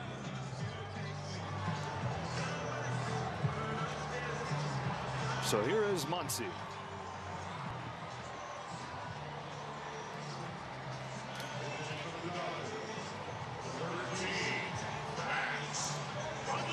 Two of those 3 home runs for the season coming in his last 4 games. He's reached 10 games in a row.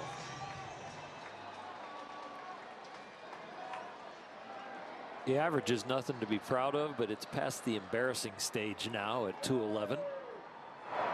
Really raise that up, and maybe he can gain some confidence now when he looks up at the board and starts feeling good about himself.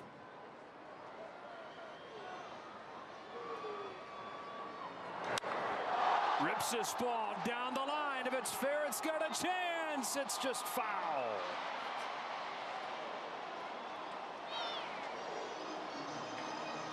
He was leaning, hoping. Yeah.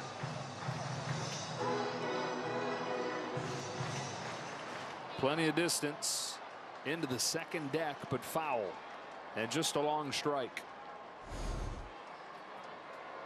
Now 1-1. And strike 2.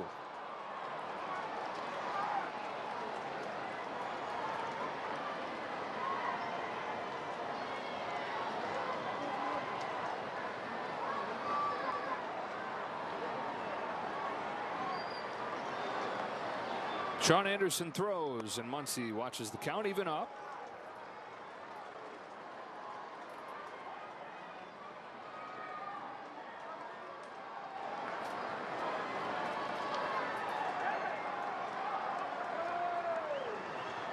Two-two. Poke to left. Ward makes the grab. After 8 innings on this Sunday afternoon, the Angels by a run. There's a unicorn in Hollywood. The lineup we know is incredibly deep, but that starting rotation is unlike anything I can remember. I got them running the National League. I think this is the first of like 4 or 5 straight world championships. This is just an incredible wealth of riches. He's in a world of his own. Strike 3 swinging. It's a dozen strikeouts for Tyler Glasnow. The face of the game of baseball is running through this guy right here. That dude has electricity coming out of his pores. You're changing the sport, man. I go out there every day and give them 100%. Every day he does something that draws your attention. Green is cooking with gas. It feels like he's finally put it all together. I think Hunter Green's about to become a super ace of a playoff team. That's what the Cincinnati Reds are going to be in 2025.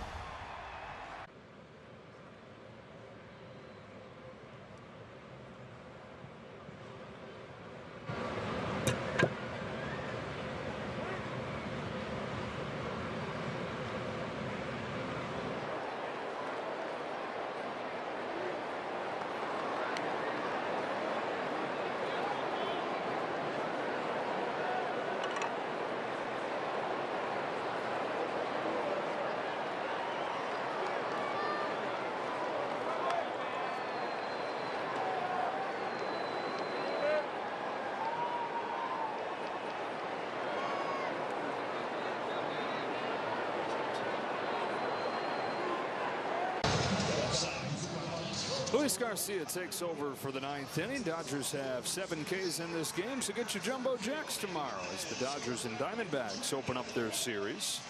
Top of the order for the Angels here. Luis Garcia, for the 3rd time in as many days, is on to pitch, and for the 23rd time this year, which ties him for 2nd in the league.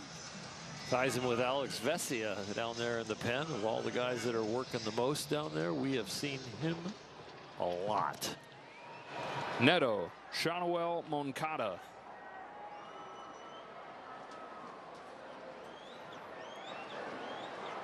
Now the Angels in both games so far this weekend have gotten insurance in the top of the 9th inning. All 3 games they've scored in the 1st inning. They're trying to make it all 3 games, scoring in the 9th inning as well. With the right guys coming up. Garcia's first pitch misses outside. You look ahead to the 9th inning, or the bottom of the 9th inning. Conforto, Rojas, and Ohtani are due up. And on Dave Roberts' bench, Kim, Rushing, Outman. And nobody warming for the Angels, so it looks like maybe Sean Anderson's going to try and go the final 2+. Nobody to turn to. Went 3 1/3 his last time, so he's capable of it. That was against Baltimore. Didn't give up any runs. This is just his 3rd game with his new team, his 8th team. That's a way to make an impression. Neto. He's the guy that started the scoring today with a home run. First batter of the game against Tony Gonsolin. One of 4 extra base hits he's collected in this series. And you figure at some point, whether it's this year or soon down the road, you're going to see him at the All-Star game. Exciting player.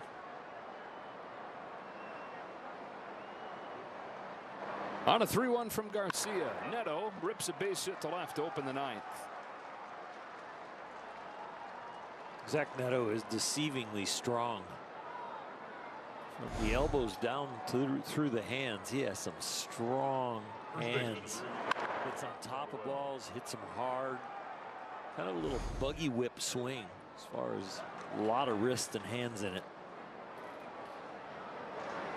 Still not the biggest guy. A heck of a lot bigger than he was, though, coming out of high school when he was so small nobody even thought about recruiting him. Shanuel shows bunt and takes a strike.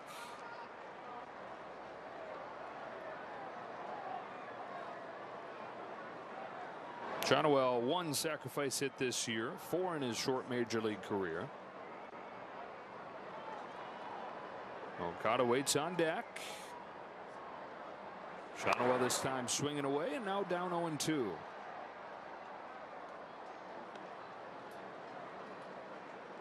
FAU Owl on Shanuel. 386 his last year there. It included a 54-game on base streak. Now an 0-2 from Garcia. We'll find out in a moment. During that on base streak, 71 walks to 14 strikeouts. It's always been a bat to ball guy, on base skills. Punish himself if he swings at balls, even when he's in the cage. Says if I swing at balls and I'm in the cage, this is back when he's at FAU, I just leave the cage. I'm done. I've burned my right to be in there. Now you tell me that, and I watch his batting stance and I see Joey Votto. It's a little bit Joey Votto like philosophically. Yeah.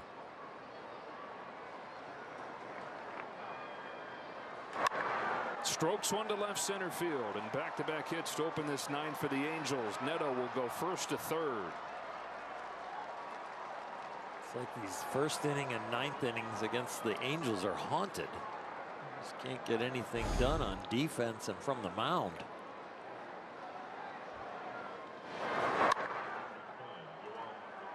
Bat the ball skills there for sure. That swing there a lot like Freddie Freeman hitting that left center gap.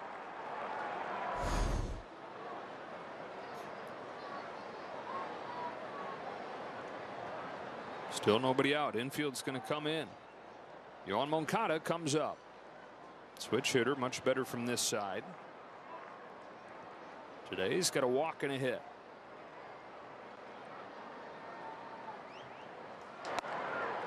1-0.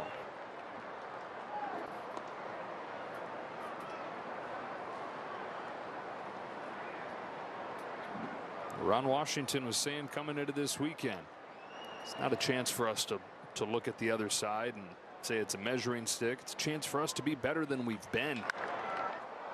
Knocked down at second by Rojas. He goes to second for one, over to first, a double play.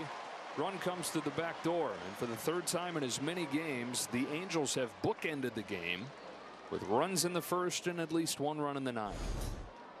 This ball is hit very hard, and it looks like Miguel panics, but no, he doesn't panic. He just does something quickly once the ball is bobbled. And this is a nice feed to Mookie, and Mookie gets rid of it quick. That's a very good turn to get 2 outs, even though Miguel disappointed that he couldn't cut the run down at home. 107 off of the bat there. Ward with the bases empty takes a strike. So Ron Washington, given that was the goal coming into the weekend, has to be pleased. His team has played really well. Offense has been awesome. 23 runs in the 3 games. When he said that, no, we're not looking at the other side, and somebody asked, then where are you looking? Where should you be? He said, we at the very least should be in the middle of the pack fighting in the division, which is so bunched up. There's 6.5 back there.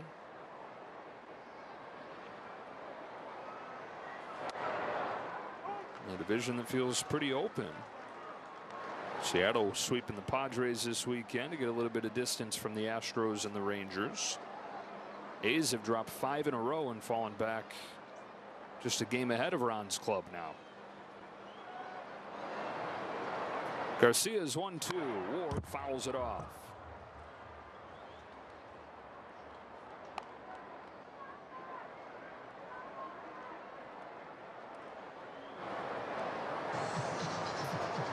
Training staff out with Dave Roberts.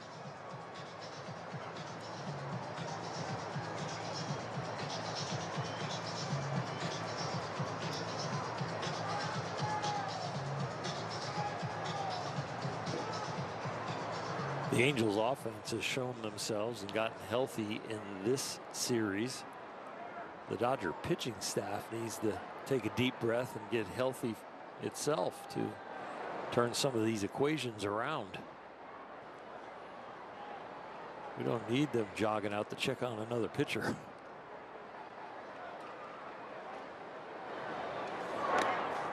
And you know they're going to be extra sensitive and watchful here given the usage of Garcia. All 3 games this weekend. And overall this year.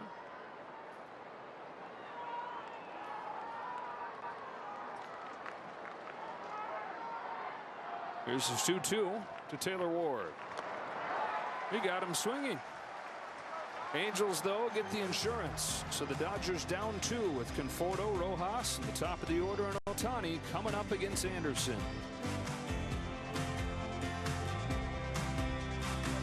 I think the sneaky team to watch is the Giants. It's going to be fun to watch this staff. That is the best ballpark in the world to pitch in San Francisco. A lot of experience up top. I like where this team's headed. High drive! It is out of here! Doesn't get any better than this. Logan Webb might be the most underappreciated quality starting pitcher in all of baseball. If this Giants team is going to make noise, it's going to be because of their starting rotation. Yeah, for me, it's really important for us to establish an identity. You're going to be talking about the Giants in September again. The face of the game of baseball is running through this guy right here. That dude has electricity coming out of his pores. You're changing the sport, man. I just go out there every day and give them 100%. Every day he does something that draws your attention.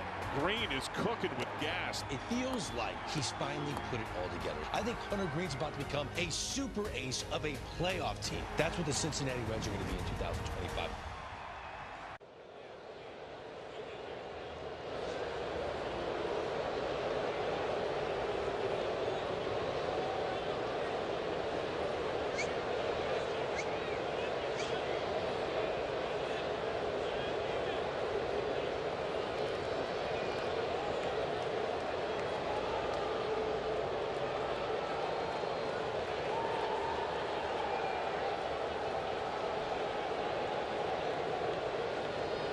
Or looking in the dugout a few minutes ago, there was no Dalton Rushing to be found. That's because he was down in the cage, presumably, getting ready to pinch hit. It's Conforto to lead off, and then Rushing, and then Ohtani. Sean Anderson came into the game and gave up the home run to Will Smith that tied it, but has been the bridge to get it here while the Angels have retaken the lead on d'Arnaud's home run. And now looks to become the winning pitcher. Conforto. On-base streak extended to 11 games today, or to 10 games today when he was hit by a pitch. Trying to get the tying run to the plate here. Anderson's 0-1. Dribbled foul. This is nothing big for Anderson in terms of usage. He was a starter in AAA.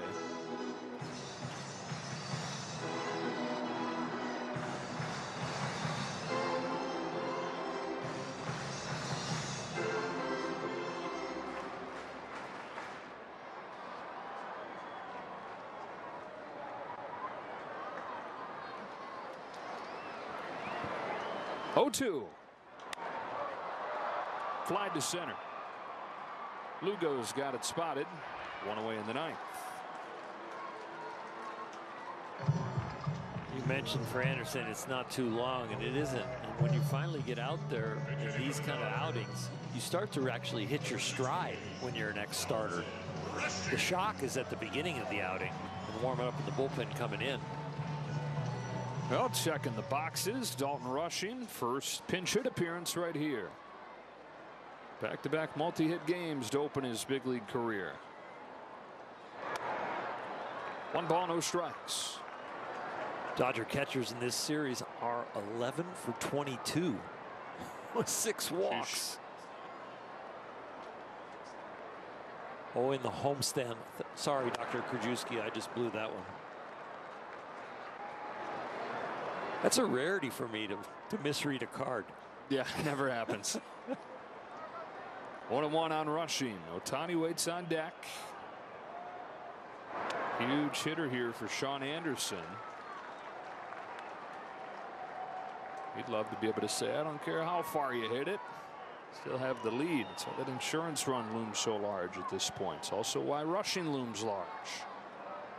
Now to 2-1. Fouls it off. Count evens 2-2. When you're on the mound in Dodger Stadium facing this lineup and you're doing the job and you've been with 8 organizations and you're new to the Angels, this is the kind of thing you're out there thinking, I finished this thing off and I got a lot of equity. I got some career equity coming where you're going to get more and more chances. He's looking for his first win since 2019. He strikes out Rushing. 2 gone in the 9th. Up to Ohtani. He's working on a career turning point.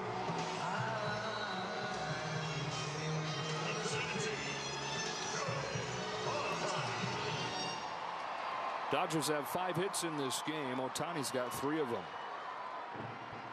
Quick response to the 0 for yesterday. He takes strike from Anderson. He can keep it going. Mookie Betts would come up. 6-4 Angels, 2 out in the 9th.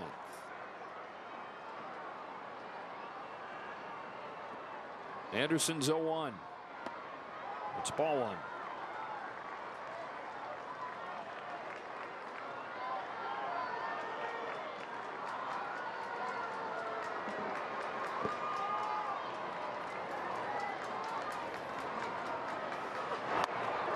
Strike 2.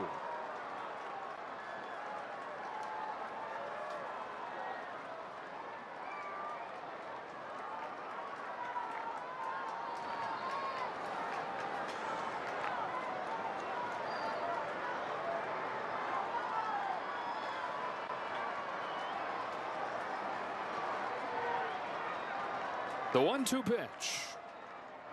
Got him. The Angels have swept the Dodgers.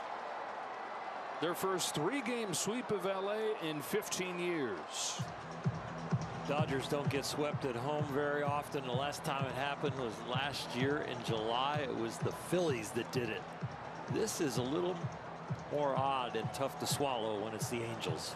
Angels explode for 23 runs in the 3 games. 6-4 the final for Hershiser, Kirsten Watson, and the rest of our crew. Joe Davis saying so long from Dodger Stadium. The Diamondbacks come in tomorrow to start a 3-game series. Stay tuned. Access Sportsnet Dodgers is next.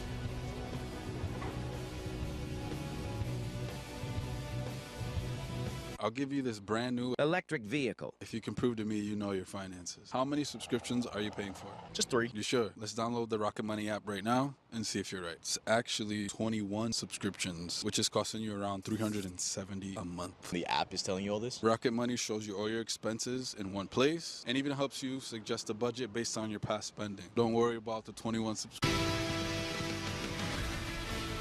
Welcome to Access Sportsnet Dodgers. Kelvin Washington with the guys. Jay Hare right here. Train right there. Dontrell. And guys, this is not exactly what we were hoping for. We're trying to hope to avoid a sweep, and that didn't happen. And really, when it started off with Tony Gonsolin not giving his best outing, Jerry. Yeah, obviously he didn't have his best stuff, best command. Listen, credit the Angels. Once again, a 3-spot in that first inning. They find a way to score early, and they continue to score runs. 23 runs scored in this 3-game series. Got to pitch better, and the guys know that. I mean, you took the words right out of my mouth. The lack of command, the lack of conviction, way too many base runners, way too many 3-ball counts. It seemed like the Dodger pitchers all series long were behind in the count, and when you do that, it makes you one-dimensional. Now you have to throw the fastball. Now the hitter or the aggressor. And so the Angels, they were struggling mightily. They wanted this series a little bit more, and it showed, and that's why they swept the Dodgers. And now we're talking about Tony Gonsolin. Thumb, you saw some of the blood going on there. You saw it on his pants as well. That's obviously something you didn't want to see. Happy to get him back. And the guys have been struggling when you talk about injury after injury after injury. And you see him here, Jay Hare, looking at it. Something wrong with that thumb. Yeah, once again, blisters can be issues for some pitchers at times. This pitch up in the zone, and it is hammered. A left thumb injury. Anytime you're dealing with your thumb, and deep train, you can attest that fingers ripping the baseball. I mean, that is troublesome. And see the blood right there. It's so unfortunate because he pitched so well in Arizona. You know, that issue, the blood, blisters, just not good for a pitcher. Well, commend him to stay in the ball game. He understands the situation. He comes out of that ball game in the first, man. That's going to set you up poorly, not only for this ball game of your Dave Roberts, for the next couple of days, because your depth has already been tested, not only in the rotation, but in the bullpen as well. And so he tried to do his best, but you could tell he just wasn't comfortable out there. A lot of 3-ball counts. He was behind in the count. The split finger didn't have the depth change. And so all of a sudden, you can tell he's missing a hair. And all of a sudden, that plate gets really small, Kelvin, and now you're like, you have to make the perfect pitch. And so mentally, you're grinding out there. Mentally, you don't feel your best. And all of a sudden, this offense, they can sense that. And, Jerry, you can contest to this. You know when a guy's on the mound, he doesn't feel comfortable, and it's like blood in the water to a shark. It's like all of a sudden, it's like, listen, let's jump on this guy. We got a chance to really steal another ball game. And the way their division is shaking out in the AL West, it seems like it's anybody's right now. They're only 6 games out right now, so this is a big sweep for them in that locker room. We never questioned Tony's toughness. He's as tough as it gets, and he wants to stay out there for his team, especially with our starting rotation not providing length. Our bullpen has been behind the 8 ball so many innings pitched, and that's why Tony wanted to stay out there.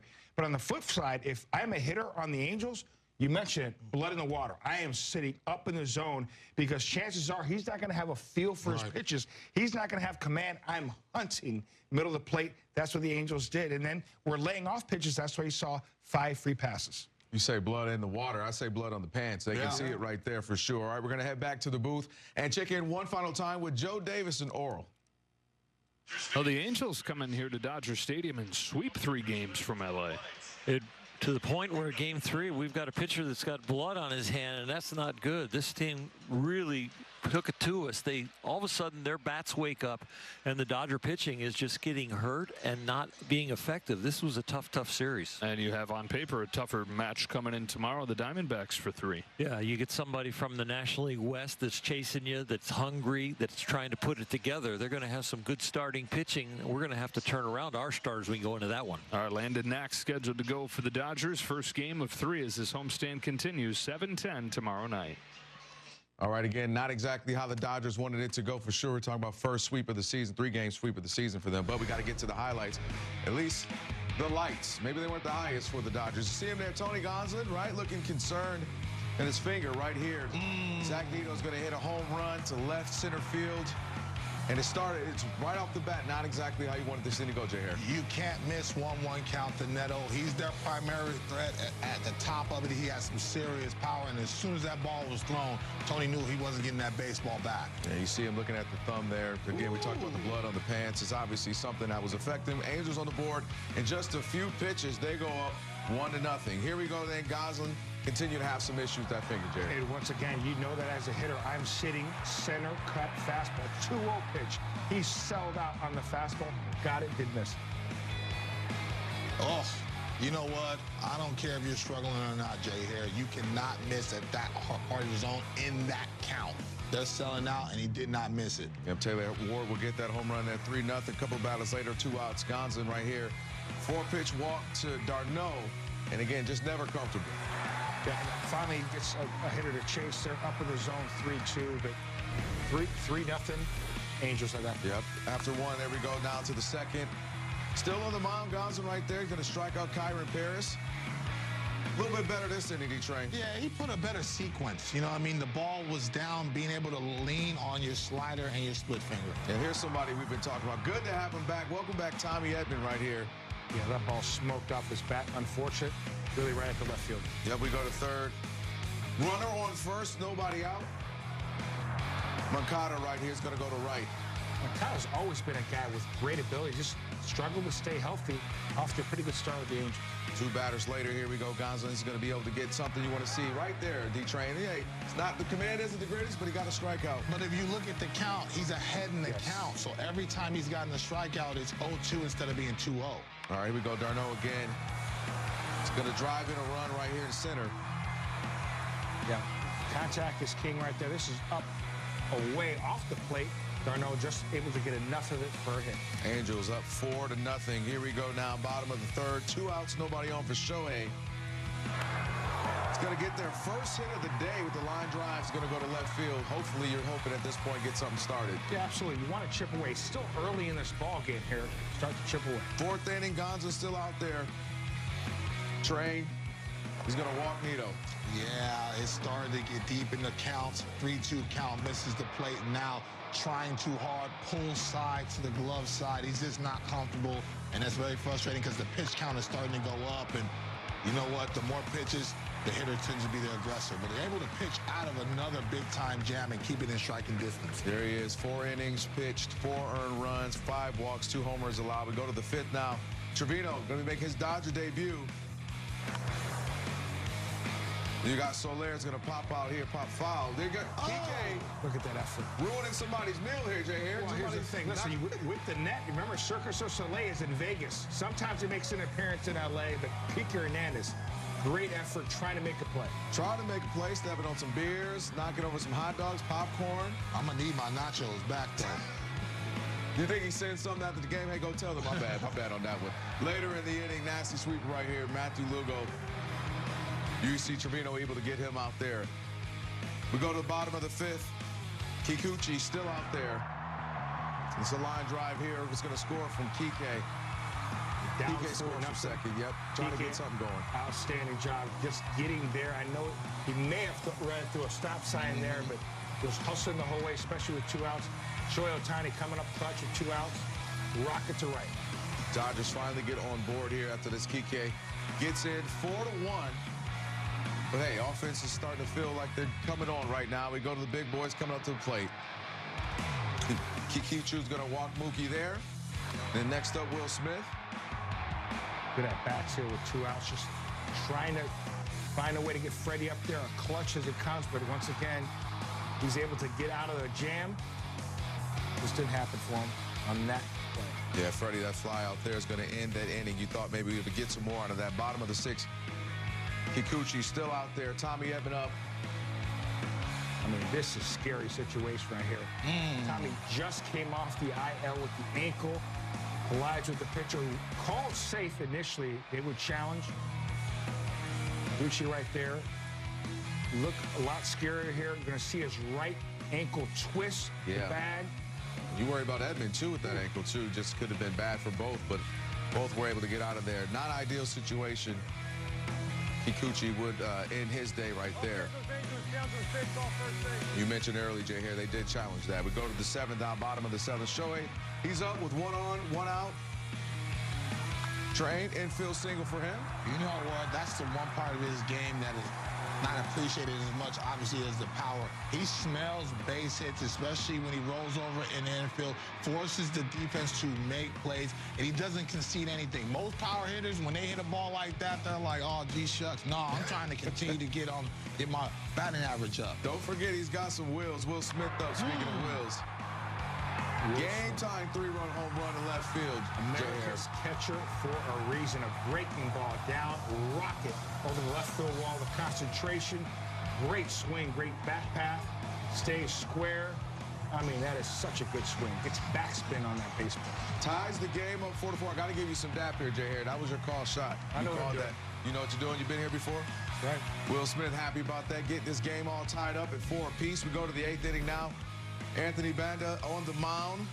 Darno, that's not what you wanted. Just when you tied the game up, D-Train, you didn't want that. That one hurt. I'm not going to lie, especially with the momentum swinging back into the Dodger dugout, and all of a sudden, Darno gets his foot down and gets a fastball center cut. And in his whole career, he has power, especially to the pull side. And so as soon as I saw that fastball thrown, I said, oh, no, and he did not miss. And it did seem like they took all the air out of that stadium from that swing. 5-4 lead now. We go to the top of the ninth. Garcia on the mound. You got Makeda here going to get hit into the double play. Yeah, that ball was smoked, but for them, the Angels were able to get that run across. Good play, turning 2 there by the Dodgers. Yep, Nito was scored there. We go to the bottom of the ninth. Conforto up. It's going to fly out here to center.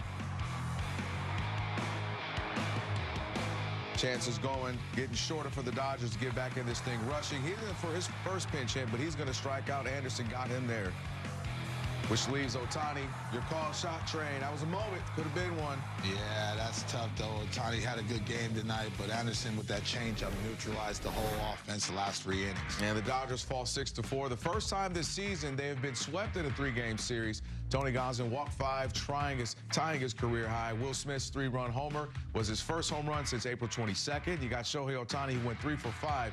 He's now batting .313 on the season.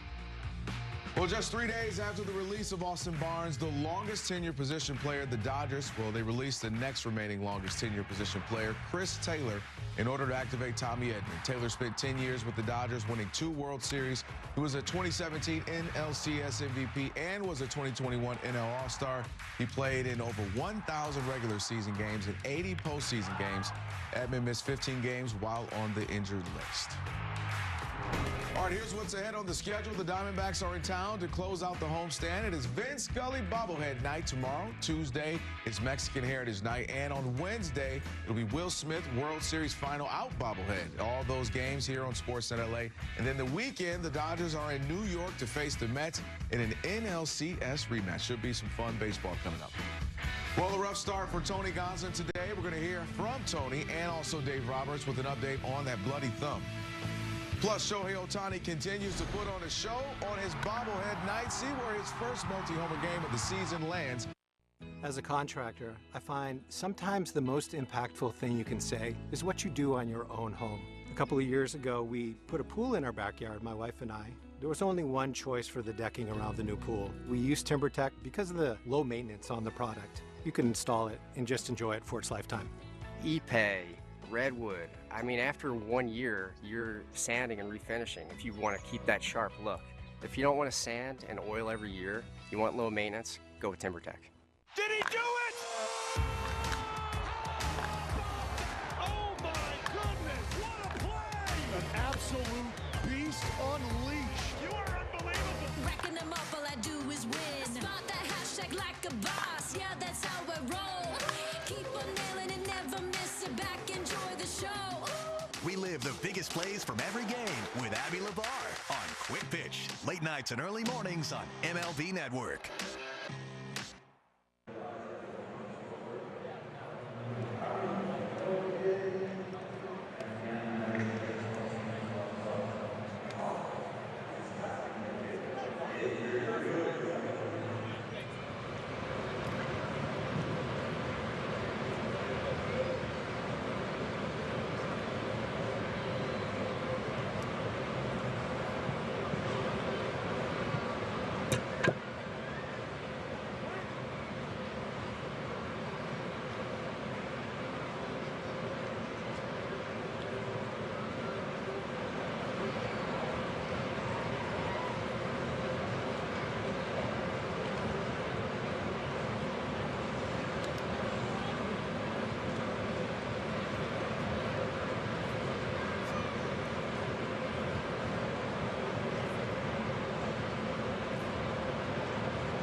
Lease a Hyundai Palisade for only $389 a month or get 3.99% APR for 60 months. See your SoCal Hyundai dealer. Well, your Carl's Jr. moment of the game, 7th inning, Dodgers down 3. Will Smith is going to tie it up with one swing at the bat. Jerry, you called your shot. Yeah, Will Smith gets a breaking ball inner half, outstanding swing, able to square it up, create some backspin, short, compact swing from Will Smith. Say it all the time, America's catcher for good reason. Yeah, he did exactly what he had to do, and so you called your shot, you got it right there. Your Carl's Jr. moment of the game. Well, a tough outing for Tony Gonsolin getting out there today, but he's with Kirsten Watson in the media. Here's what he had to say. Well, first, can you just explain what was happening early in the game that was leading, whether it was your thumb, kind of what was leading to the bleeding? Yeah, I just had some dead skin after the bullpen and tried to pick it off. I took some good skin with it and just wouldn't stop bleeding. Do you find that you were trying to then kind of find different ways to overcompensate just with that? Because it did seem there, of course, were times that might have been causing to the lack of command in this one today. I mean, potentially, but I don't make excuses for myself like that. I still need to execute pitches, and I wasn't doing that today. And how important was it for you then to grind through it, though, just to be able to get through 4 to put this team in at least a decent spot going to the bullpen? Yeah, I wasn't going to let something like a little blood pull me out of the game, especially after the first batter. So fortunate enough to get through 4 today. A lot of grinding, a lot of balls, just a lot of poor execution, and boys did a good job battling back, and we just couldn't hang on. Did they do anything to your hand, either on the mound when they went out there, or like between innings after the first? Yeah, they put some, it's called Dermabond. It's just like a expensive Band-Aid, essentially, but it kept the bleeding to a minimum, or actually erased it altogether. How much harder does it just kind of make it to like execute pitches in that kind of spot? I mean, it's basically just like having skin there, honestly, so it didn't, again, I don't make excuses for it. I just couldn't execute pitches, and I'm not going to blame my thumb or whatever. It just didn't pitch good today. Is it something you were dealing with coming into today, or did it just kind of pop up when you started throwing there those first couple pitches? Hadn't dealt with it at all, actually. I pulled some dead skin off of my finger, and it took some good skin with it, and that's what was causing the bleeding. But Will Smith is well on his way to his 3rd straight All-Star appearance. We're going to hear from America's catcher and Dave Roberts ahead in Access. Plus, the A's intentionally walked Shohei, and Mookie Betts made them pay. We're going to count down the plays of the week ahead in Access. Don't move.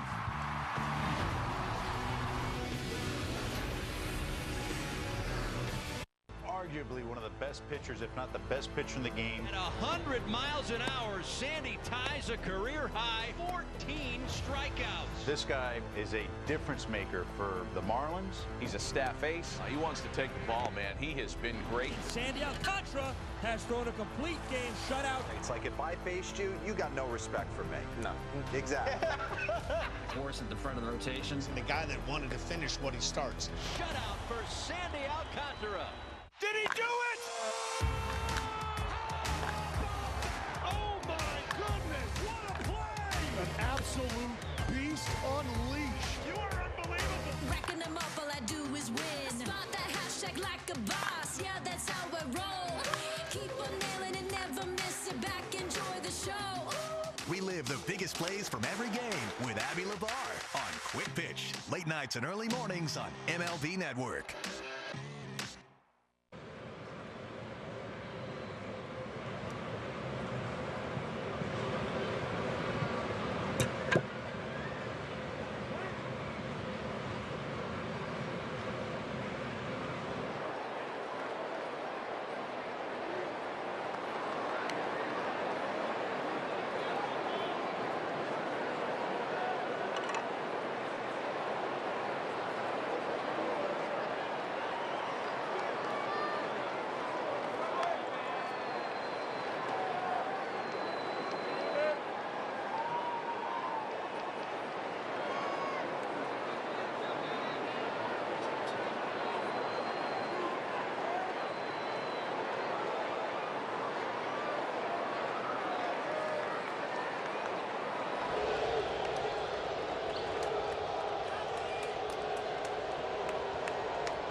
right, top tier stat line brought to you by Arco. Shohei Ohtani continued a hot week at the plate with 3 more hits today. Ohtani batted .346 with 4 home runs in 6 games this week. Dontrell, he had a great game. You know, you called your shot, but the whole week in general, he's been spectacular. He continues to be impactful. With all these injuries, I'm going to need him to take another step. And I know that's a tall ask, but if anybody in baseball that can do it, it's Shohei Ohtani. And it's not just in the power department. He's getting base hits, and he continues to keep the line moving. Remember that Tyrese meme? What more do you want from me? That's what he's going to say to you. What more do you want from me? All right, Will Smith now with Kirsten Watson in the media. Tyrese taking straight. First, just what were you seeing from Tony? I mean, obviously, he said that he felt like this stuff just wasn't there, but how much do you think just kind of the blood and the finger kind of led to the lack of command for him today? Yeah, just a slow start for him. First inning, they jumped on him. Wasn't really commanding the ball, left 2 heaters up. Yeah, that was good. They cut it to us early, so yeah. Would you say you guys are kind of starting to feel just the grind of these injuries and the things kind of just building up on each other right now? Yeah, obviously, you know, guys are getting hurt and stuff. That's part of a long year. You know, we're on a 20 or 21 day stretch right now, so yeah, maybe a little bit of tired, a little bit of fatigue, but you know, it's impressive still seeing these guys go out and compete every night. You know, everyone's still giving it their best, and that's what matters. Where did you want that pitch from Bonda? Just like down away, and he pulled it up and in. Yeah, just a poorly executed pitch, and Darno, you know, capitalized on it. Flip side offensively, just kind of how are you feeling? Just to be able to get that swing to at least put you all back in this game. Mm-hmm. Yeah, I feel really good at the plate, seeing the ball well. You know, the work I put in the offseason is paying off. Some changes and stuff. So yeah, just trying to keep it going. Changes more mechanical, just getting rid of some of the bad habits that you kind of referred to before. Exactly. Well, we're waiting on Dave Roberts with more on the series sweep at the hands of the Angels and an update on Tony Gonsolin ahead in Access. Plus, what a week for the rookie. Dalton Rushing's first career start. He got a hit, RBI, and he caught a Hall of Famer. The plays of the week up next. Access Sportsnet Dodgers is brought to you by Farxiga. Ask your doctor about Farxiga. Did he do it? Oh, my goodness. What a play. An absolute beast unleashed. You are unbelievable. Racking them up, all I do is win. Spot that hashtag like a boss. Yeah, that's how I roll. Keep on nailing and never miss it back. Enjoy the show. Relive the biggest plays from every game with Abby LeVar on Quick Pitch. Late nights and early mornings on MLB Network. The roar is back in Motown. Right now in Major League Baseball, we have a new Tiger King. Tarek Skubal owns this mound.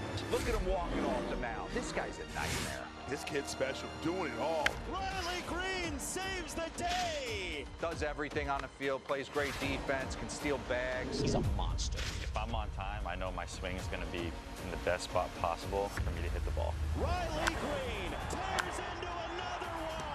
That's the Tigers, baby.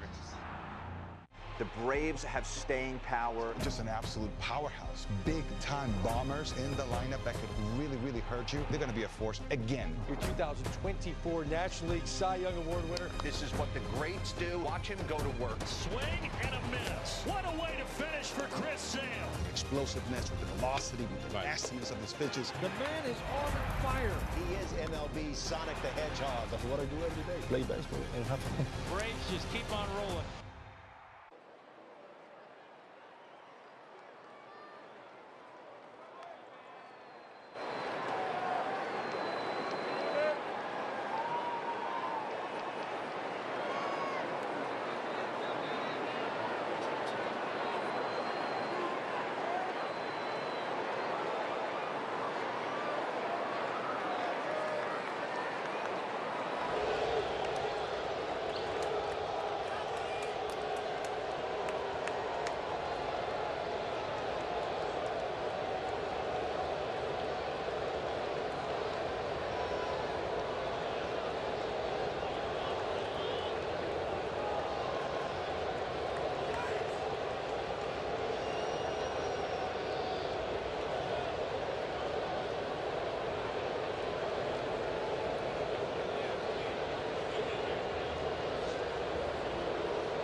Insurance brokers. All right, let's get straight to it. Your plays of the week. We're going to start it down, of course, number 10 right here. Tuesday to start off the series against the A's. You see Mookie Betts' whole family there, but his son, well, he threw out the first pitch on his dad's bobblehead night. How special is this, fellas? I love that, man. Family first, and they're so excited. And I like that sinker grip. Watch out. It might be in the rotation for the Dodgers. No. He's going to be a shortstop like his old man. Athlete. Number 9, Saturday versus the Angels. Andy Paez with the running catch right here. Jay Hare. This is so impressive. Again, going full speed, the concentration to not only make the catch, but hold on to it after running into that wall. Great play by Paez. He's really grown as a center fielder, left fielder, and right fielder. And he's out there blinging, too. You see all that. We go to number 8. Another great defensive play on Wednesday. This time it was Hae-Sung Kim with the sliding catch, and then he's going to throw it out to first, D-Train. Jimmy don't mess around, man. He is a seasoned veteran out there. It doesn't matter where he needs to go. The arm strength, he knew where he was on the field and fired the absolute dime across the diamond. Jimmy can play, man. I love all his tools, and I'm excited about his development as a big leaguer. Absolutely been great thus far, 14 games. We go to number 7. After an intentionally walking Shohei on Wednesday, well, Mookie, he's going to make the A's pay, Jay Hare. He said, hey, do you know who I am? Put some respect on my name. Mookie Betts rocket in the right center field gap. Outstanding swing, staying inside the baseball. 1 run is in. 2 runners in. Outstanding job by Mookie Betts. And yes, he stares into the dugout, letting them know I'm Mookie Betts. Sometimes I love seeing agitated and disrespected Mookie. Like, don't you do this to me. Also, Wednesday, that guy there, Shohei Ohtani. New dad strength. Y'all know about dad strength. All of us are dads up here. D-Train, he's been on fire. Yeah, they tried to go in on him. He beat him to the position. I love the bat speed and the quick hands, man, and went to the nitro zone. Most lefties, a lot like me, like to drop that barrel down and in. So, like to see him hit one to the people and get everything going. Yeah, he's had a heck of a season, heck of a career. All right, go to number 5, another milestone for Hae-Sung Kim here.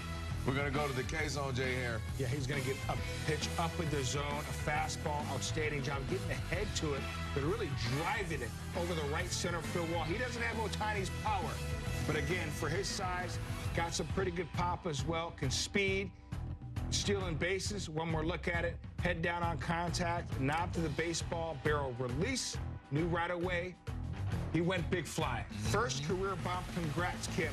Complete ball player, defensively and offensively. Yeah, there you go. There's a celebration right there. We go to number 4. 2 Dodger players facing their former teams this week. First was Max Muncy doing the Max walk-off right there. You see him walking. Yeah, you feel that. Got the bomb against the A's. And then we'll get to Ohtani here in a minute, but what'd you see from Muncy right here, D-Train? You know, the swing was easy at 80%, and he still can generate light tower power, as Jerry loves to say. And so I felt like that swing got him going. And also Shohei, man, pulling his hands through, man. Nobody is better than him. It doesn't matter if it's to right field or to left field. The contact, the swing, the smoothness. Every time he barrels a baseball, there's no ballpark in the world that can cover him, man. And so it's a breaking ball or fastball. If he beats you to that spot, you're not getting that ball back. Literally, across the world, he's done that. We go to number 3. New kid on the block, Dalton Rushing, having a terrific debut week, Jay Hare. And talk about offense and defense, right? Yeah, he's been great. Obviously, getting his first career hit, first career RBI as well. Love his makeup as well behind the plate, being able to call some pitches, receive pitches. Well groomed throughout the Dodgers farm system, ready for the big show.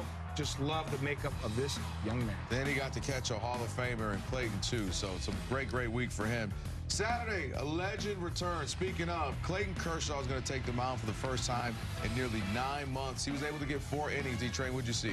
You know what? I saw a little rust, but I also saw some things that really turned back the clock. The slider, the 12-6 breaking ball. Ooh, that's illegal right there. But that's the pitch that's going to grow on him.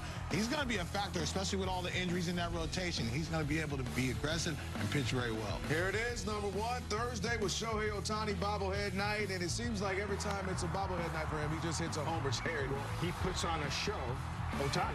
Yeah. Listen, this cambio was outer third, may have been off the plate. He was able to drive it the other way for a home run. And then he can go oppo, he can go dead central. It doesn't matter whether it's a cambio, fastball, breaking ball. He's able to stay square, fire those hands through the zone, and puts on a show on his bobblehead night. Yeah, 3 bobblehead nights home run in each of those. So if we could just do it 162, they'd be all right. Well, I'm not saying it made the difference today, but before the game, these young Angel fans stole dirt from Dodger Stadium. Maybe that had something to do with it. I don't know.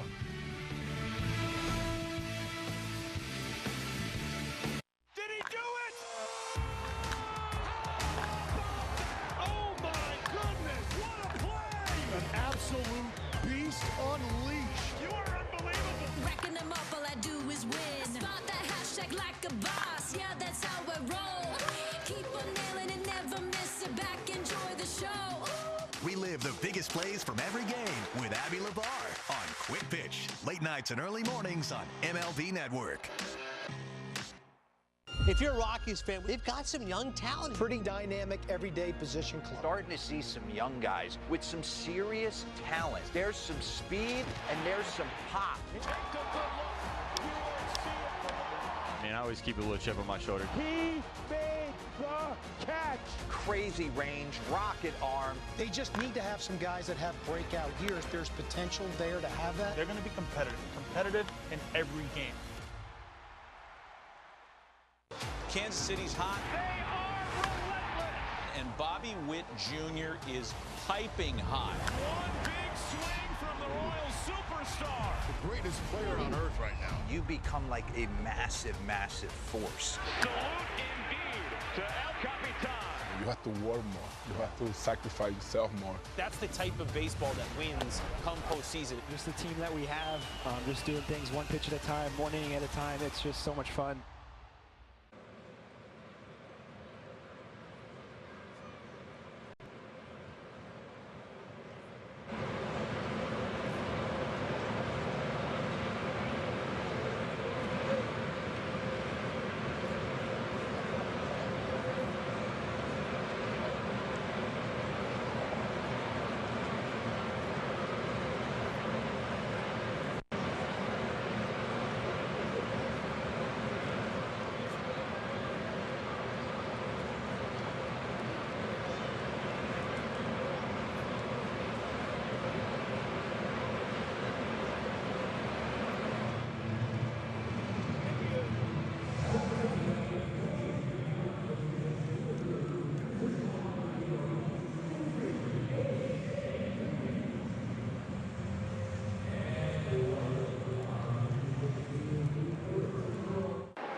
Well, that's 1, 2, 8 strikeouts from the Dodgers. So celebrate tomorrow by heading into Jack in the Box for a free Jumbo Jack with a large drink purchase valid at LA area restaurants. It was a team effort to get you fed. Tony Gonsolin led the way with just 3 strikeouts. Obviously, he would have wanted some more, but either way, go take advantage of that.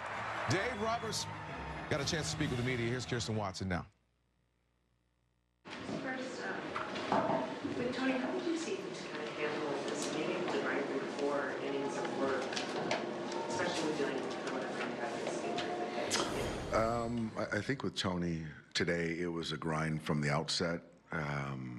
You know, the walks, the behind the count. I don't think he had command of his split. And it was a grind today. And so, you know, with the first inning pitch count, we were fortunate enough to get him through 4. But still, you know, with what we went through this series with the starters, there's a lot of innings our pen had to cover. And that's unfortunate. And, still had a chance to win the games today, though. There was a point where you were talking to Landon and then he went to the bullpen. Was that just one of those instances in which if Tony was going to have to come out of the game early to be able to protect the bullpen? Yeah, I mean, that's something that he's starting tomorrow, and just kind of where we were in the first inning, you know, depending on how far Tony went, there might have been a scenario where Landon was going to pitch for us and trying to pick up the pieces to figure out tomorrow. Fortunately, we didn't get to that point, so Landon will be ready to go for his start tomorrow, but that was the conversation. You've obviously been hitting on it a lot over the last few weeks, but how sustainable is it to sort of keep relying on your bullpen as much as you guys have? Yeah, it's not sustainable. I think that I personally just look at each night and try to figure out who's available and how to try to win the game, cover the game, protect players, and that's kind of sort of the math, and you put these pieces together and try to weigh them in my decision making. But yeah, I mean, I think that our starters will you know, gain some traction and start going deeper because we certainly need it out of the pen. Yeah. How frustrating or just kind of difficult is it to deal with when, like, it does seem pitching things like even with the blood fingers kind of keep popping up for you guys late in the year?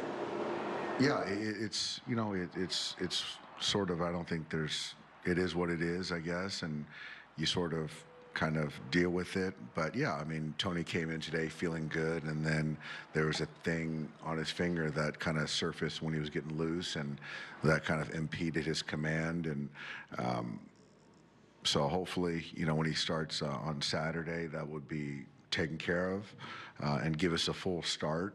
But you just sort of have to deal with things as they come up. The difference has been in execution for Bonda this year as opposed to maybe last year, obviously, especially about the runs. Yeah, you know what?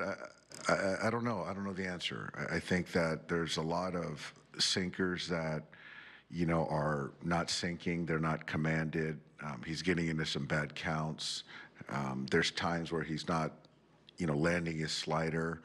And so I think it's just a compilation of things that, you know, ultimately the sinker's got to have some movement, and there's real velocity there, but, you know, guys can hit velocity now. So I think with Anthony, it was, you know, great for him to give us 2 innings, which were much needed. But there was a 3-1 heater that just kind of was a misfire, and, you know, Darno put a good swing on it. How does losing Kirby to the IL affect how you approach leverage situations when you want a right-hander? That's going to be interesting.